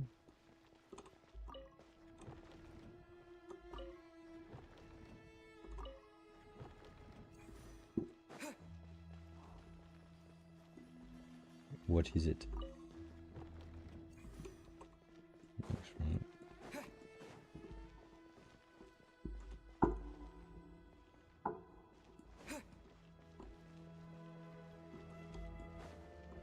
Yeah,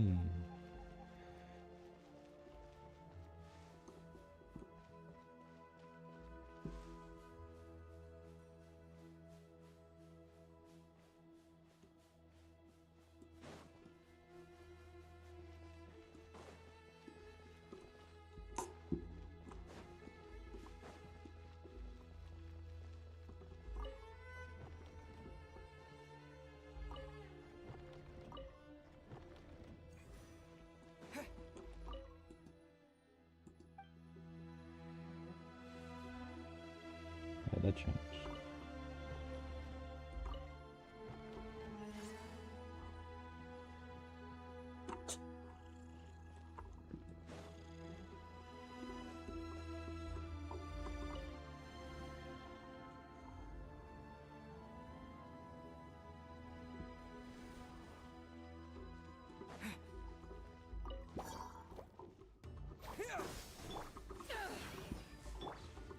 Watch out!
Appreciated, appreciated.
If you want to send them to me on Discord, I'll check them out later.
The 6 days you'll try to enter my finance and the priest pile trick.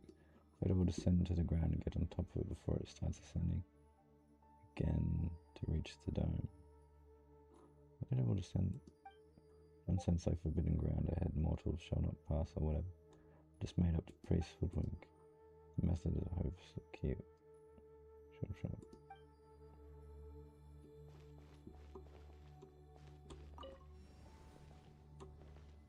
Oh, there's a second elevator. Oh, on top of the elevator.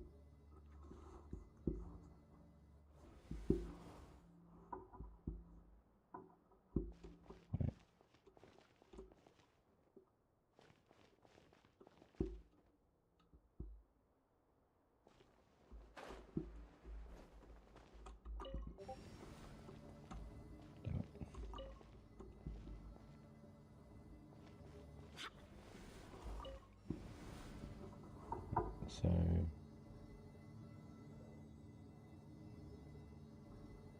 wait, so if I activate it,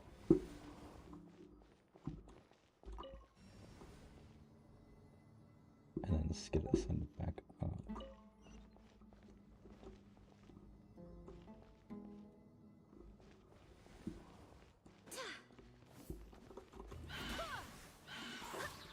Eyes on me! Stay back! Barbados, guide us.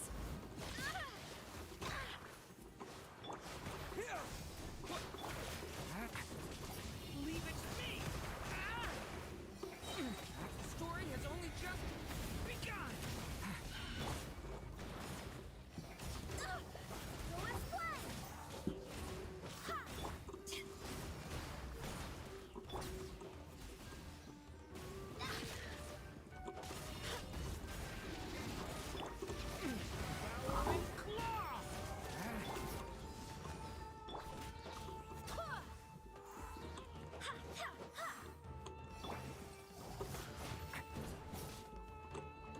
Watch out! The story has only just begun!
Wait, that went below this time.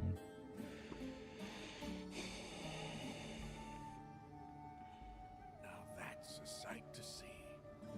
King Deshret's splendor surrounds us. There's so much vegetation here. It's different than what I expected. Sure are a lot of plants for a desert. Appreciate it. That's what I call divine providence of King Deshret.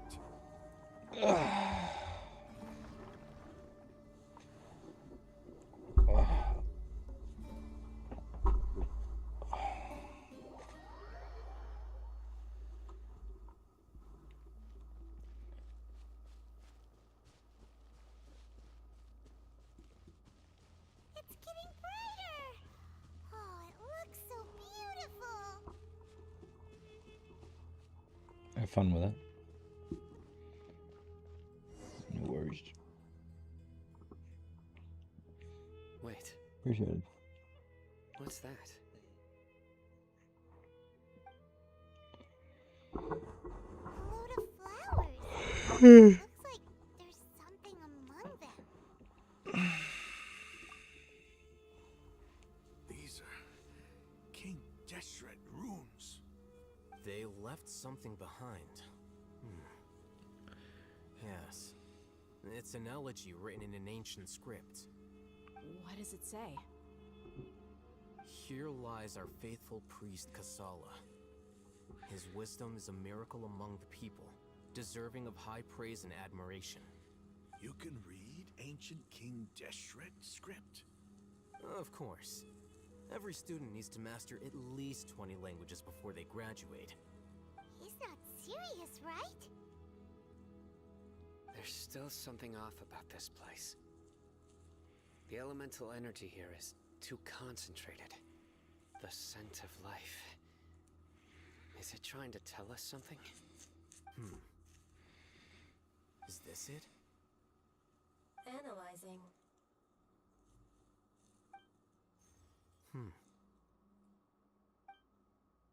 There seems to be a hidden message among these skeletal remains. Excellent. There's a device from King Deshret's civilization in this gravesite. I'll transmit the information over and project it for everyone to see. Isn't sharing knowledge against the Academia's rules? Yes. However, under the circumstances, I'd prefer you to see this for yourself. You'll understand after watching it.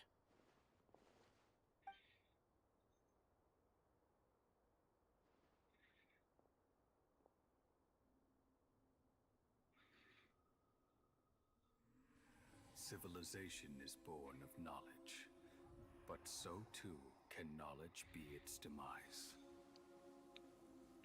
A disaster caught us unaware. It was knowledge that did not belong to this world. King Deshret brought this forbidden knowledge into our world, and it quickly spread like a plague. People's minds were filled with crazed whispers. Dark gray scales spread across their bodies. Even the land was stripped of its vigor. Only a desperate, deathly silence remained. Were it not for greater Lord Rukkhadevata from the forests, the damage would have been irreversible. She summoned the priests to build temples and infused into them the divine power of life.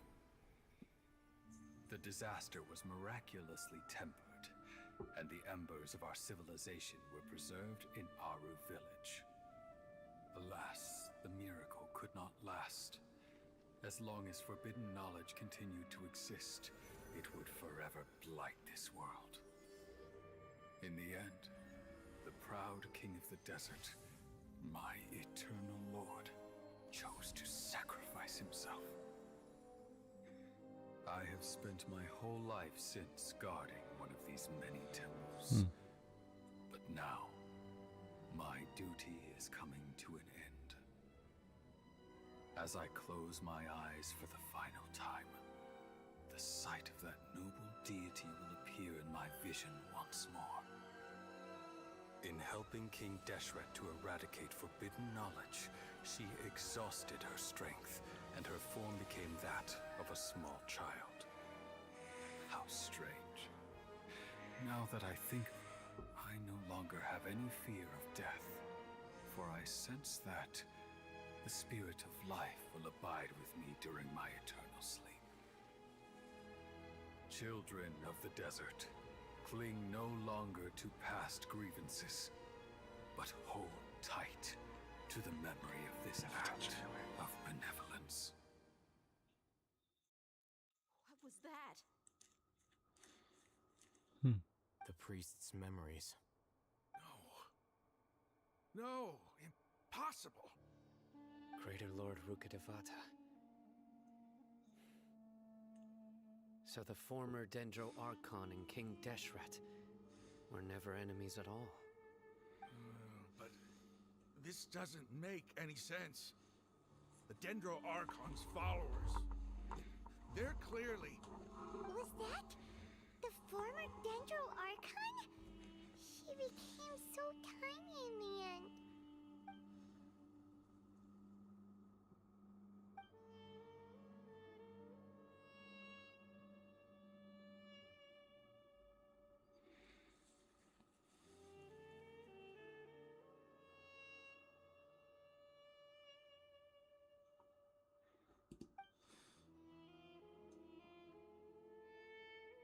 You might be distrustful of the Akasha, but there's no reason for you to doubt King Deshret's technology. You've just witnessed his priest's last words. I've never heard about any of this before. The surviving followers of King Deshret all gathered in Aru village. Our god did not make mistakes. We refuse to believe any of the rumors. King Deshret's death the all but total annihilation of our civilization. It was all Greater Lord Rukkhadevata's doing. We saw her as nothing more than a traitor, who stabbed us in the back in our moment of crisis. Just like us humans. Fighting, feuding, double-crossing each other to survive in the desert. You were blinded by your prejudice.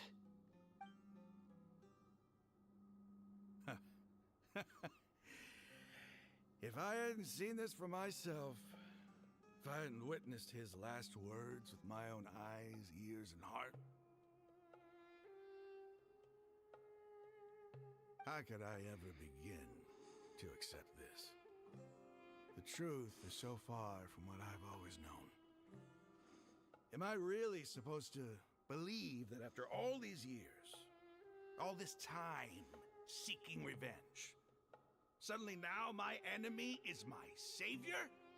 Raman, that's enough. Give it a rest. You're starting to make a fool of yourself. Dia, tell me, my Eremites and I, what are we even fighting for?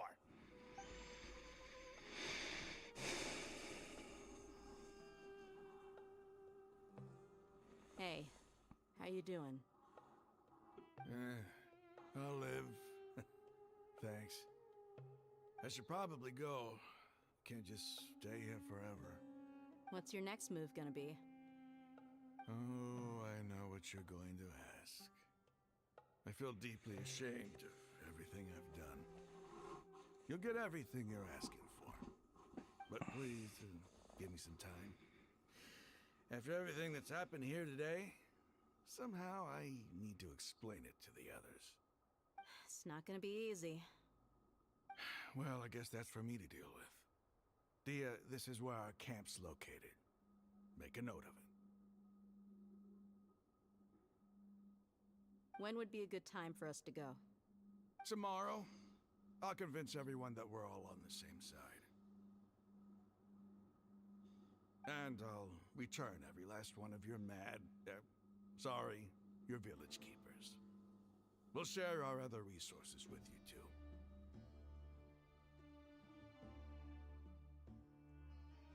You seem to finally understand that our true enemy is the sages. Yes. The gods never gave up on anyone. It's the people responsible for all this that need to face the consequences of their actions. That must have been rough, but he seems to have figured things out now. Ramon's no fool. Being the leader of your own faction in the desert is no easy feat. It's too bad he was held back by his belief in King Deshret. But now that that's changed, I guess we have a few more people on our side. The outcome, at least, is favorable. We should get going too. Let's head back, have a proper meal, and a nice, long sleep. We'll need all our energy tomorrow.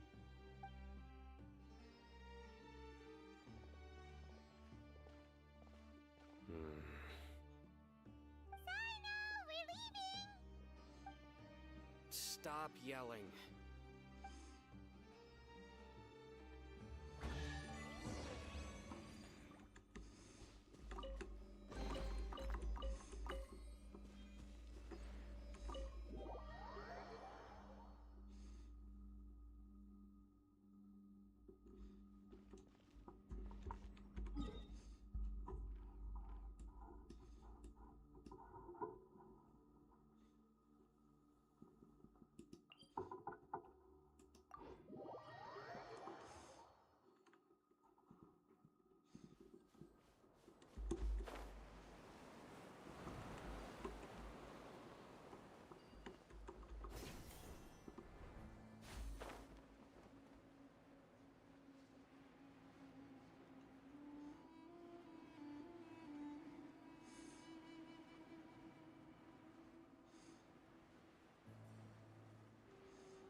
for a punch. New punching bag.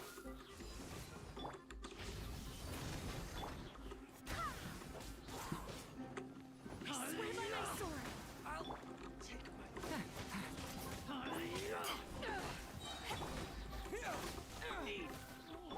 Okay. New life.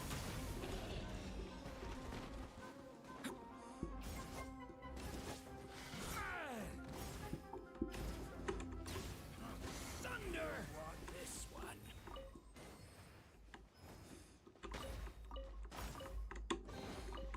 What suspense. It's like opening a gift.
Who is one? Devouring claw.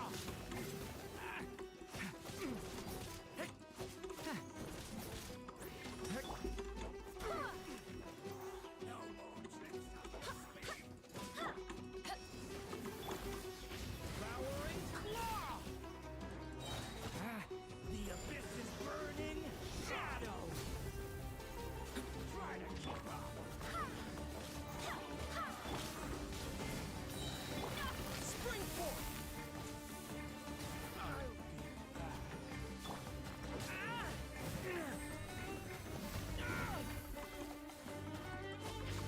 Thunder. Who is one?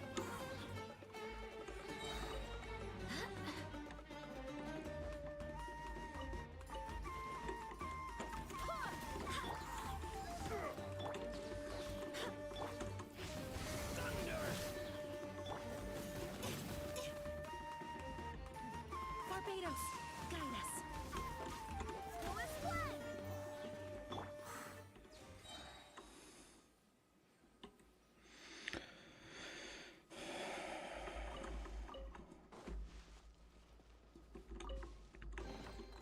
How do you use these?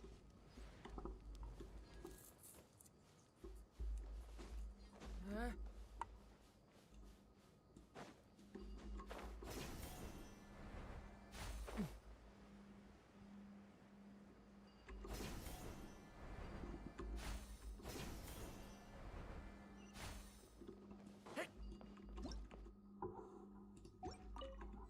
Yeah. Oh dear, I'm getting thirsty.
I'm sorry.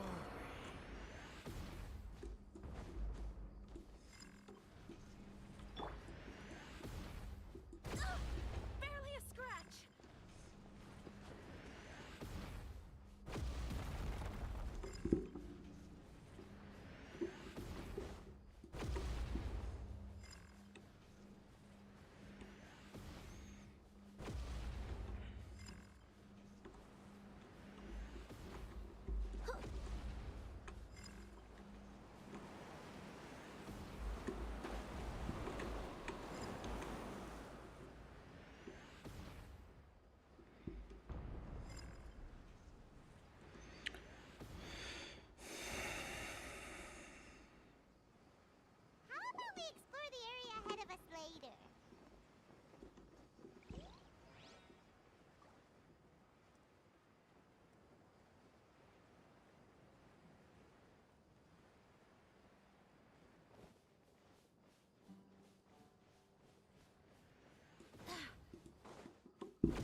Raman, we're here.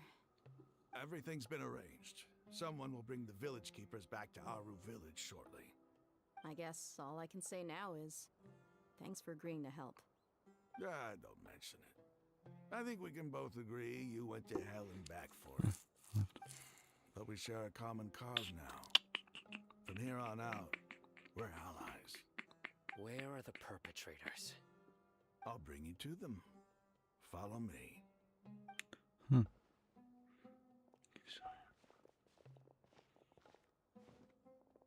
So these are the people who kidnapped the village keepers. Oh no, it's the scribe! There's no need to yell. No one can help you now. We've been all over the desert trying to find you! That's right.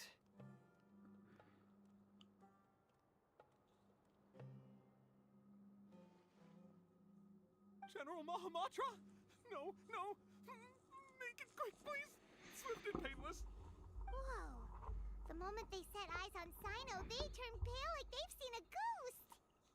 You should have known that I would be coming for you. Wait, we were just following orders! You know what I'm talking about, right? There's no way we could have done all this by ourselves! No, not Sino! He's gonna tear us limb from limb! I could do worse. Please have mercy! Start talking. Otherwise, I'll have to resort to other methods. So, your superiors have kept you quite busy recently. Why? What are they trying to accomplish? They, wanted to extract canned knowledge. Don't play dumb. You know what I'm really asking. They extract divine canned knowledge. Then what? I really don't know how to explain it. Well, you better start talking or you'll be sorry! You don't want to make things any more difficult for yourself. Be my guest.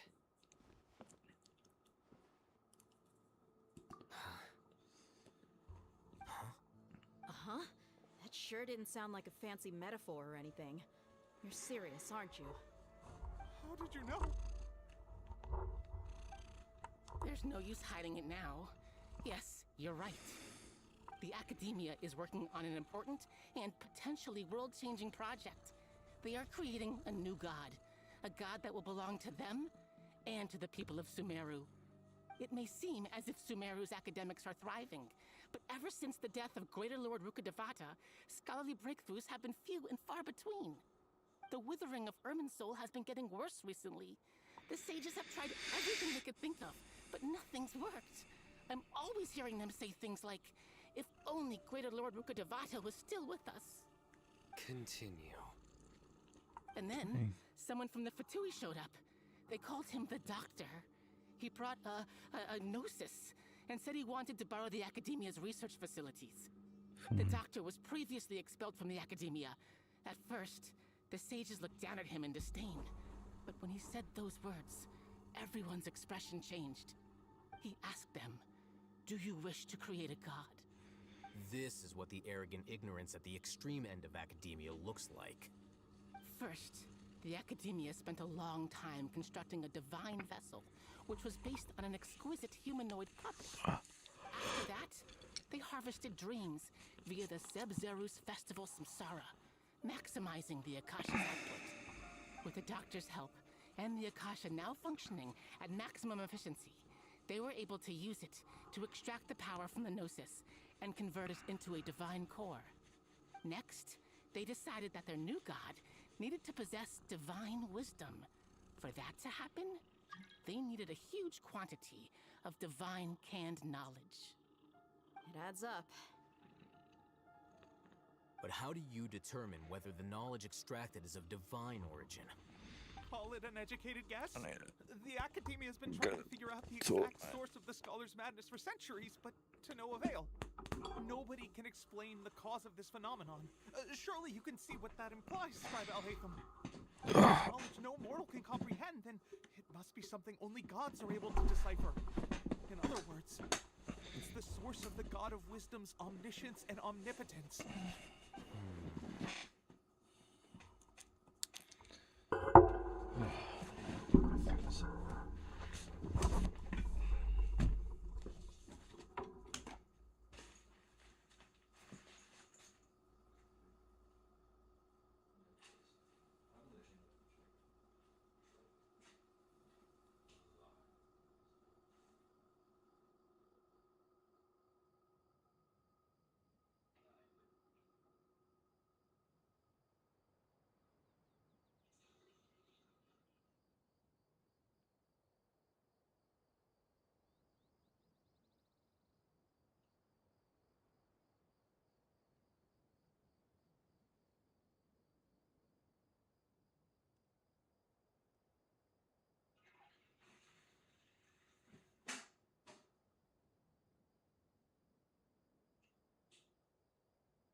You must have noticed by now.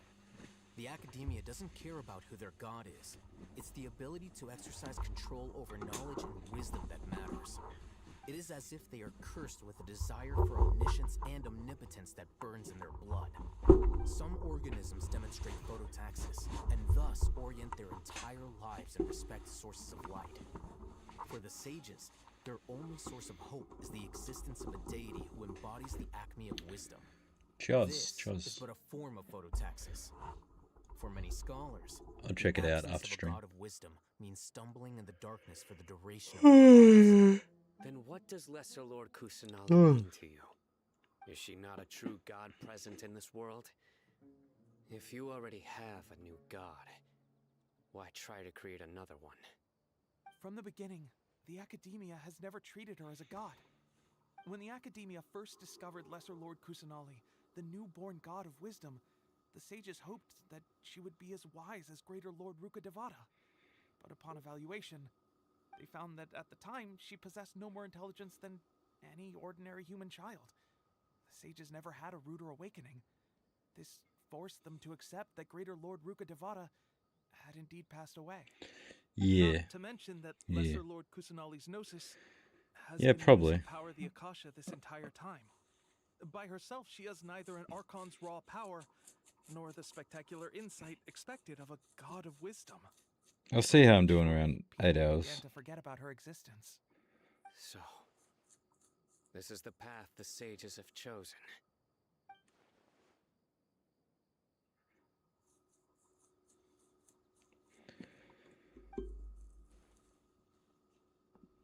All right, let's try to keep our cool. If everyone's in a bad mood, then let's change up our scenery. Raman, give me a few men to help us escort the village keepers back to the village. And these two scholars, they're coming too.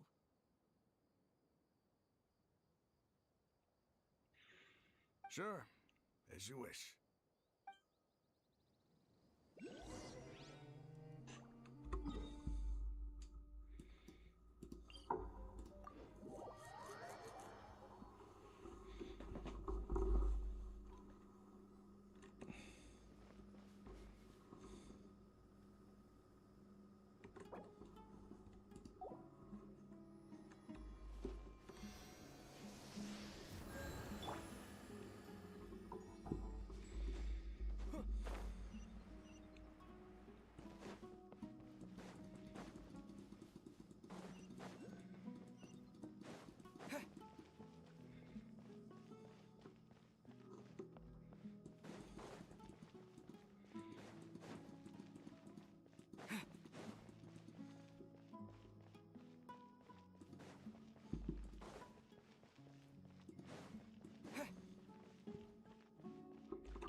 The village keepers you found have all been returned to their homes, and each one has a dedicated caregiver to look after them. The two new scholars are being kept under close supervision, too. Really great work, everyone. The atmosphere is so heavy.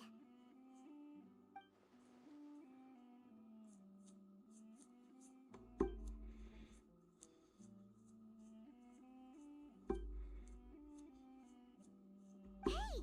Say something! Stop spacing out! Come on, is there nothing left to talk about?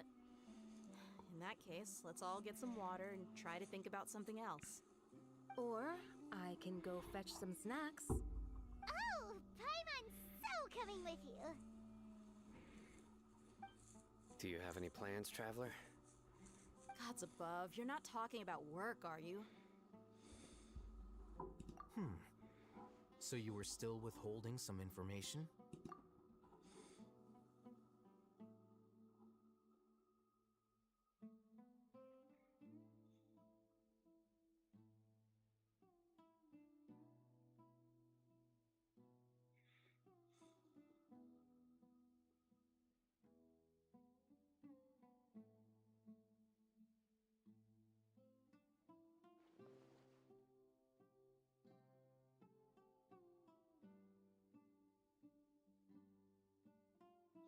Even though we lived through all of this firsthand, it still feels super surreal to hear you talk about it again. What a whirlwind of a story. I felt like I was holding my breath the whole time. It seems like there'll be more issues to face in the days ahead than I'd anticipated. Still, now's a good time to make our next move. Now that Ramon's joined us, we'll be an even stronger team. It's time to make a plan. Indeed. These events are a flagrant transgression of the rules in every sense. We cannot allow it to continue. So, everyone, are we on the same page? Crush the sages and rescue our god. That is our ultimate goal. Well, let's brainstorm a little more about what other resources we can draw on. The next time we gather here, we must have a solid plan. Yep, it'll work out for sure.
Has everyone arrived?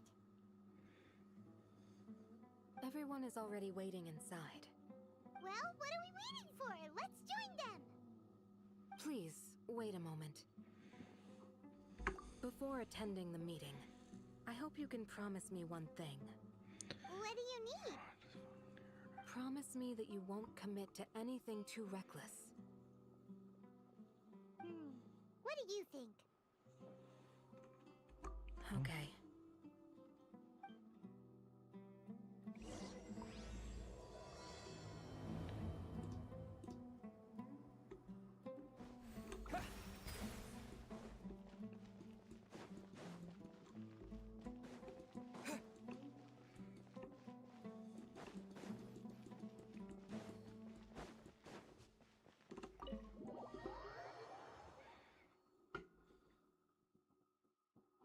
Everyone's here so early! But why isn't anybody talking? We already discussed things a bit. Hey, where have you been? I've missed you two. Are you ready? Very well.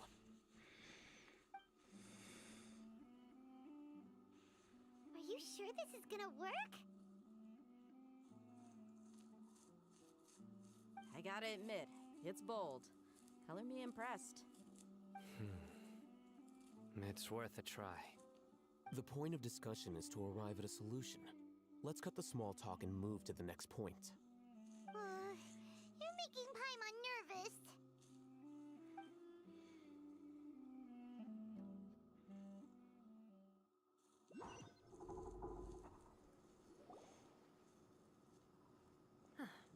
You're finally done. I have some other stuff to take care of. Catch you all later. Come on, don't give me that face. I know what you're going to say. I'll be careful. That's what I wanted to hear.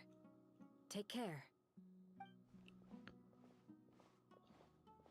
Well, Traveler, Paimon, judging from your expressions, the meeting must have been quite productive. You can tell?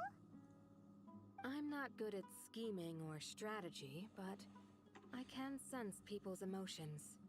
And based on your reaction, things must have gone quite well. Paimon's a little worried. Hopefully nothing will go wrong. To be honest, I feel the same. But you're already some of the most capable people I know. So you have my trust. Candace gave us a compliment! Your deeds speak for themselves. Candace, we stayed behind to tell you that, although you won't be coming with us, we'll be sure to remember your words. I'm very glad to hear that. I've said the same thing to everyone here today as I said to you when you arrived. Your safety is the most important thing. Only when you're safe can the plan be successful. So please, take care. You're welcome. And thank you for taking my advice. Good luck with everything. I'll be here in the village praying for you.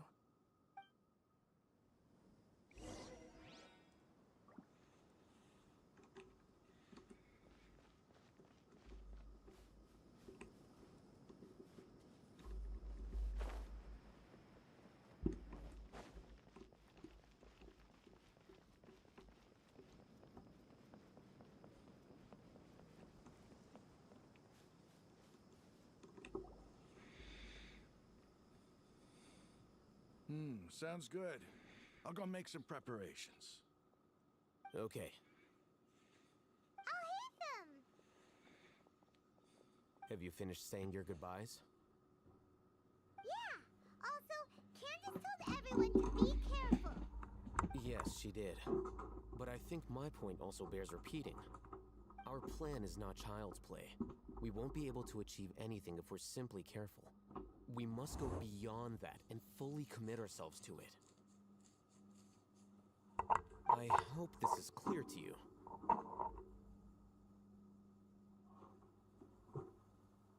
Huh?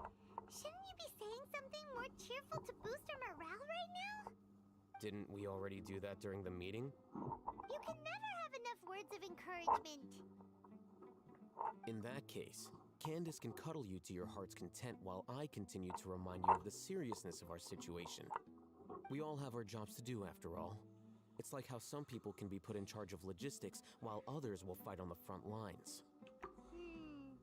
Speaking of the front lines, you don't look anything like a soldier. Of course. Compared to the mercenaries, I'm merely a feeble scholar. But the advantage of not being a mercenary is that I get to stay in a safer place and offer my strategic insight. Just think about that mercenary who lost his mind. Mercenary groups are facing constant danger every single day. Well, being a scholar is also a high-risk occupation, and you are a scholar! I'm not like the rest of them. Even among members of the same species, some will exhibit far more potential than others. This guy. Paimon still remembers when those mercenaries in Port Ormos called you a lunatic. All intellectuals are lunatics in the eyes of fools. I'll take that as a compliment. That reminds me. Do you remember the record we saw in the King Deshret ruins? It mentioned forbidden knowledge. You have a good memory. Forbidden knowledge has the power to drive people insane, but this fact has never been shared with the public. Even I, who has worked in the academia for some time, was never once informed of this. I think those mad scholars and mercenaries we encountered may have all fallen victim to the corrupting qualities of forbidden knowledge. But the academia has always held a different view. They have always believed that symptoms of madness are a side effect of human contact with divine knowledge as mere mortals. Come to think of it, perhaps the academia has also never understood the true nature of forbidden knowledge, and thus always approached the issue from the wrong direction. The Withering, Elazar, and the Sandstorms. Don't you think what is happening right now across Sumeru is rather similar to the forbidden knowledge pollution that occurred in the desert thousands of years ago? But Paimon thought that Irminsul's disease is what caused the withering and the sandstorms. At least, that's what Tainari told us. Wait a second. Could it be that? Ah, you've connected the dots. The cause of Irminsul's illness may precisely be the pollution from forbidden knowledge. But if that's the case, what should we do? This is huge!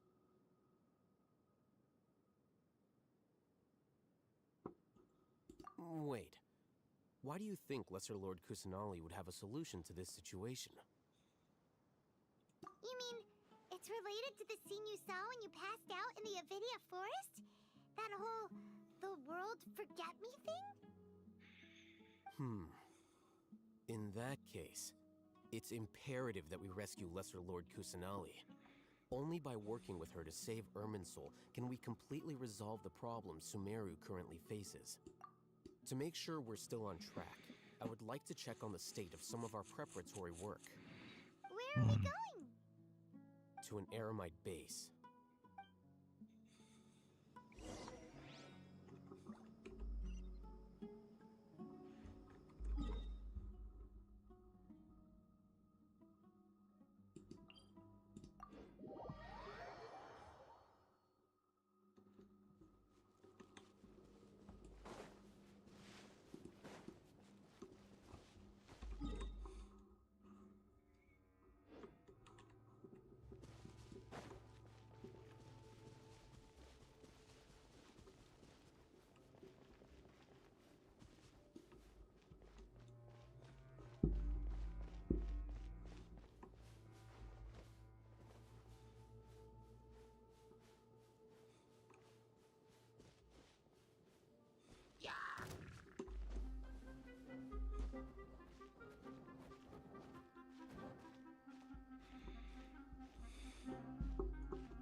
They're here.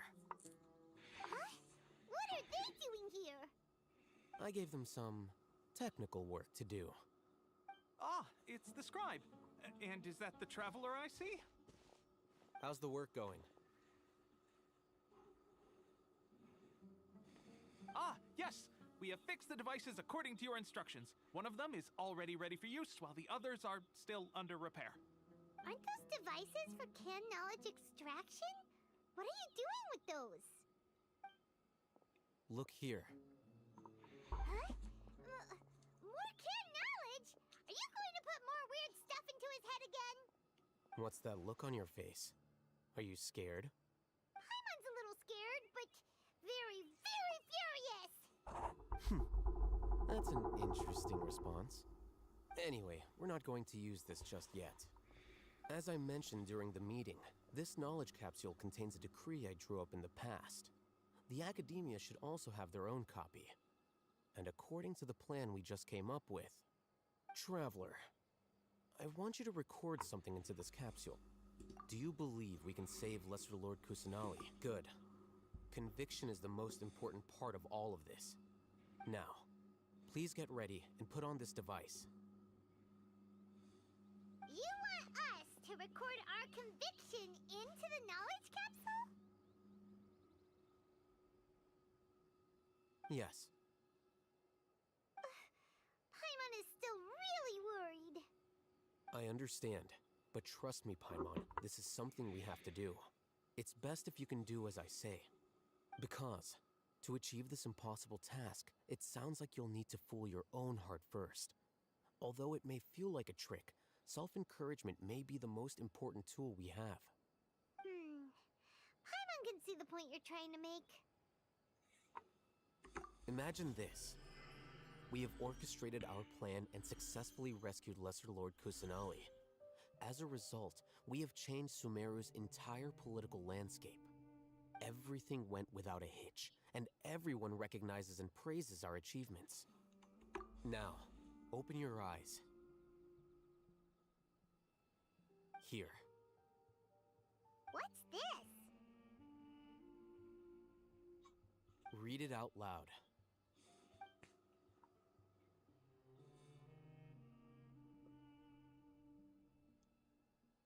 It's done. Is your head okay? Does anything hurt? It's just a recording. There should be no negative effects. But what was the point of doing this? Paimon doesn't get it. And that's perfectly fine. In any case, these capsules aren't meant to be used by you. Huh? What do you mean? Have you forgotten? Our plan needs to account for those who have long relied on the Akasha. You may find it hard to believe, but for those people, everything the Akasha transmits to them is nothing short of absolute truth. Imagine if you've been using a device like the Akasha since the day you were born, and this device has always supported you during times of need. After all that time, what do you think you'd become? A fool? A machine? A slave to orders. And that's why rules are so important. In addition, those who understand the rules can delineate boundaries and identify gray areas. But why would you need to identify the gray areas? You could say that those kinds of ambiguous zones can be very interesting. One might even say they're advantageous in the right hands. Things you're interested in are really out there. Are all Sumeru scholars like this? Anyway, that's enough chit-chat. I'm going to take those two to work on some small projects. You can head to Caravan Rebot and start preparing for the next step. Small projects? We're going to tinker with the Akasha terminal and make a few modifications.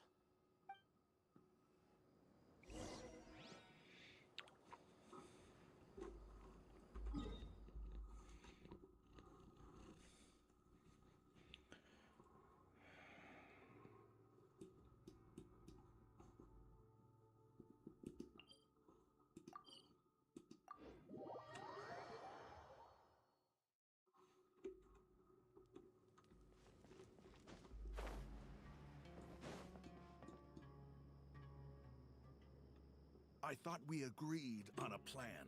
How can you go back on your word? The plan is too radical and carries a high risk for casualties. I've given it a lot of thought. And in the end, I still can't agree to it. But it's still the best plan we have.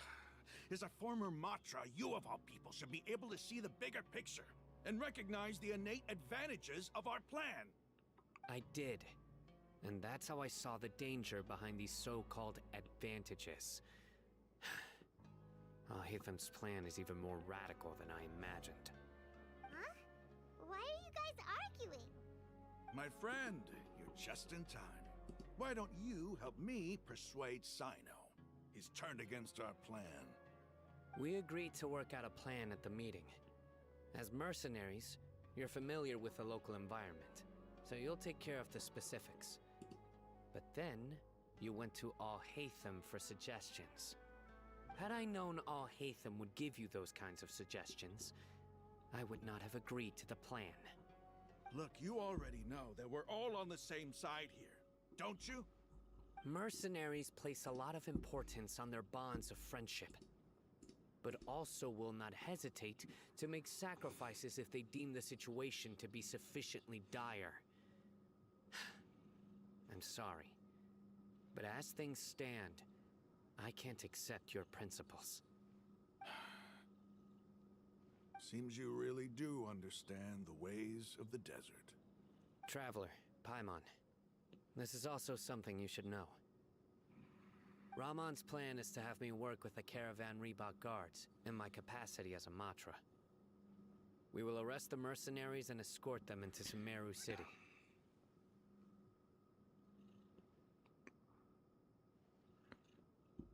Wait, how can we work with the guards? We can't get through that wall easily, remember? Caravan Reebok would never let so many unregistered members of the Eremites enter Sumeru City. My plan will clear us of any possible suspicion, and also let us enter the city as a big group. There is no better way. That also sounds like something Alhaitham told you. Am I right? Doesn't Alhaitham know how dangerous this plan is? Of course he does.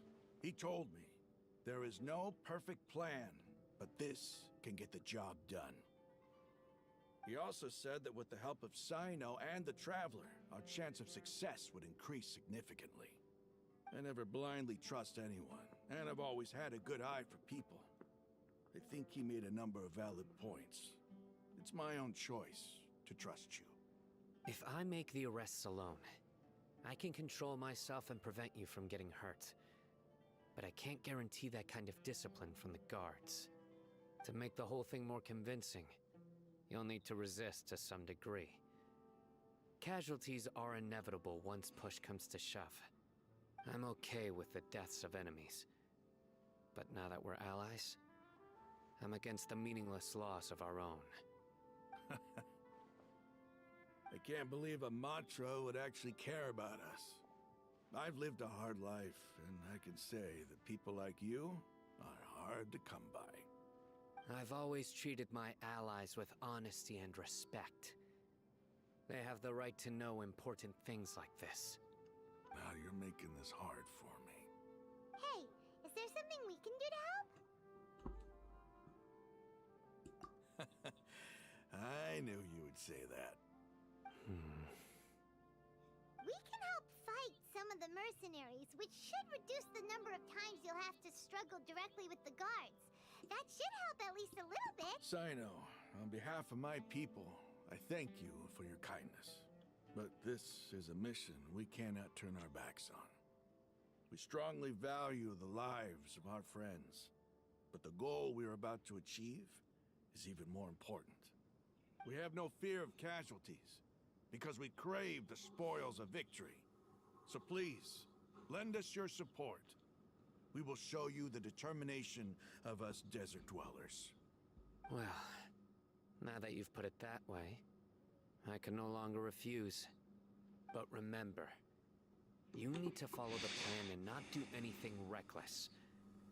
Candace made it very clear that we can only achieve our goals if we can ensure our safety. since you and I both recognize the significance of this operation, there should be no more animosity between the followers of the Dendro Archon and those of King Deshret. Everyone's life is equally important. Okay, you have a deal. Let's do this for our shared dream. The guards should be stationed in the courtyard nearby. You can find them there.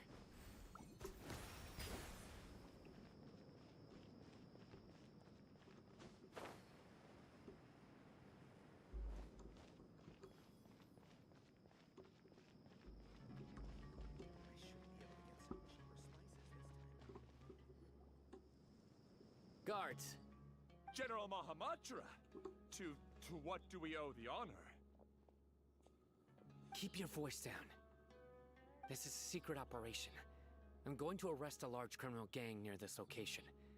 According to the Academia's Guide and Regulations on Secret Operations, I have the right to ask for the cooperation of Caravan Rebot. Ah, of course, of course. Mahamatra Sino's order is the Academia's order. Just let us know what you need. But who exactly are you planning to arrest, and how many people are you expecting? Depending on the scale of this operation, we may need to report it to our superiors. They're a squad of Eremites whose number is comparable to Ain el Akhmar in Port Ormos. They're involved in the theft and resale of supplies from the Academia. As many as Ain el Akhmar? This should definitely be classified as a joint operation. Then I suggest that you report this to your superiors as soon as possible, and treat it as a top priority desert operation. I will need personnel. Got it. Please wait a moment. I'll contact them immediately.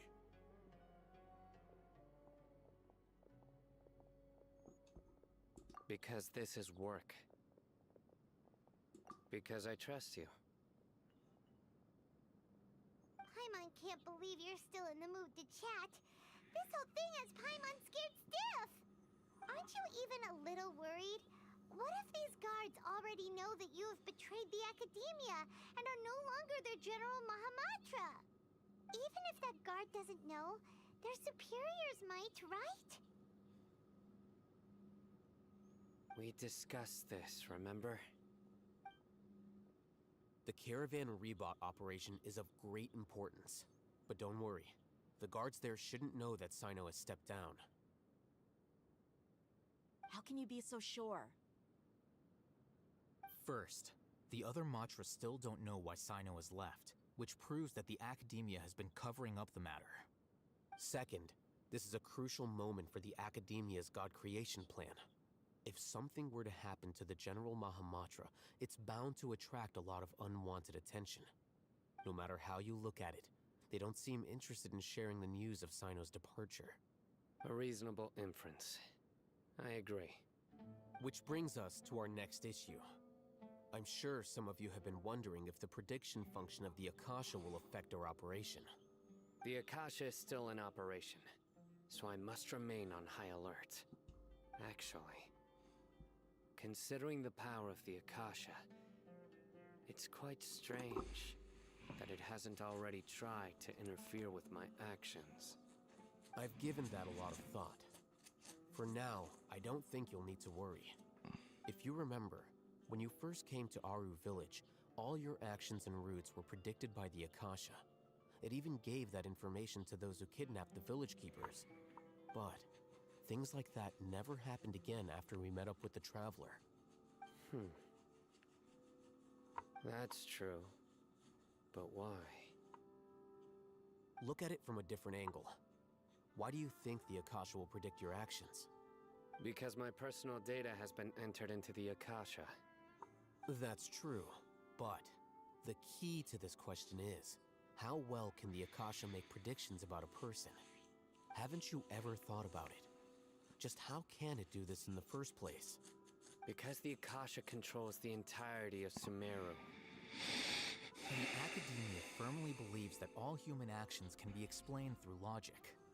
By sorting and analyzing entered data, the Akasha can derive behavioral logic and predict the actions of those who fit an existing logic model. However, at the risk of sounding like an advocate for fallacies, can everyone truly be considered logical at all times? Emotions are part of our behavioral logic. But can you guarantee that every experience of the same joy or pain would be equally intense? How can our feelings and opinions be predictable down to the letter in every single instance? Sino, in the past, you've always worked alone. In the absence of another person who could sway you or your thoughts, the Akasha could produce predictions that were similar to your real-life behavioral principles. Decisive and principled, you were used to solving problems alone. That's why the Akasha could figure you out. But now, you've joined a team. And I believe the Akasha hasn't yet figured out the full composition of it. Our thoughts and logic have intermingled and weaved themselves together to become a complicated, chaotic mess. Any one of us could potentially disagree with another. The Akasha lacks data on these interactions, and it's impossible for it to predict your actions in the future based on your decisions in the past. After all, there's probably a limit to just how much we can be modeled or controlled by data. So, in my opinion, you're probably safe for now. Makes sense to me. I agree. The Akasha is not alive, and I don't think we can be completely controlled by something without a mind of its own. Is that so?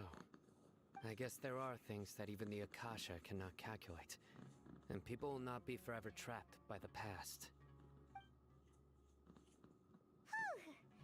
I'm so glad that this is settled. Next time, pay attention during our meetings. Will do.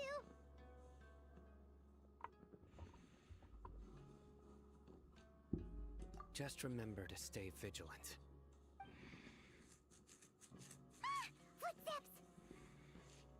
General Mahamatra, we were not expecting your presence here. I'm the security officer of the Great Red Sand District. My name is Luxembargo. This is my assistant, the Traveler. He will be working with me. The construct next to him is for his work. Beep! Construct, beep! What a great honor to meet you. Your golden hair is as bright as the sun. And, is this the latest technology from the Academia? Have you made a decision regarding the matter I mentioned to your subordinate? It seems to be a dire situation, so of course you will have our full cooperation. To be perfectly honest, I've always longed to go on a mission with someone as well known as yourself. There's no need for flattery. Hi, Beck. Yes, sir. Take your most elite platoon and follow Surprised me to the you're eastern side of the district. around at this We time. will carry out the operation there. Understood. Map. Hurry, bring the map.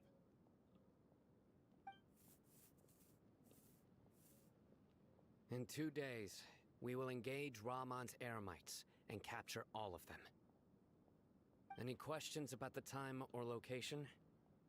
None at all, sir. Actually, I don't know if it's early or late for Good. you, honestly. See you then. Yes, sir.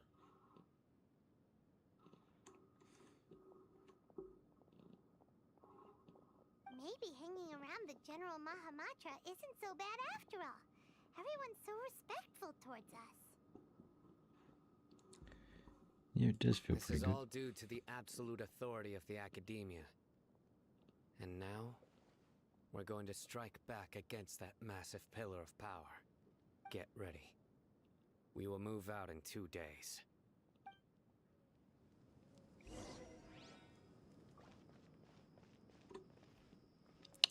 Damn.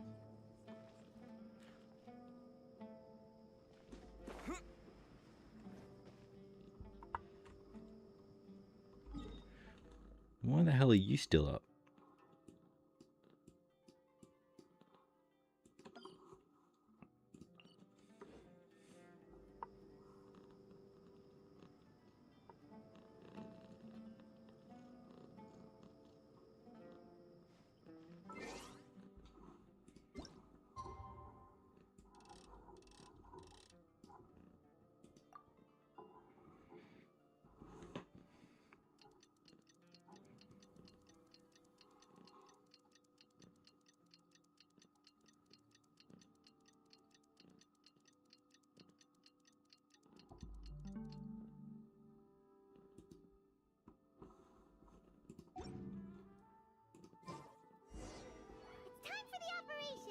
Let's go meet Sino in the desert.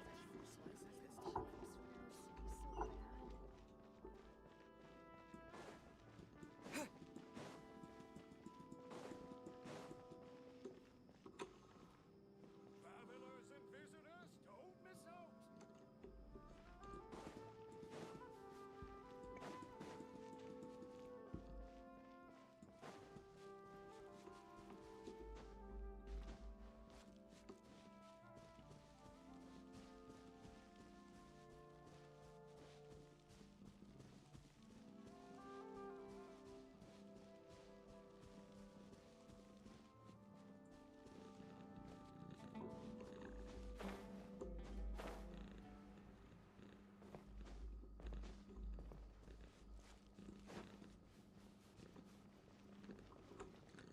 Cat level.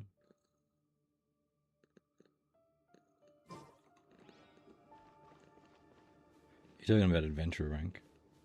Or are you talking about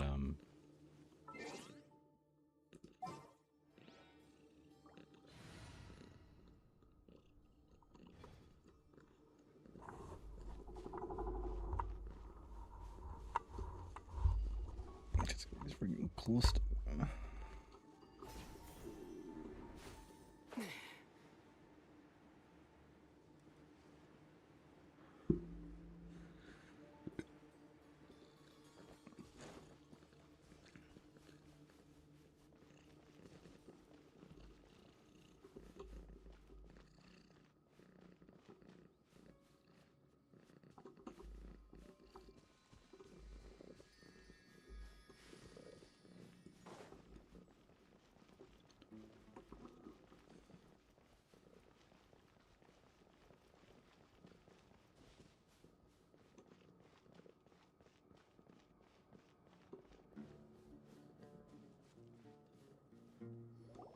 Over there! Our helpers have arrived already! Let's hurry over! Wait a moment. Oh, it's you! You're my assistant, remember?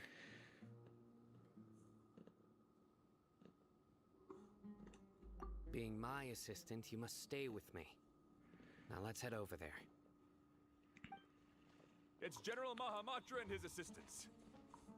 We Well, meet again. my adventure rank was like 43, was it? You're here early. It's to show how important we think the operation is. Since this is a big case for the Academia, we are prepared to give it our best. I'm glad to hear your sense of resolve. Remember, we must capture them alive. They are our only leads for the case.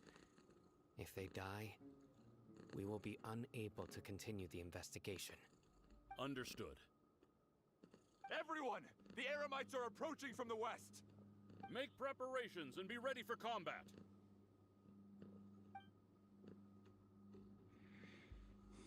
Halt! Oh? What a warm welcome! What do you want? Judging from those shiny weapons in your hands, it seems like you're not interested in a deal. Rahman, the Academia has caught wind of your smuggling and illicit sales. If you value your life, I advise you to surrender. Who are you supposed to be? A Matra from the Academia? I can't believe you came all this way just to catch us. I'm not here to talk. Oh. Nobody's given me this much time of day since I became a mercenary. Brothers! For that slight, let's wash our blades with their blood. Let's show them we Eremites are not to be messed with.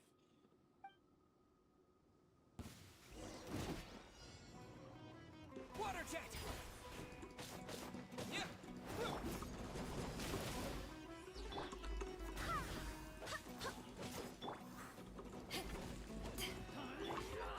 Devouring claw! Eyes on me!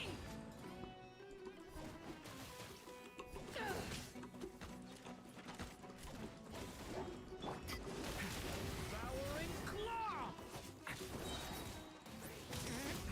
Element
it's over.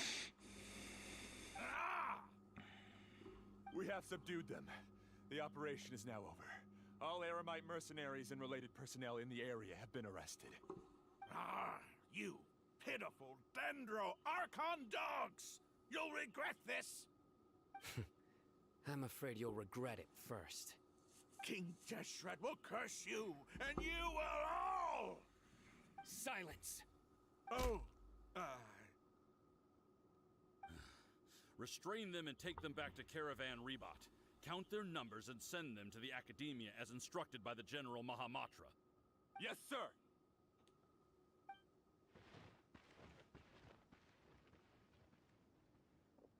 Mahamatra Sino, I will now take my leave. If you need further assistance, please come to Caravan Rebot and ask for me. Understood. You are dismissed. There they go. Let's talk elsewhere.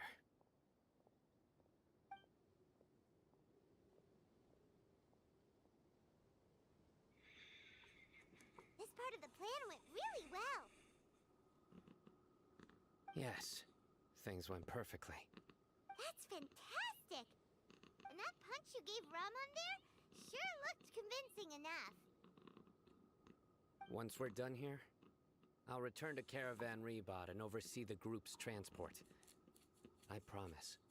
I'll get everyone into Sumeru City safely. Yeah, you're the reason why everything went so well. It's not the time to celebrate yet. I believe Dia should already be waiting for you. Go join up with her. She will need you to introduce her to Tainari.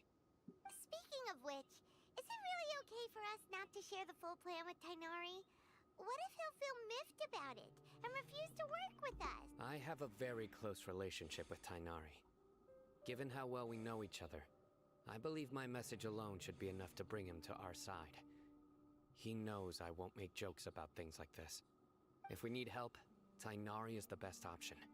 Get ready for the next phase of the plan. Don't keep them waiting.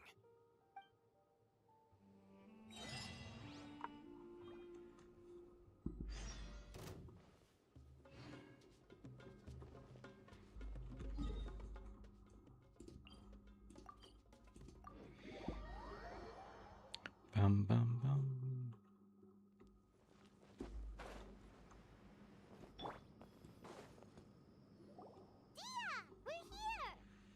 It's about time.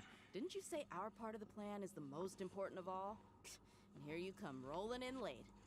In the time it took you to get here, I already did 5 laps around the place, downed 7 drinks, and even did some clothes shopping.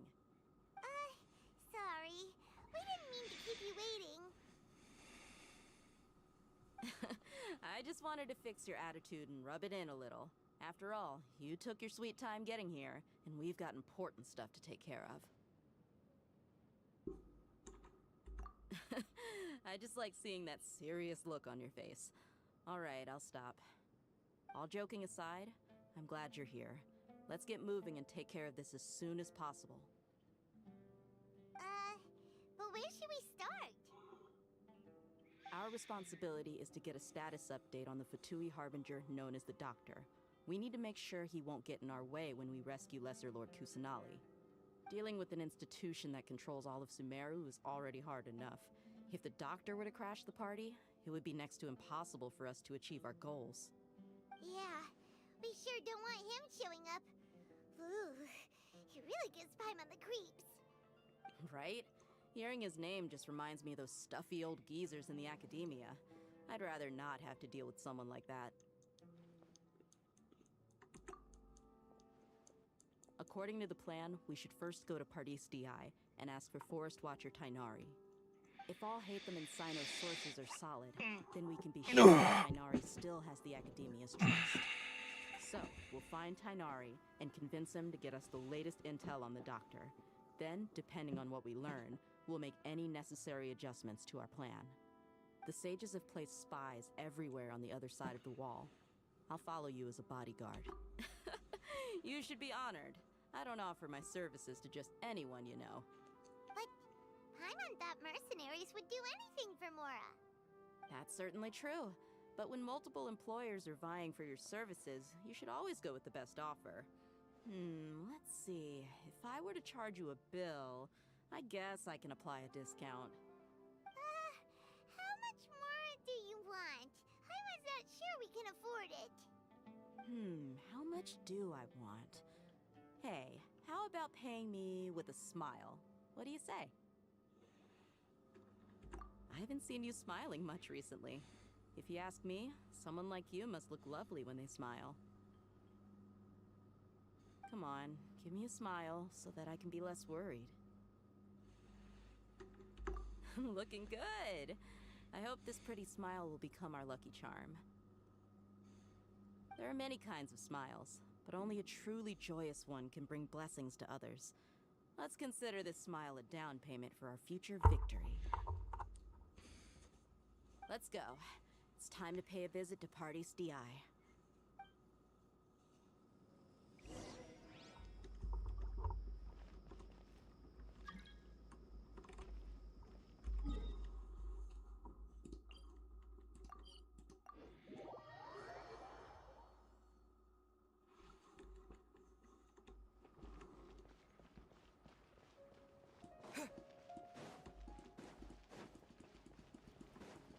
He's over there!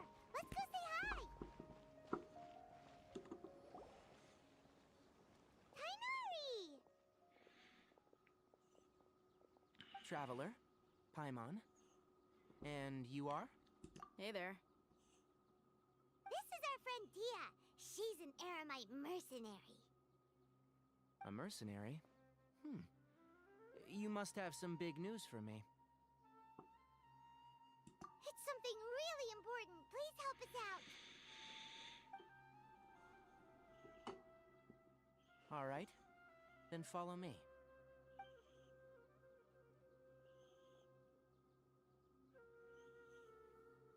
This place is better. We won't be disturbed by any passerby. Okay, what is this important thing you want to ask me? The doctor. He's that strange-looking Fatui Harbinger with the mask. Paimon thinks he has blue hair. Yes, I know him. Actually, he left Paradis DI just a little while ago. He left already? Yeah, he came looking for me. Can I ask what it was about? Sorry to ask you like this after having just met, but your answer is very important to us. For now, all we can share with you is that your friend Sino is working with us. Sino, you say?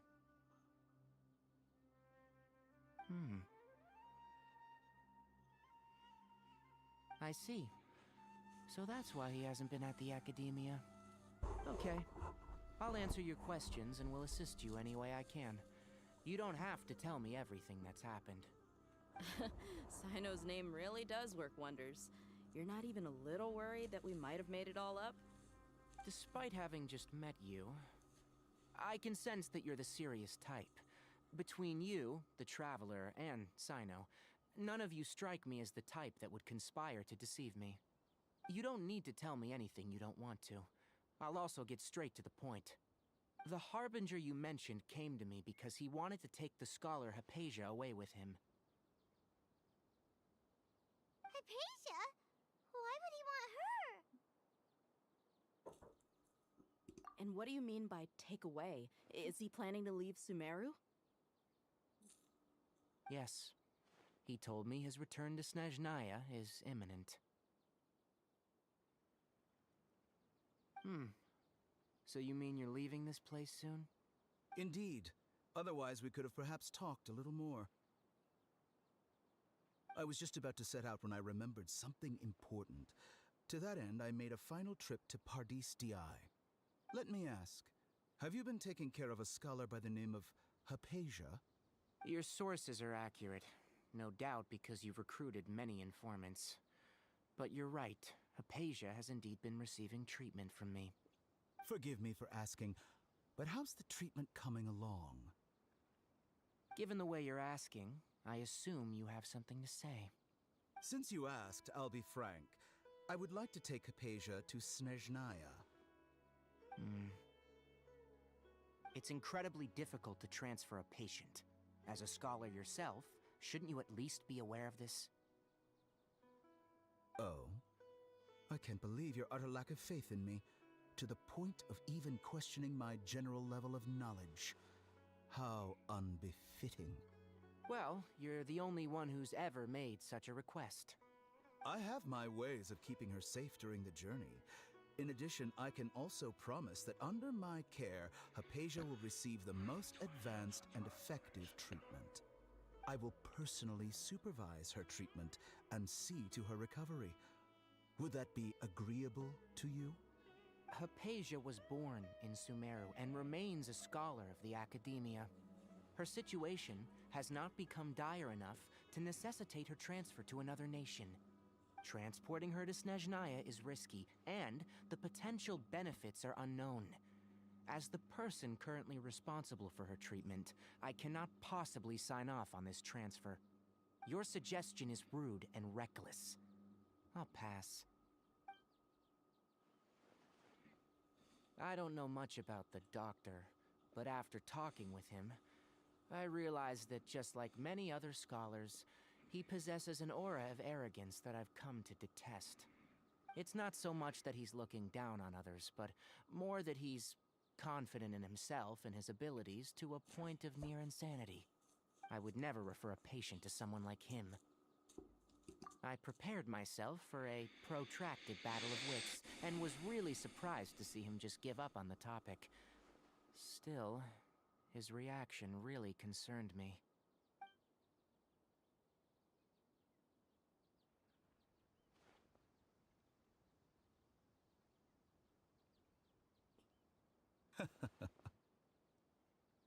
I see, I see. Of course, your opinion makes perfect sense. You're still young, but already quite stubborn. I must say, you are not like what I had expected. Under normal circumstances, I wouldn't just let you off the hook like this. But unfortunately, I'm in a hurry today, what with Her Most Noble Majesty the Tsaritsa calling for our return. Luckily, there is still some time left for me to take care of everything before I leave. It's just as the Academia said, you're a responsible and gifted scholar. Sadly, even with all of that, you're still lacking a bit of shrewdness. And that's also why people like you can never realize that sooner or later, everyone must pay the price for what they've learned.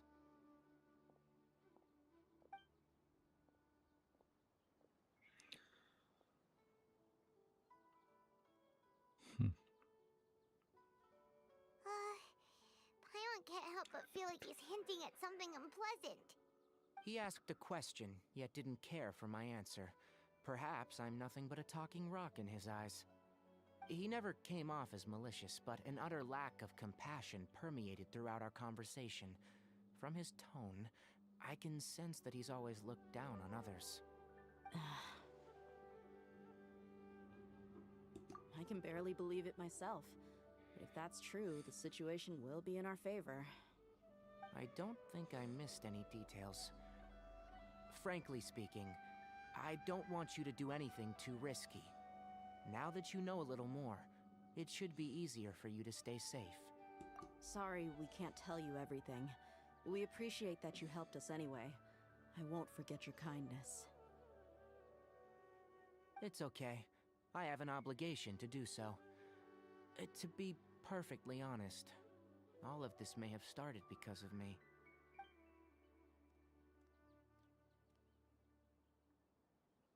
Recently, my master wrote several letters to me, asking me to return to the Academia and assist him with his research. Hasn't he already asked you several times before? Yes, but there's something off about this most recent batch of letters. The handwriting and the tone are both familiar, but some details have been omitted. My master will occasionally leave a few dots on the back of the letter. 1 dot means that he wrote the letter on a sunny day, and 3 dots stand for a rainy day. This has been a habit of his for many years, but I didn't find any dots in his recent letters. I believe something may have happened to him. I get it. Since you are always at Gandharvaville, You would like me, someone already working at the academia, to investigate this matter, right? I'd like to ask you to do that for me, if you can keep yourself safe. Please withdraw immediately at the first hint of danger. I can do that, but I have a feeling it won't be that simple. The academia has been working on a big project. I'm not quite sure what it is, but your master might be involved with it. If the higher-ups really are hiding something, then it will be difficult to remove myself from the situation once the investigation starts. If the situation becomes critical, I'll leave the academia. If you don't see me there for an extended period, that's your cue. All right, we've got a plan. I'll stay at Gandharvaville to support you. If that scenario comes to pass, you must be extra vigilant. And be wary of any messages or direct requests from the academia. I must say, I didn't expect a warning like this from the General Mahamatra. Being loyal to the academia doesn't mean blindly doing whatever the sages say. I know what I'm doing. On that note, aren't you also being quite distrustful of your alma mater? The academia, yes. But my master is a man of integrity. Even when I was a student, I was worried that he'd get in trouble for sticking to his beliefs. I suppose he's lucky to have lasted so long, but in the end, it's still caught up to him.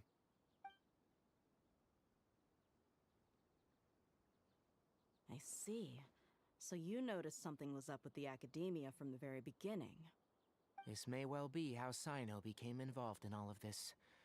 In which case, I must keep my promise and help you however I can. Also, if you run into Sino again, please help me pass on a message to him. Specific Trust your one. own senses and experiences. I think this may be something he needs to hear right now. Okay, we'll find a chance to tell him. Thanks. Right. Now let's go hunt down this Harbinger. Oh, by the way, which way did the doctor go when he left Pardis Di? That way. How long you been doing it for? Gotcha. Thanks so much. We'll be on our way.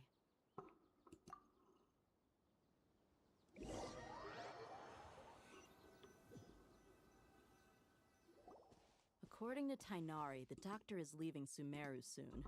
I want to check if the doctor was actually telling the truth. He also said that he'll take care of everything before he leaves. What did he mean by that? We need to be extra careful when dealing with a person like him. Just to be safe, let's chase him and see what we find. But we have no idea where he went! How can we start chasing him? We'll do it the mercenary way. I'll find leads as we go. All you have to do is just follow me. That Harbinger may have tried to cover his trail, but he still left some traces. Or perhaps he never even thought about concealing his whereabouts. Maybe that's just how arrogant he really is. Yep, we're headed in the right direction. The traces are still fresh, but there's no sign of his entourage. Clearly they're in a hurry. It's just as I thought.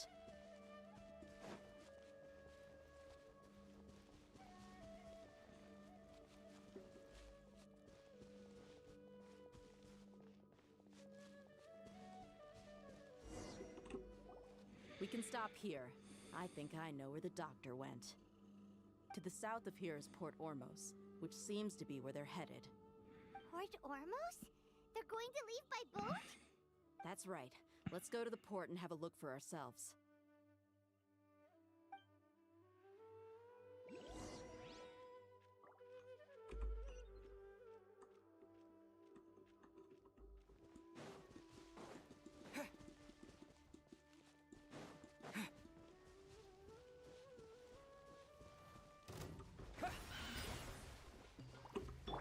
To ashes! Watch out! Decay!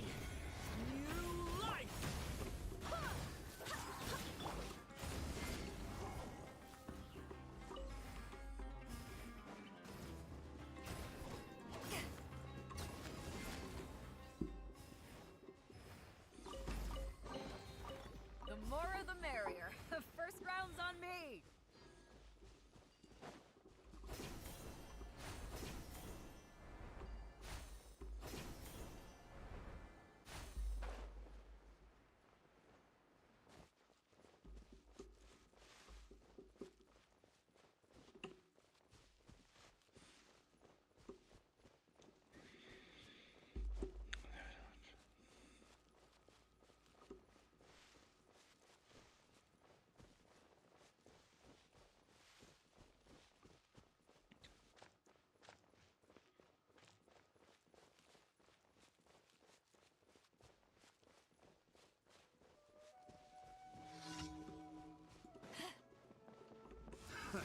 Another test subject.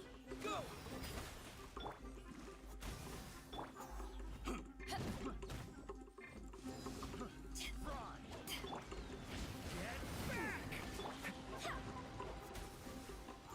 I swear by my sword. Picked the wrong test subject. Leave it to me. Interesting. The story has only just begun.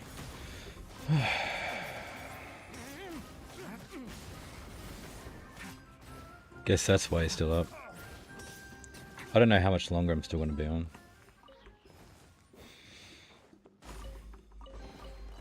I've never seen this before. Interesting.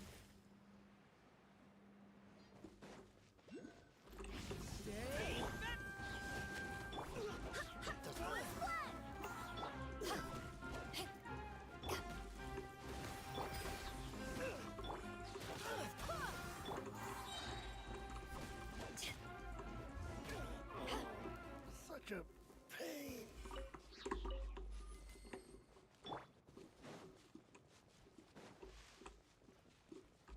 Water jet.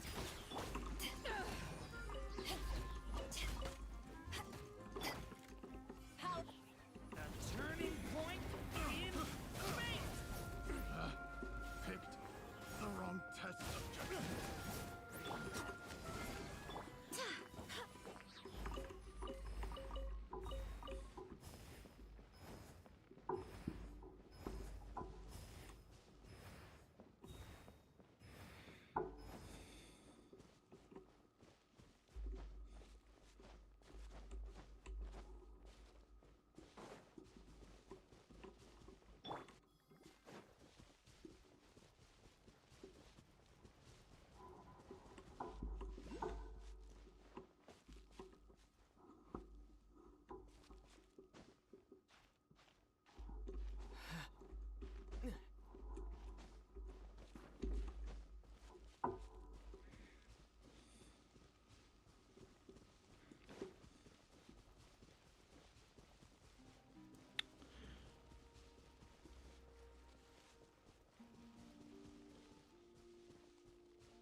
Now you're testing my patience. To ashes! Leave it to me! Go! We'll meet again.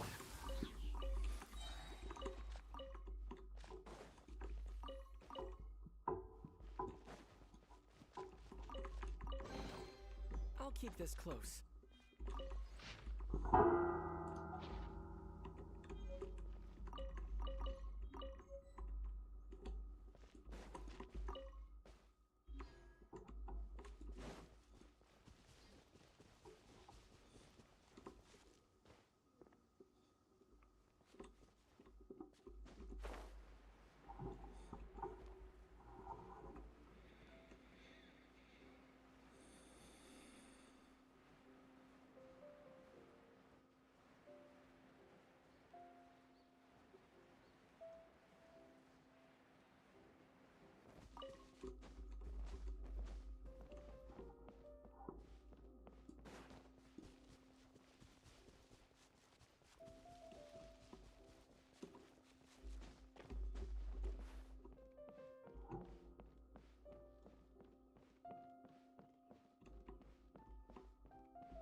Look! Fatui soldiers! Thanks to Gia's tracking skills, seems we found the right place. Shh, don't draw their attention. The port is crawling with Fatui soldiers. Let's keep going and see what we can find. Now this is a proper farewell ceremony for a Snezhnayan Harbinger. The Lord Harbinger is leaving. I've still only seen him once or twice. I used to hold a position in our homeland, and back then, the doctor spoke in a very different way from the way he speaks now. Maybe the way people talk in Sumeru has rubbed off on him? It's always like that when you spend too long away from home. When he gets back to Snezhnaya, perhaps it will also take him some time to get used to the life there again. Huh? But, sir, that can't be right. No, I remember it like it was yesterday. Both his expressions and tones are now very different. Also, for some reason, he seems like he's all smiles now. You must be mistaken. Nobody's supposed to look happy when they're on a business trip.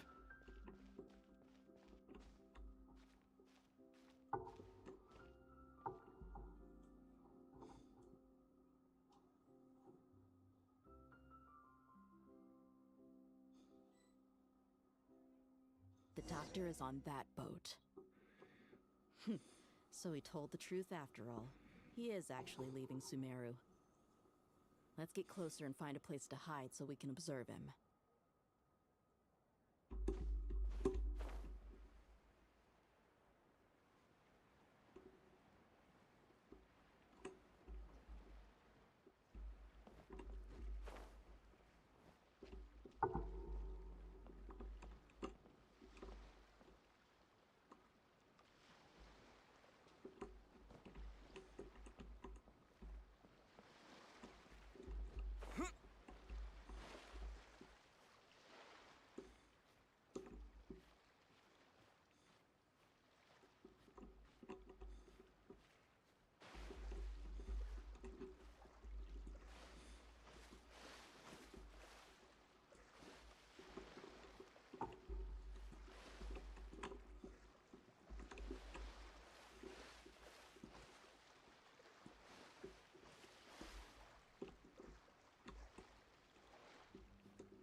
About to drown.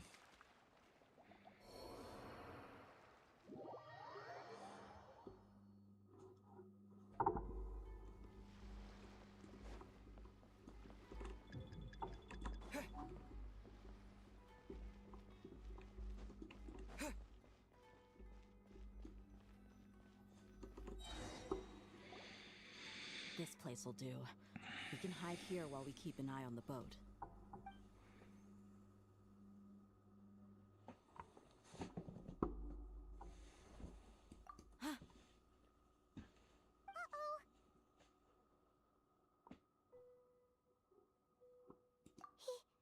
He saw us.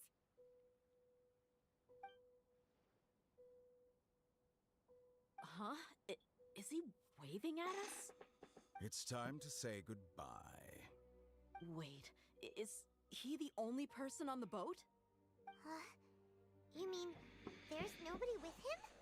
And where are all the soldiers we saw on the port just now? They were all here just a few minutes ago. But now, they've vanished. So this was a trap. Wait, don't tell me that... Luckily, there is still some time left for me to take care of everything before I leave. Oh no. They might be after Hypatia. Let's get back to Party's DI. Huh? What do you mean? I'm afraid that she's seen something that she wasn't supposed to see. If I were the Fatui, I would also try to take her away. And if I couldn't... Oh no! Are you saying they're going to kill her? Let's go!